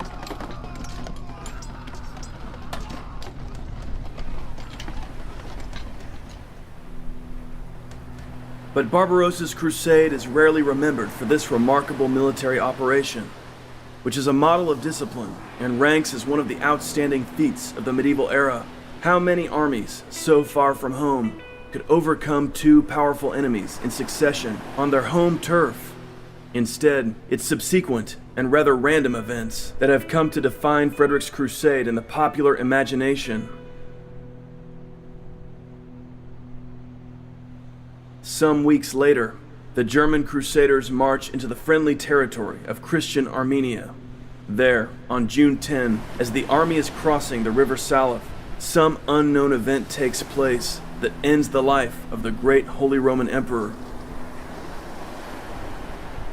What exactly happens? How exactly does the emperor die? The sources disagree, so we aren't certain. Some accounts say that the army is crossing the river, and the emperor's horse trips and Frederick falls in. Other accounts state that some unknown accident takes place, causing the emperor to fall. Other sources relate that the army has already laid camp, and the emperor goes down to bathe, but then is injured in some accident or episode. Some accounts say that after the emperor is pulled from the water by his men, he lies ill in bed for 10 days before finally dying. Historians today still puzzle over the mystery, and it seems likely that the elderly emperor could have suffered from a heart attack or a stroke. It's not surprising that a man of his age might be suffering from some latent medical condition that could manifest itself in sudden death.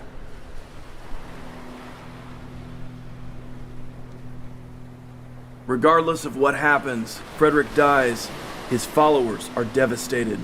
But contrary to popular belief, this tragedy does not lead to the dissolution of the crusade. The German army, fresh from its victories in Anatolia, is fully intact. They mourn their emperor, but they continue on under the capable leadership of Barbarossa's son, Frederick of Swabia, who's shown incredible skill during the operations against the Byzantines and the Turks. The Crusaders continue on to Antioch. It is here that the German crusade finally breaks down, defeated not by Byzantines or Turks, but by disease. An epidemic breaks out in Antioch, which takes the lives of many members of the German army.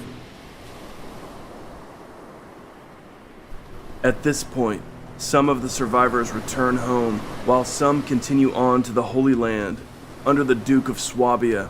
By October 1190, Frederick of Swabia arrives at the siege of Acre with some 700 knights.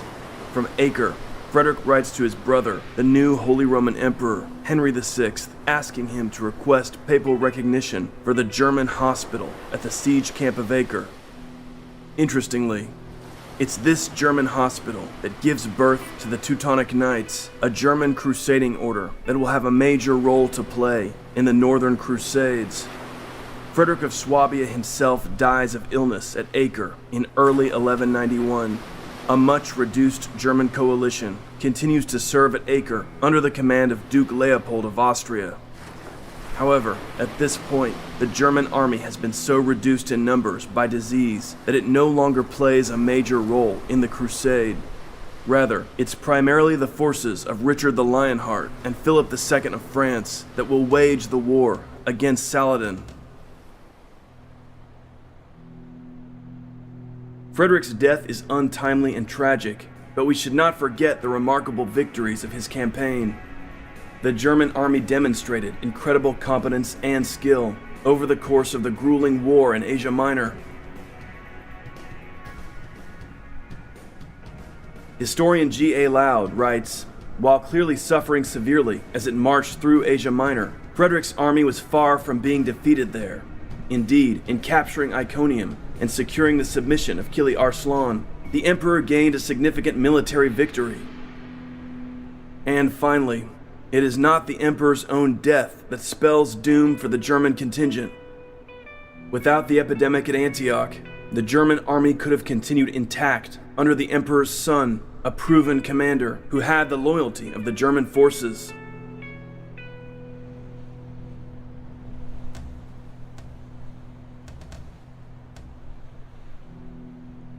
Perhaps the best testament on Frederick's behalf comes from one of his enemies, the Byzantine chronicler Nikitas Choniates, who despised his own emperor and yet had this to say about Frederick.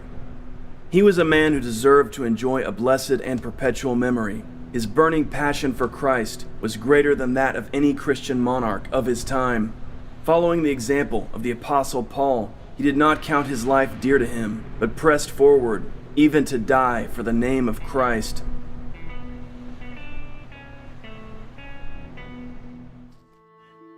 As it turned out, Henry II of England wouldn't live to crusade. In July 1189, he fell ill and died. His son, Richard, took the throne and at once launched into preparations for an expedition to Palestine. Meanwhile, in the east, Guy of Lusignan, the titular king of Jerusalem, was a prisoner to Sultan Saladin. It was Guy who had lost the Battle of Hattin and thus brought on the total collapse of the Crusader position in Palestine. But in June of 1188, Saladin agreed to grant the disgraced king his freedom so long as Guy took an oath never again to take up arms against the Sultan. Once he'd regained his freedom, Guy received absolution from his oath. With a small force under his command, Guy marched to Tyre, the last city still held by the Christians in Palestine. Guy expected to be welcomed as king into Tyre, but he was sorely disappointed. Tyre was held by Conrad of Montferrat, a gifted commander from the west who had saved the city from Saladin. Tyre was filled with Christian refugees who looked to Conrad to lead and protect them. Conrad refused to admit Guy or even recognize him as king. From Conrad's perspective, Guy's kingship was nullified by his failure at Hattin. For months, Guy, now a king without a kingdom, had to make camp outside of Tyre. During this period, crusaders began to show up from Europe, eager to join the fight against Saladin. In August, a Pisan fleet arrived before Tyre, ready to follow Guy's lead. Now in command of a moderately sized army, Guy decided to act. Marching south, he laid siege to Acre, the most important port in Palestine, and one of Saladin's key bases.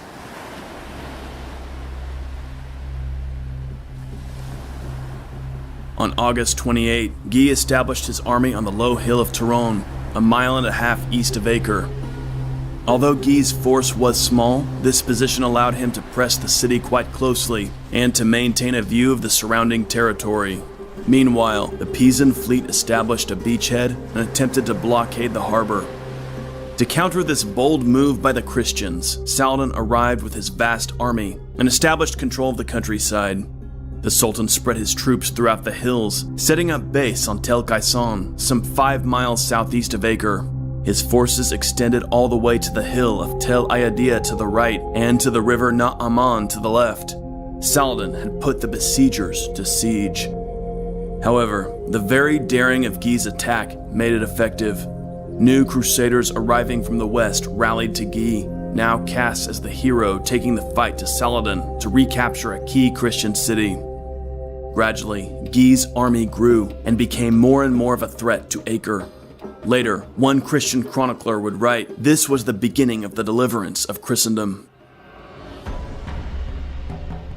However, Guy was far from capturing the prized port of Acre. Saladin had greatly strengthened the city's walls, and the garrison was strong and well supplied. Saladin's own army was so large that the Christians had to devote much time and energy to fortifying and guarding their own camp. Nevertheless, the Crusader army continued to grow. James of Avena, a prominent Flemish nobleman, arrived with his knights in September, as did a considerable Frisian and Danish fleet. That same month, Conrad of Montferrat was also obliged to join the besiegers. The growing strength of the Christian forces prompted the Crusades' leaders to plan a general assault for October 4th, the The Muslim chronicler Ibn al-Athir describes this event, saying that the Christians emerged in a broad and unified formation.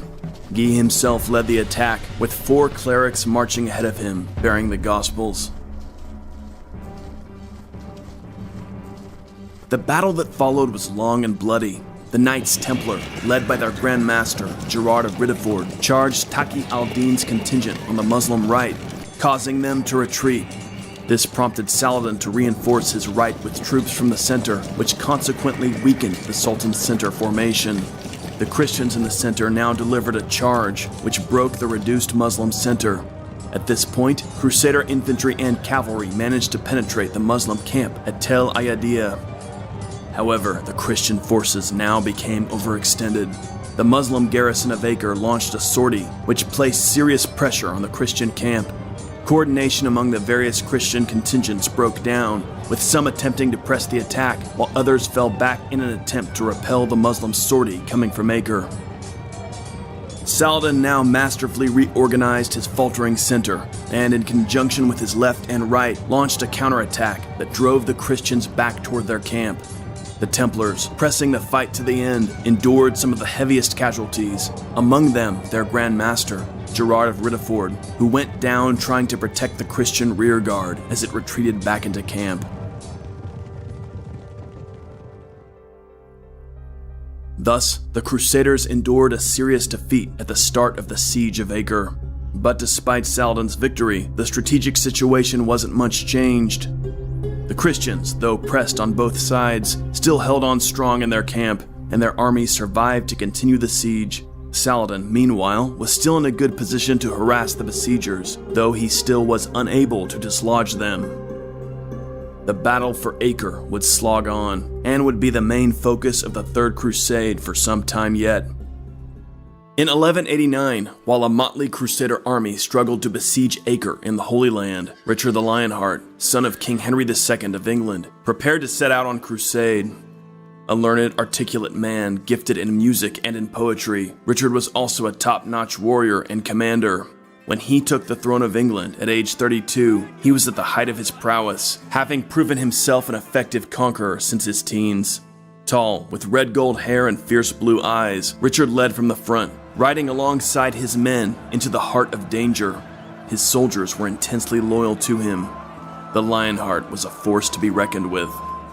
Once crowned, Richard threw himself into preparing his crusade. He was a fervent Christian and felt obligated as a king to rescue the holy places in the East. He was also committed to the poetic ideals of his age, which prized crusading as the paramount expression of valor. In addition to the funds amassed from the Saladin tithe, Richard committed his personal wealth to the crusade. He sold many of his properties to fund his war chest. By this, Richard raised an immense fleet and army. His efficiency and effectiveness demonstrated strong administrative skills.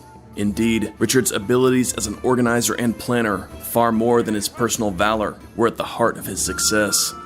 This was a ruler as equally at home at the head of his army as he was tending to the tedious labors of administration. Meanwhile, the King of France, Philip II, was nothing like Richard. At 25, Philip was slight and sickly, blind in one eye, and intensely jealous of Richard, who was, in theory, his vassal. Despite these shortcomings, Philip was a calculating and shrewd man, unscrupulous in seeking his interests, and obsessively committed to the victory of his Capetian line over the Plantagenets.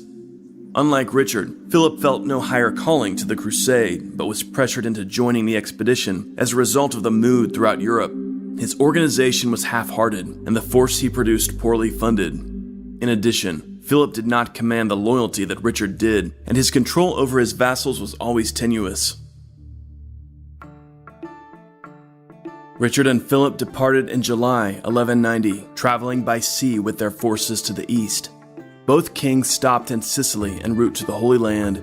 Here, tensions flared up between Richard and Tancred, the island's ruler. Tancred had recently seized the throne after the death of King William II of Sicily, who had been husband to King Richard's sister, Joanna. Currently, Tancred held Joanna prisoner. Richard demanded that she be released, along with the full sum of her dowry. At first, Tancred resisted, but Richard quickly overwhelmed Tancred's forces, and Joanna was rescued. From then on, Joanna would be one of Richard's companions during the crusade. Unlike his other siblings, Richard was close to Joanna, and the two seemed to have had similar personalities, sharing a love of music, poetry, and horses. The Lionheart added the wealth of his sister's dowry to his well-funded war chest. At the end of March 1191, Philip sailed on to the Holy Land, but Richard remained to meet his mother, Eleanor, who arrived in Sicily with the daughter of the King of Navarre, Berenguela. This Spanish princess was to be the Lionheart's bride, and Richard greeted her with much fanfare. Richard himself sailed with his fleet for the Holy Land on April 10. However, Richard's passage was hindered by a major storm. Several ships were blown off course and wrecked on the coast of the island of Cyprus. Cyprus, famed for its vineyards and cedars, had long been a possession of the Byzantine Empire. But 5 years prior, Isaac Ducas Comnenus, a rogue member of the imperial family, had arrived and taken control of the island, declaring himself to be the legitimate emperor of Byzantium. To maintain his rule in defiance of the emperor in Constantinople, Isaac struck an alliance with Saladin. When he learned of the misfortune of some of the Lionheart's ships, Isaac at once dispatched men to loot the wreckage and capture the survivors. However, one ship in particular interested Isaac, the royal ship, carrying Richard's sister and his bride-to-be. This vessel had not been wrecked, but had been blown off course like some of the others, and on April 24 dropped anchor off the southern coast of Cyprus near Limassol. Isaac knew that if he could acquire the king's sister and his fiancée, he would have a powerful tool by which to control the Lionheart. At once he dispatched messengers to the anchored ship, asking the ladies to disembark and come ashore as his honored guests. Joanna and Berenguela weren't fooled and flatly refused. On May 5th, Richard arrived, relieved to find Berenguela and Joanna safe. However, when he learned that Isaac had imprisoned some of his men, he was furious. He had once dispatched a messenger to the so-called emperor, demanding the release of his men and the restoration of the plunder. Isaac refused. He bolstered the defenses of Limassol, assembled his army, and prepared for war. Richard now launched an invasion of Cyprus, which is remembered as one of the most remarkable operations of the Middle Ages. Isaac stripped Limassol of everything that could be moved: doors, furniture, benches, chests, stone, anything that could be used to fortify the beach. Isaac then arranged his army in a defensive position behind these makeshift defenses. Richard and his men were undeterred. Rowing ashore in small boats, the Lionheart and his forces leapt onto the beach. Isaac's archers loosed a volley of arrows, while Richard personally led the charge at the enemy troops. Faced with the Lionheart's fury, Isaac's men broke and fled. Richard entered Limassol, where his men found an abundance of wine, meat, and grain. Isaac retreated, pitching camp about 5 miles from the city. He declared his intention to give battle the next day, and then settled in for a night's sleep. Meanwhile, Richard unloaded his horses and had them exercised by moonlight, while his scouts surveyed Isaac's position. On waking the next morning, Isaac found his camp totally surrounded. Richard launched the attack, and Isaac's forces were crushed, with Isaac himself barely escaping, still dressed in his night clothes. Richard seized his enemy's standard, treasure, and horses. This victory prompted many local aristocrats to offer their submission to the Lionheart. On May 11, his support dwindling, Isaac sued for peace. That same day, Richard received a visit from 2 prominent commanders of the Siege of Acre, Geoffrey and Guy of Lusignan. As Duke of Aquitaine, Richard was obligated to the Lusignans, who were his vassals. Thus, Richard offered his support when the brothers requested his endorsement of Guy's claim to Jerusalem's crown. The Lusignans remained with Richard's party for an important event the following day. On May 12, in Limassol's chapel of St. George, Richard married the Princess Berenguela. The Crusaders cheered their valiant young king and his lovely Spanish bride, who at this stage in their marriage appeared to be quite blissful. The Norman bishop, John of Evreux, crowned Berenguela Queen of England. It was a fitting moment to crown the triumph of the capture of Limassol. Soon after, Isaac presented himself before Richard to confirm the peace. But Richard knew through his spies that this was a ruse. The would-be emperor was only stalling for time and weighing the Lionheart's plans. After lunch, Isaac snuck out of camp. Richard only smiled when he received the news. He now had his excuse to complete the conquest of Cyprus.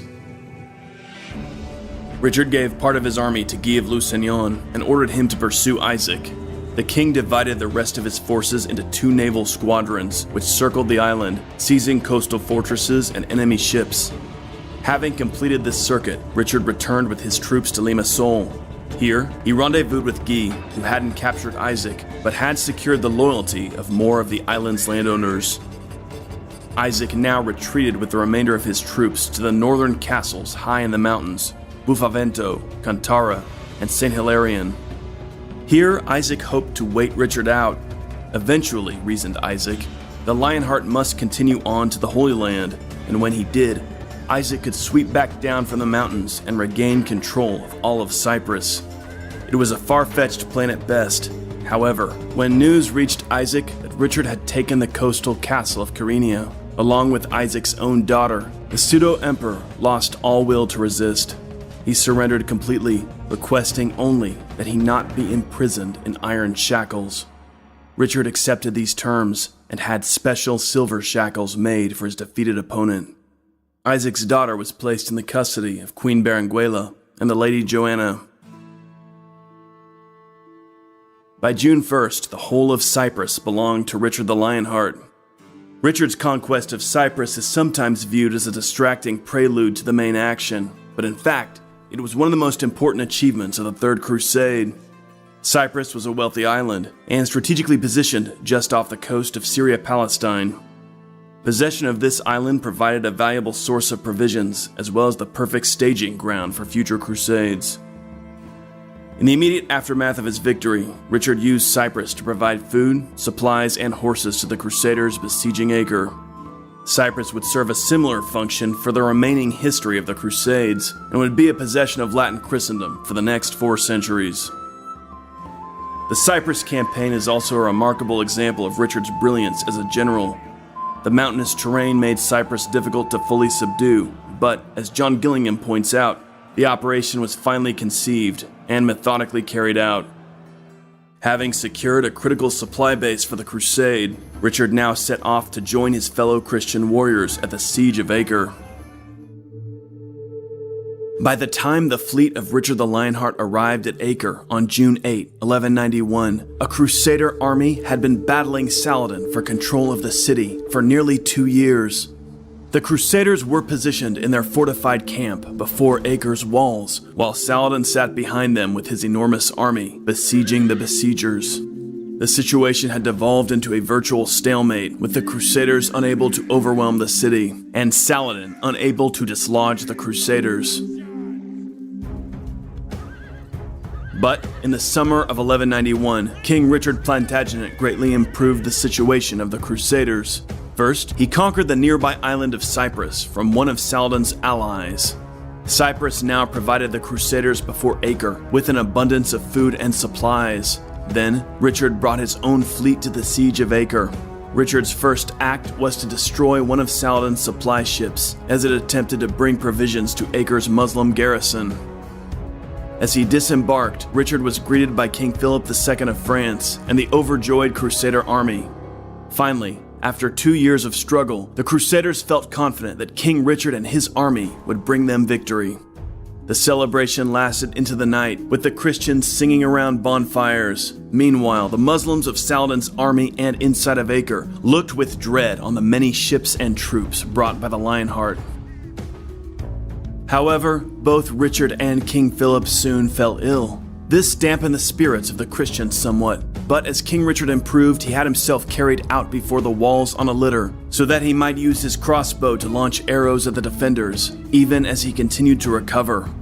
Catapults and trebuchets belonging to Richard, Philip, the Templars, and the Hospitallers continued to bombard Acre.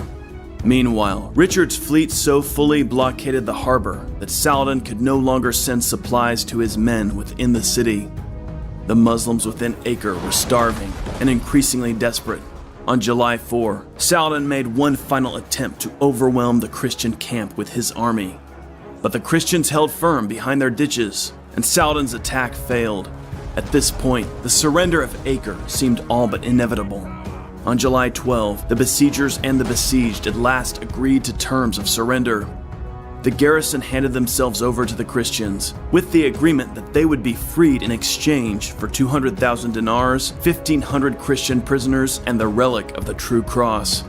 With King Richard and King Philip marching at their head, the Christians entered Acre and raised their standards over the city.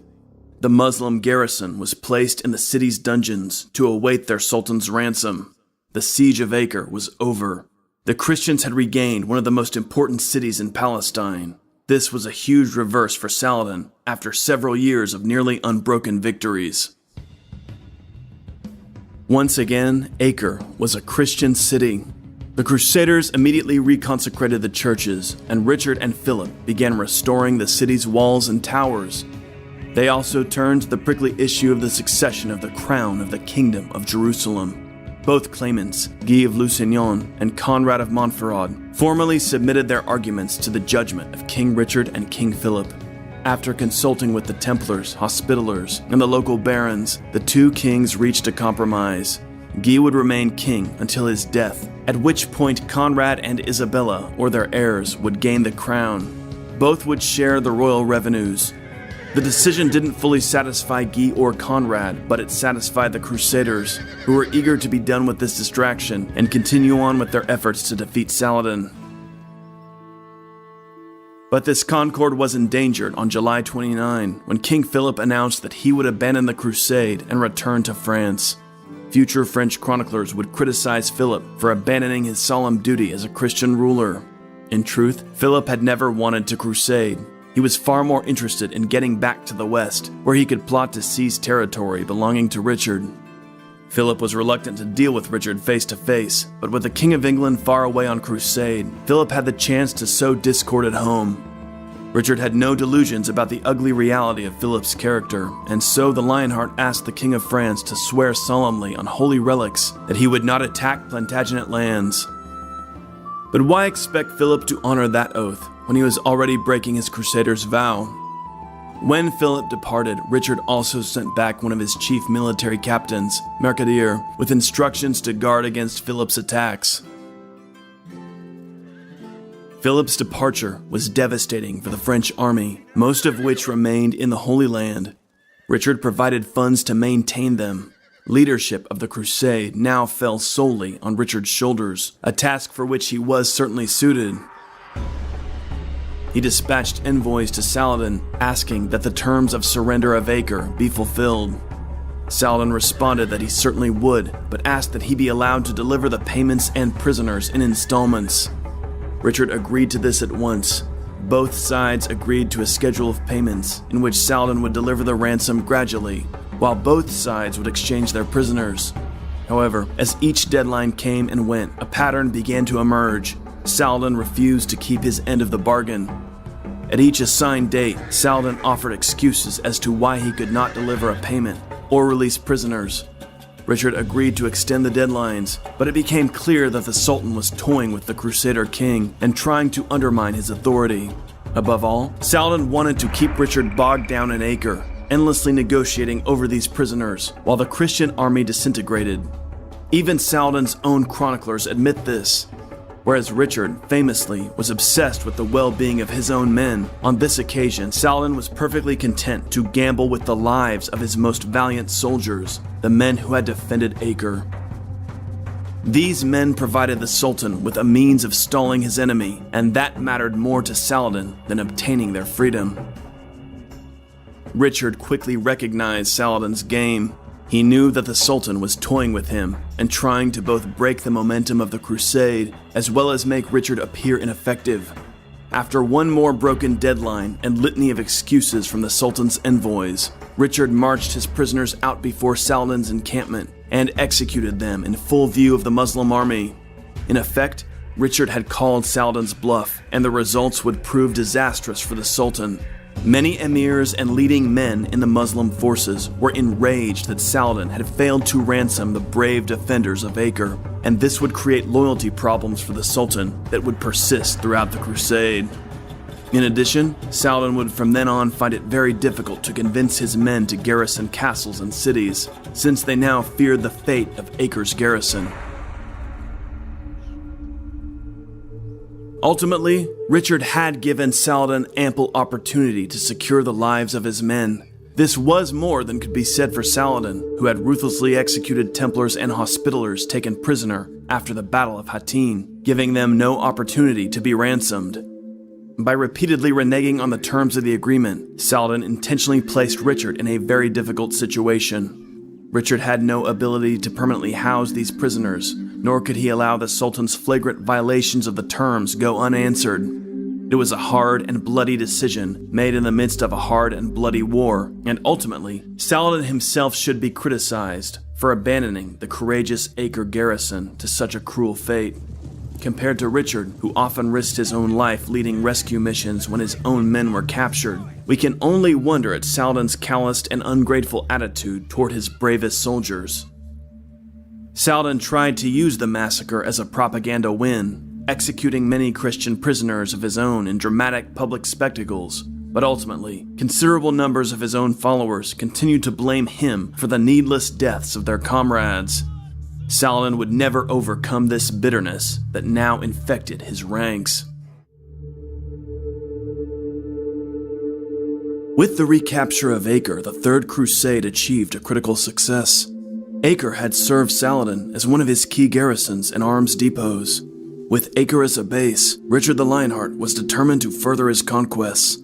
After consulting with the Knights Templar and the Knights Hospitaller, the king decided to march his army south along the Palestinian coast, reoccupying the forts and towns along the way. Richard's goal at this point was Jaffa, the port city closest to Jerusalem, and another crucial regional stronghold. As Richard marched out of Acre, Saladin gathered his forces, determined to halt the Lionheart's advance. Richard's route along the coast provided several advantages. Using his fleet, Richard could supply his army throughout the march. Also, the sea itself protected the army's right flank and reduced the advantage of Saladin's numbers, since the Muslims could only attack the Christians from the left.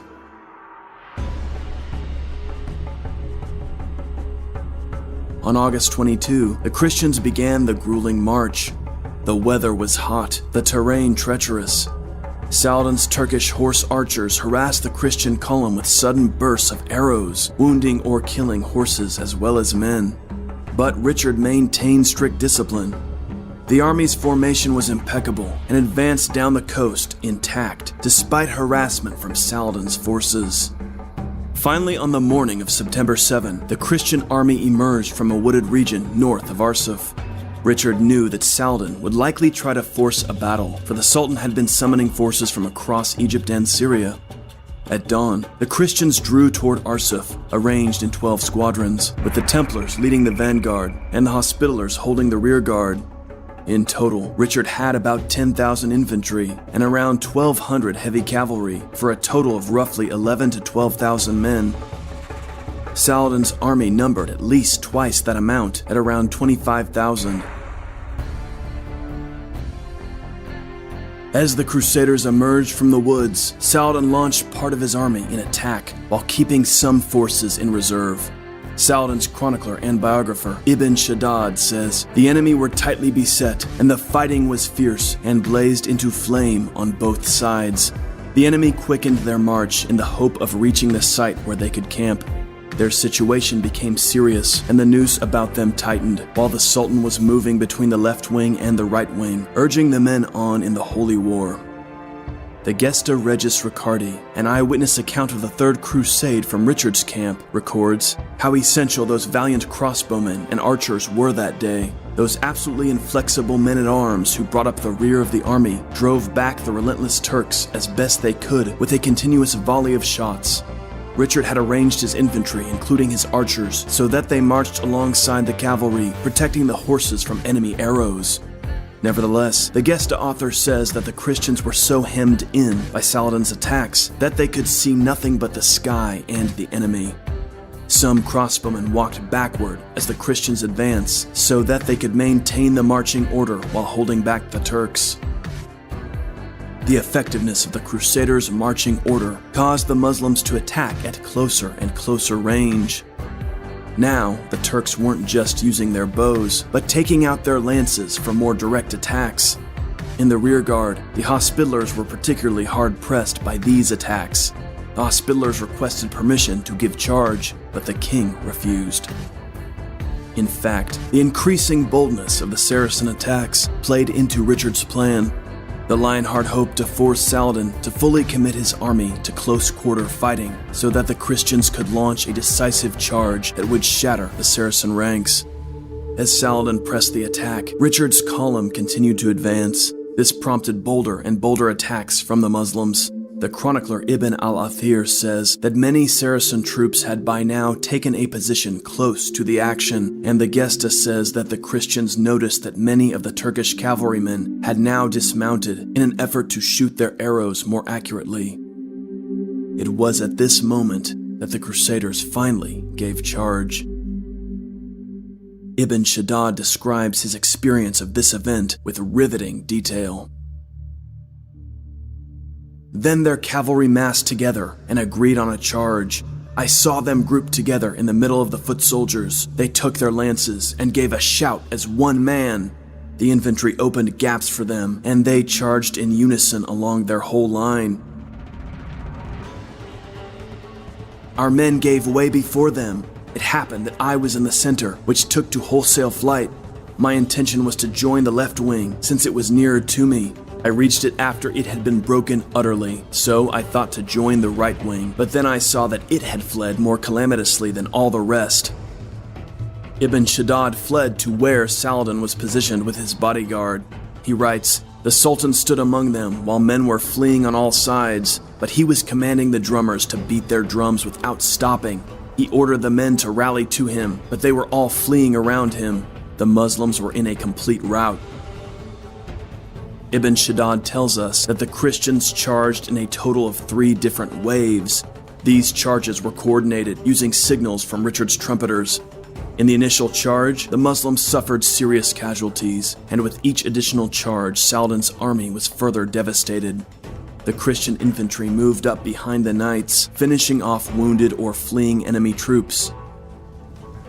King Richard personally took part in the fighting, charging at the forefront of his cavalry.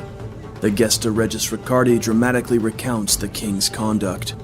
King Richard pursued the Turks with singular ferocity, fell upon them and scattered them across the ground.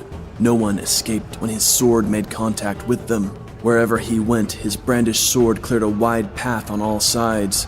Continuing his advance with untiring sword strokes, he cut down the enemy as if he were reaping the harvest with a sickle, so that the corpses of Saracens he had killed covered the ground everywhere. Saladin's nephew, Taqi al-Din, rallied some of the Muslims in an attempt to reverse the situation, but when Richard led his third and final charge, the Crusaders devastated Taqi al-Din's cavalry. At this point, the victory was sealed. Richard and his knights had defeated Saladin's army. The Crusaders were triumphant. Saladin himself retreated with his bodyguard into the wooded hills, where the survivors of his army rallied. Meanwhile, the victorious Christians occupied Arsuf. The Battle of Arsuf was a critical moment in the Third Crusade. Saladin endured horrible casualties, with around half of his army being slain.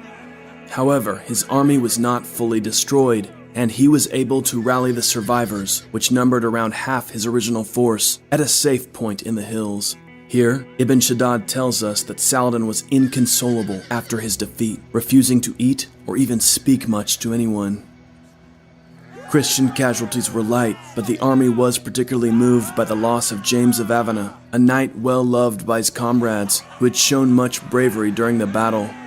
The Templars and the Hospitallers searched the battlefield, and when they found James's body, they carried it carefully to Arsuf. Here, the fallen knight was buried, with Richard himself assisting in the funerary rites. The battle secured Christian control of the coastal plain, and allowed the Crusaders to go on to occupy the port city of Jaffa. From here to Acre, Richard now ruled a considerable chunk of Palestine. What did you say? I want to hear it again before it Richard the Lionheart's victory at Arsuf was a devastating defeat for Saladin and allowed the Crusaders to occupy the key port city of Jaffa.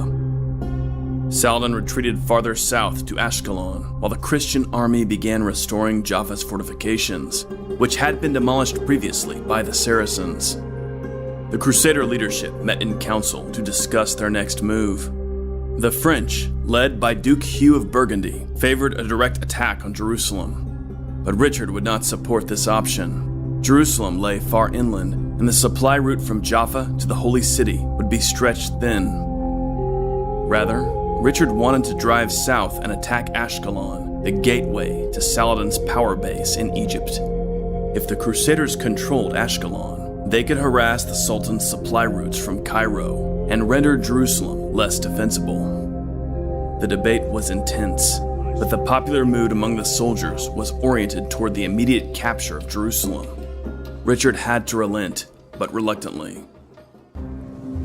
In October of 1191, Richard began leading the Crusaders in moves toward Jerusalem. Meanwhile, the Lionheart engaged in diplomatic talks with Saladin's brother and second-in-command, Al-Adil. Richard knew that the Muslim army was increasingly demoralized, and he hoped to strike a deal with Saladin that would restore the bulk of the old Crusader kingdom. Saladin, for his part, was eager to get rid of Richard and hoped through diplomacy to convince the Christian warrior king to depart for home. During these talks, Al-Adil even suggested a marriage alliance, proposing that he himself marry Richard's sister, Joanna. Richard said he might consider this if Al-Adil would convert to Christianity. Al-Adil would not agree to this, and there's not much indication that either Richard or Saladin really took the whole scenario seriously, but rather it was all part of the diplomatic dance in which both parties probed and tested one another. Nevertheless, over the course of these meetings, there is indication that Richard and the Sultan's brother Al-Adil, who the Christians called Safaddin, gained a certain respect for one another. Meanwhile, Saladin engaged in separate diplomatic talks with Conrad of Montferrat. Conrad feared Richard's overwhelming influence, but when Saladin tried to convince Conrad to openly break with and even attack the Lionheart, Conrad flatly refused, knowing well his own supporters would abandon him should he ever engage in such treachery. Richard's advance toward Jerusalem was extremely slow and cautious. The Lionheart insisted on occupying and rebuilding all the fortresses in the area to secure the supply route between Jaffa and Jerusalem. By January of 1192, the Crusaders occupied Beit Nuba, just 12 miles from the Holy City. It was the height of winter, and torrential storms made the roads virtually impassable. Although many in the army wanted to attack Jerusalem, Richard was still skeptical about the logistics of the situation. He called a council, during which the Templars, Hospitallers, and local barons argued that Saladin was too well positioned in Jerusalem, and a siege during such conditions would inevitably fail. Rather, they argued the army should advance instead on Ashkelon and fortify this crucial city. Richard supported this verdict, coming from the men most experienced with warfare in the region. Although the Duke of Burgundy disagreed strongly, Richard's position won out. Burgundy and the French refused to go to Ashkelon and instead returned to Acre.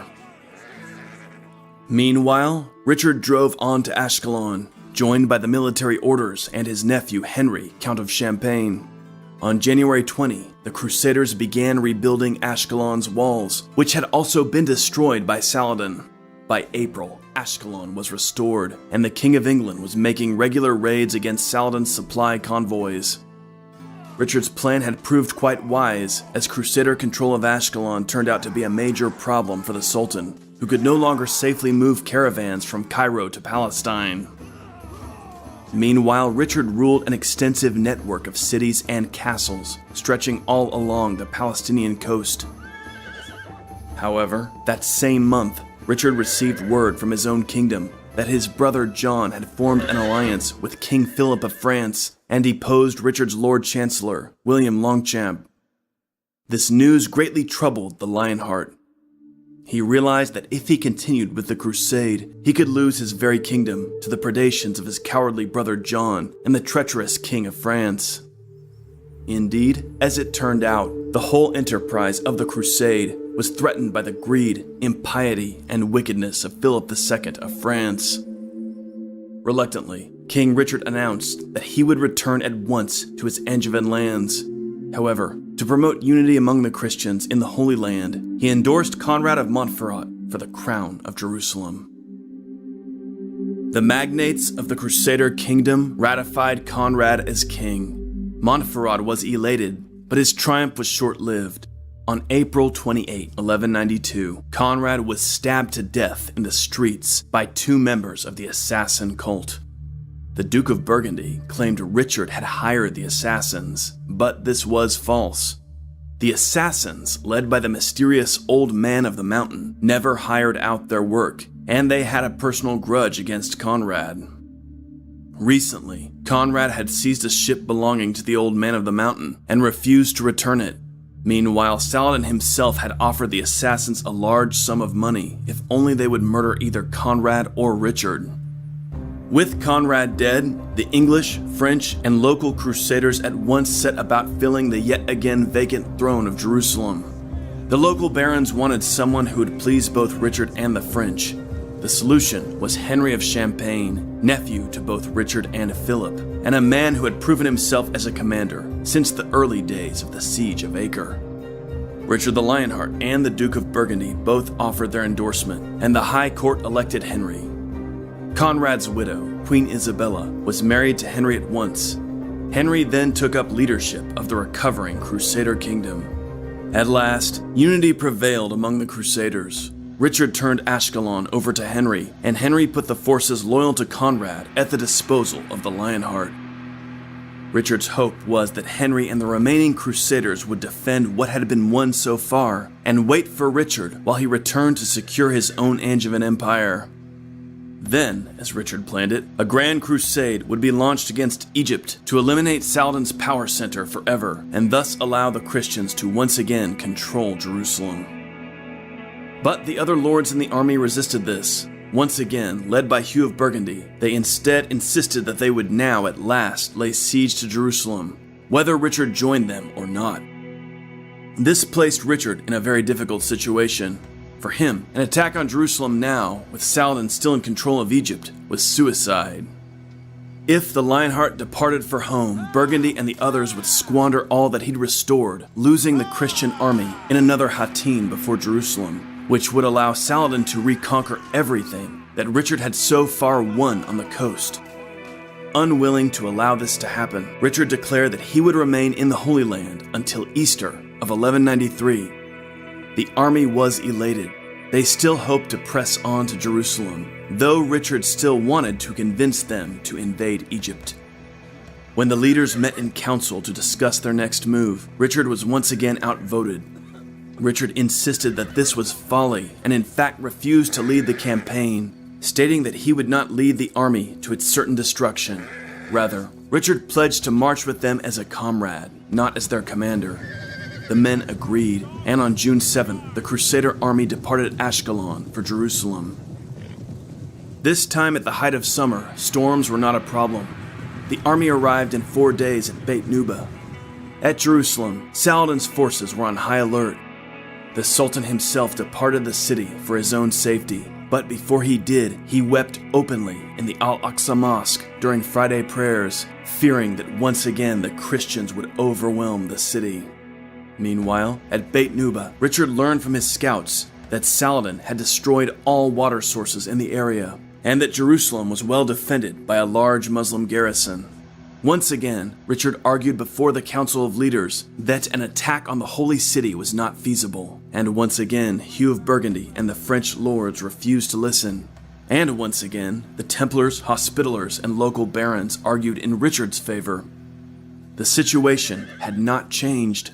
Saladin still controlled this region, and his forces could surround and cut off a Christian army moving out against Jerusalem.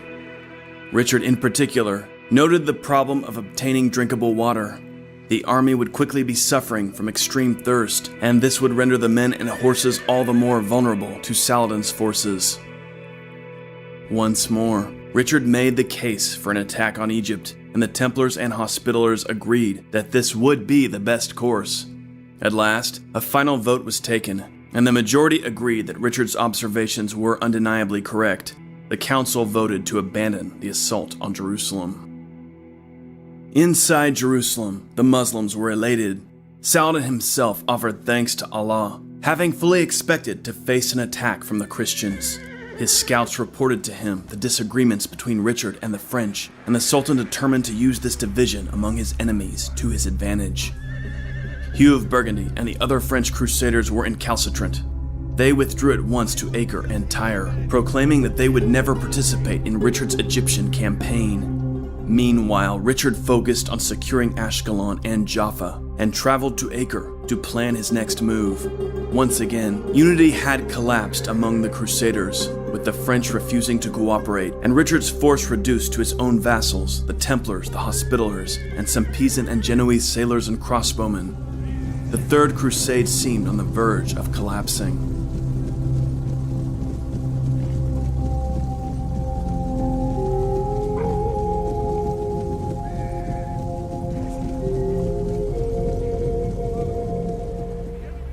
In the summer of 1192, the Third Crusade reaches an impasse. In July, King Richard declines to attack Jerusalem, which is held by Saladin.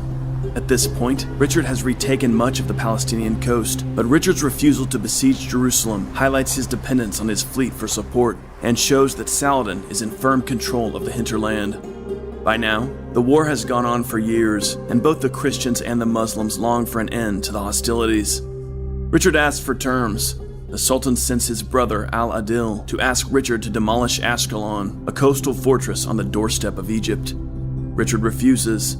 He wants the Sultan to acknowledge Christian control of the coast, including Ashkelon.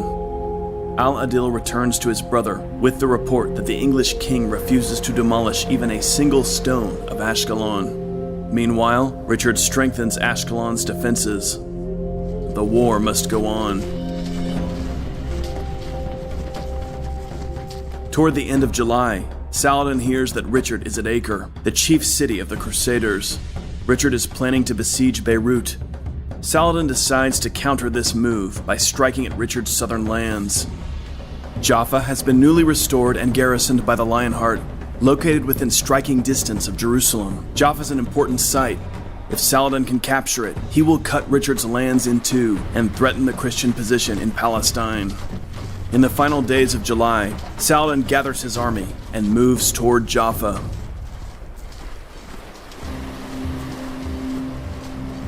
Meanwhile, at Acre, Richard is with his army preparing to besiege Beirut when he receives word that Saladin is advancing on Jaffa. Quickly, Richard assembles his war council.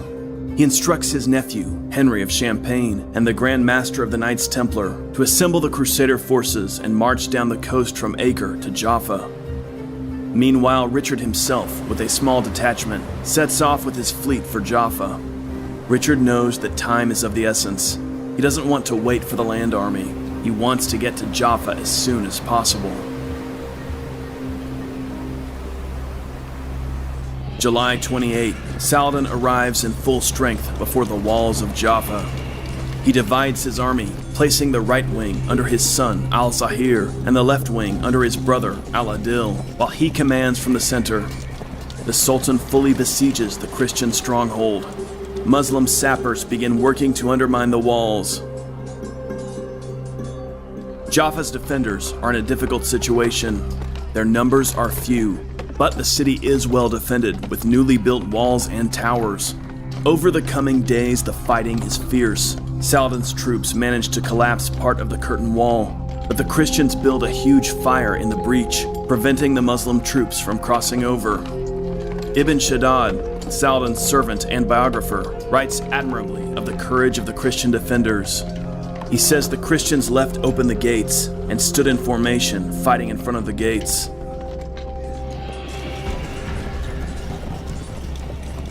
By July 31st, Saladin's forces inflict even more damage on Jaffa's walls. The Christians send the Knight Abderrahmans and Bishop Randolph of Bethlehem as emissaries to the Sultan. Saladin grants terms.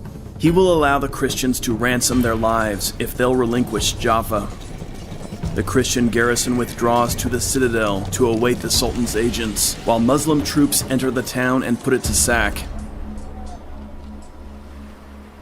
By morning, Saladin's camp is abuzz with rumor that King Richard is on his way with a fleet.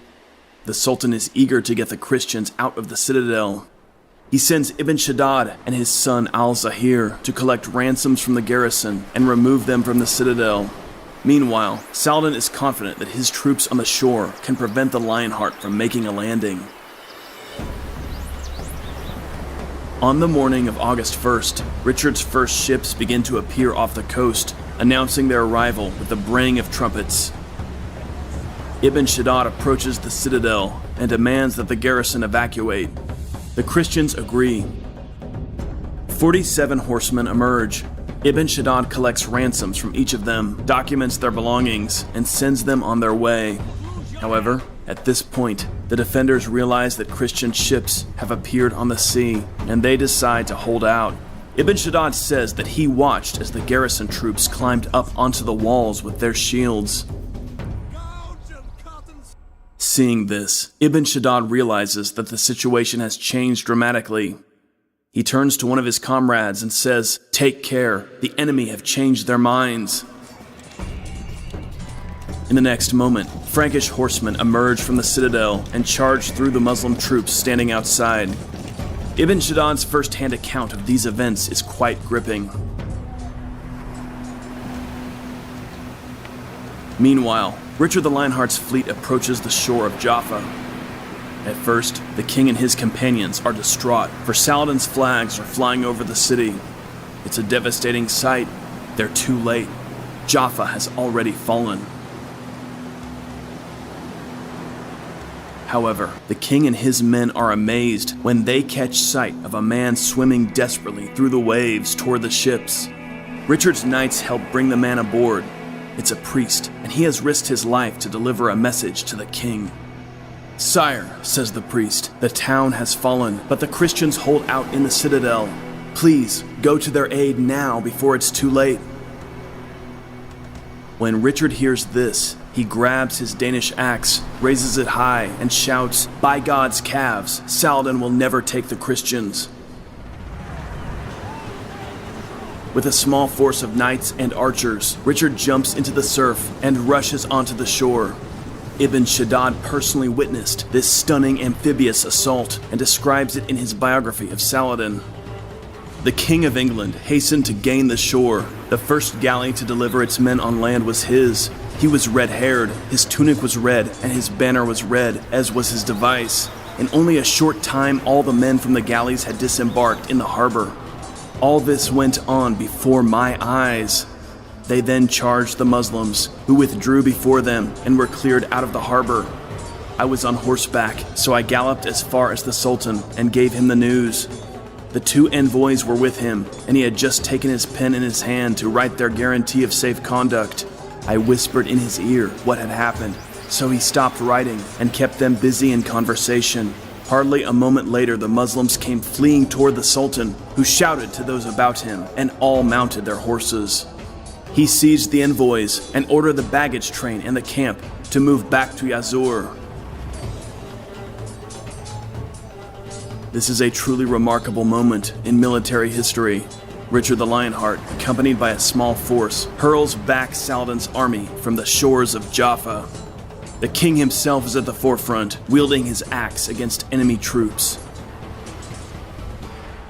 Having secured the shore, the Crusaders now enter Jaffa itself.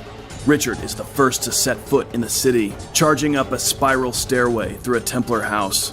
With his knights, the king storms through the narrow streets, battling hand-to-hand with enemy troops. Soon, the town is cleared of Muslim forces.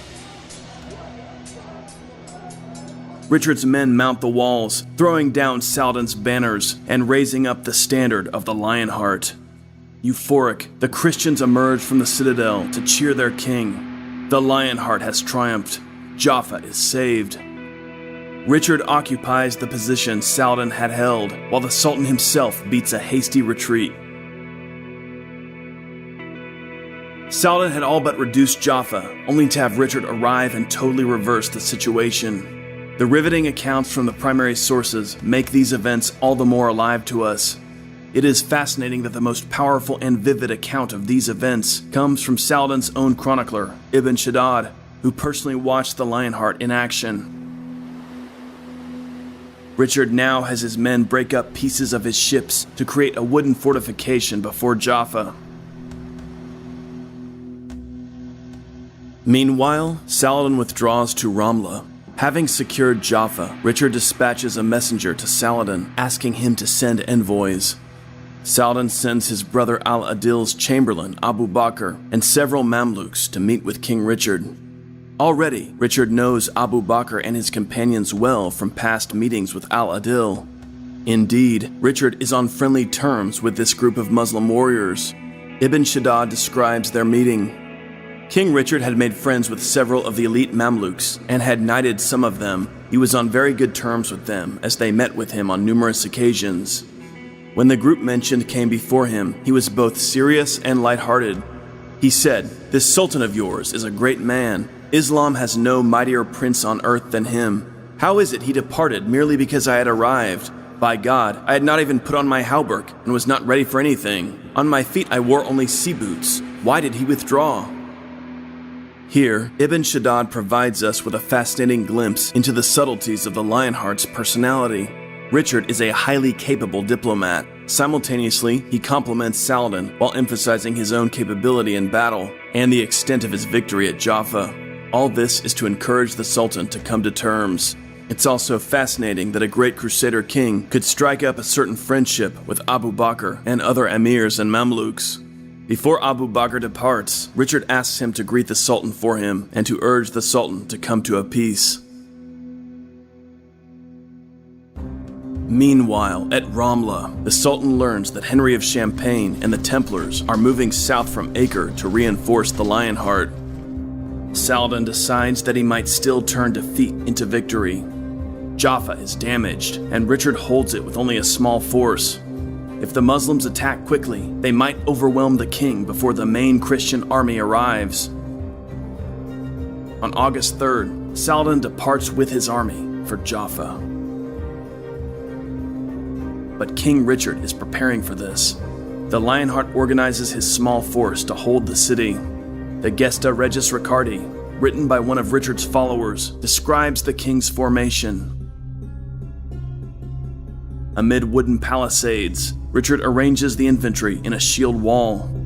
Each man holds a long spear aimed forward with the blunt end planted in the ground. Between each of these spearmen, Richard places a crossbowman.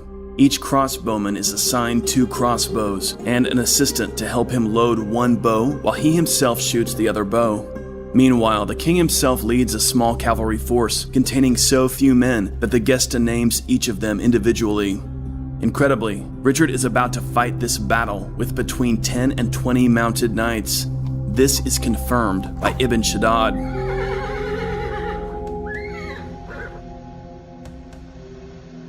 Saladin approaches Jaffa with a force of around 10,000 men. When he realizes that Richard's force is so small, he's exhilarated. Finally, the moment has come when he will crush the Lionheart. The Sultan has a fully equipped army, and Richard has less than 2,000 men with less than 20 horses. The position of the Christians seems impossible.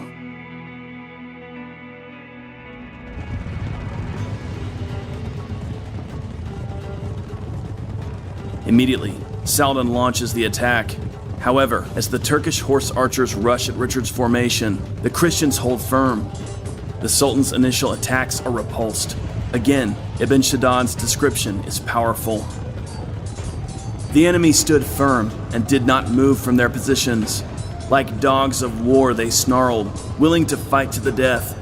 Our troops were frightened of them, dumbfounded by their steadfastness. The number of their cavalry was estimated at most as 17, and at the least as 9, and their foot was less than 1,000. Some said 300, and others more than that.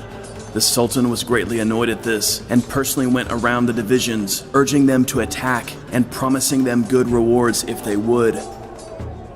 As the battle progresses, it becomes clear that Richard has made good use of his limited resources. Repeated attacks from the Turkish cavalry fail, and indeed, the Christian crossbowmen are picking off Saladin's riders with every charge. Soon, Saladin's troops fall back and refuse to obey the Sultan's orders to attack. This infuriates Saladin, who is horrified to see his army failing before such a small force. The Sultan rides up and down his ranks, demanding that his men fight, but they refuse. At this point, King Richard decides to attack. Leading his 10 or 20 horsemen, he charges the Sultan's lines. This is one of the Lionheart's finest moments. Despite being terribly outnumbered, Richard and his knights inflict serious damage on Saladin's army. The Gesta Regis Ricardi provides a vivid account of the action. The king and his men realized that the Saracens were not going to do anything else.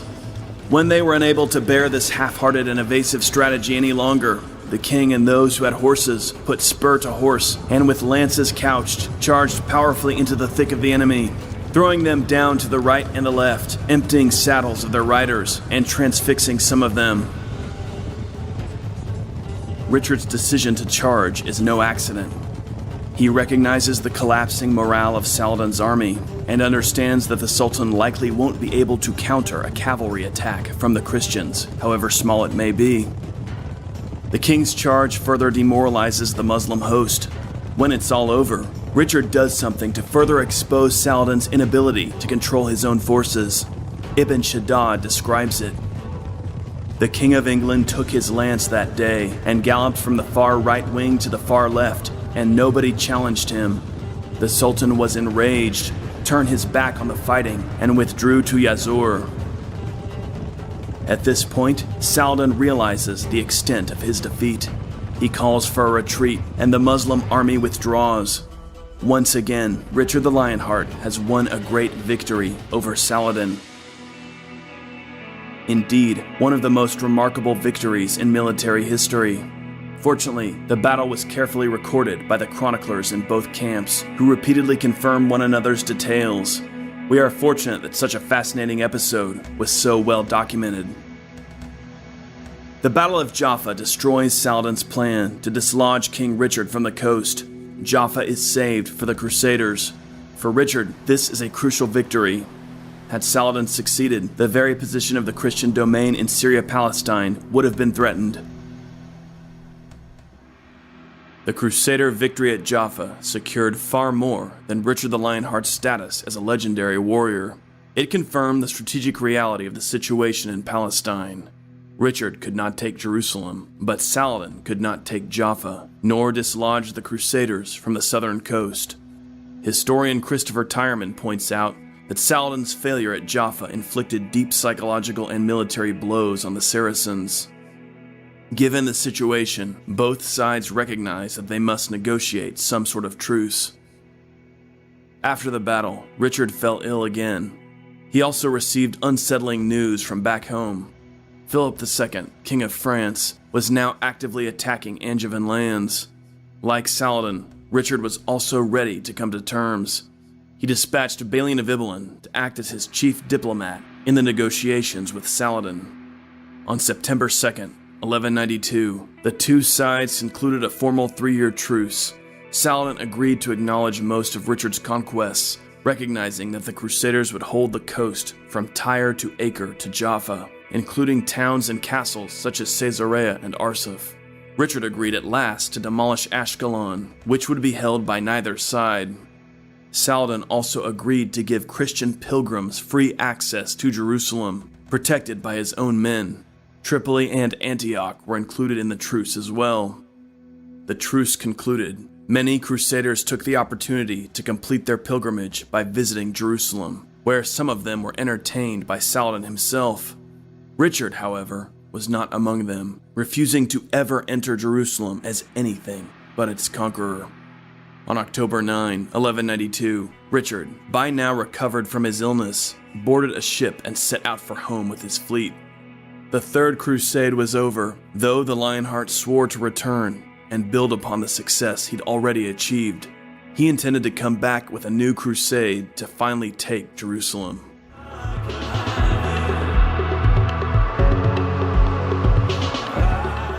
Discussions of the Third Crusade in our pop culture often seem to conclude that the expedition was a failure because it did not recapture Jerusalem. And yet, historians frequently disagree with this assessment. Thomas Madden says The Third Crusade was, by almost any measure, a highly successful expedition. Jonathan Riley Smith wrote that the Third Crusade's achievements were outstanding. Andrew Ehrenkritz concludes that the Treaty of Ramla, which ended the Third Crusade, must be regarded as a humiliating concession the Christian invaders imposed on Islam. So which is it? Was the Third Crusade a success or a failure? The Crusader Kingdom of Jerusalem was much larger than the city of Jerusalem itself. It included hinterland castles like Kerak and Montreal, inland cities like Ramla and Tiberias, and a network of coastal cities like Acre, Caesarea, and Jaffa. After the Battle of Hattin in 1187, Saladin, the Sultan of Egypt and Damascus, conquered virtually all of this. In response to this devastation of the Crusader kingdom, Pope Gregory VIII called the Third Crusade. When Richard the Lionheart, the primary leader of the Third Crusade, arrived in Palestine with his army in 1191, he found the kingdom of Jerusalem, as it existed prior to Saladin's conquests, all but lost. Only the port city of Tyre remained in Christian hands. But Richard began to reverse many of Saladin's important gains. Acre, the wealthiest and largest port city, was reconquered by the Christians. Next, Richard defeated Saladin at the Battle of Arsuf, re-establishing Crusader control of much of the coast and allowing the Christians to reoccupy Jaffa, the port city nearest to Jerusalem. At this point, Richard made 2 military demonstrations toward Jerusalem, though he never actually attempted to recapture the city. Richard's navy allowed him to dominate the coast and keep his army well supplied, but Jerusalem lay far inland where Saladin had the advantage. Therefore, Richard determined that Jerusalem was not a viable military target at this time. The holy city of Jerusalem was the spiritual fixation of the crusade. The fact that Richard was unable to capture it was a disappointment to the Christian world. But does this mean that the Third Crusade was a failure? In fact, the Third Crusade succeeded in several important ways. As mentioned earlier, Saladin had essentially captured the whole of the kingdom, but Richard's conquests re-established Crusader control of some of the most important territory in Palestine. Saladin attempted to reverse this situation, besieging Jaffa in 1192, but Richard repulsed this attack, defeating Saladin soundly at the Battle of Jaffa. Prior to the Third Crusade, Saladin had been poised to exterminate the Crusader presence in Palestine. But by the end of the Third Crusade, he was forced to recognize Richard's conquests in the Treaty of Ramla. Saladin's servant and biographer, Baha ad-Din, tells us that Saladin was very unhappy about this treaty. "Our enemy will grow strong now that they have retained these lands," the Sultan lamented. We can see then how the Third Crusade was a reverse for Saladin, since he lost control of the economically important Palestinian coast. And although the Third Crusade did not regain Jerusalem, it did regain Acre, Jaffa, and other coastal cities. So overall, it was a net positive for the Christians. In addition to the territory he reclaimed from Saladin, Richard also captured the island of Cyprus off the coast of Syria for the Crusaders. Cyprus was both economically and strategically important, and its addition to Crusader territory was one of the most significant achievements of the Third Crusade. We can see then why historians tend to judge the Third Crusade as overall a success for the Christians.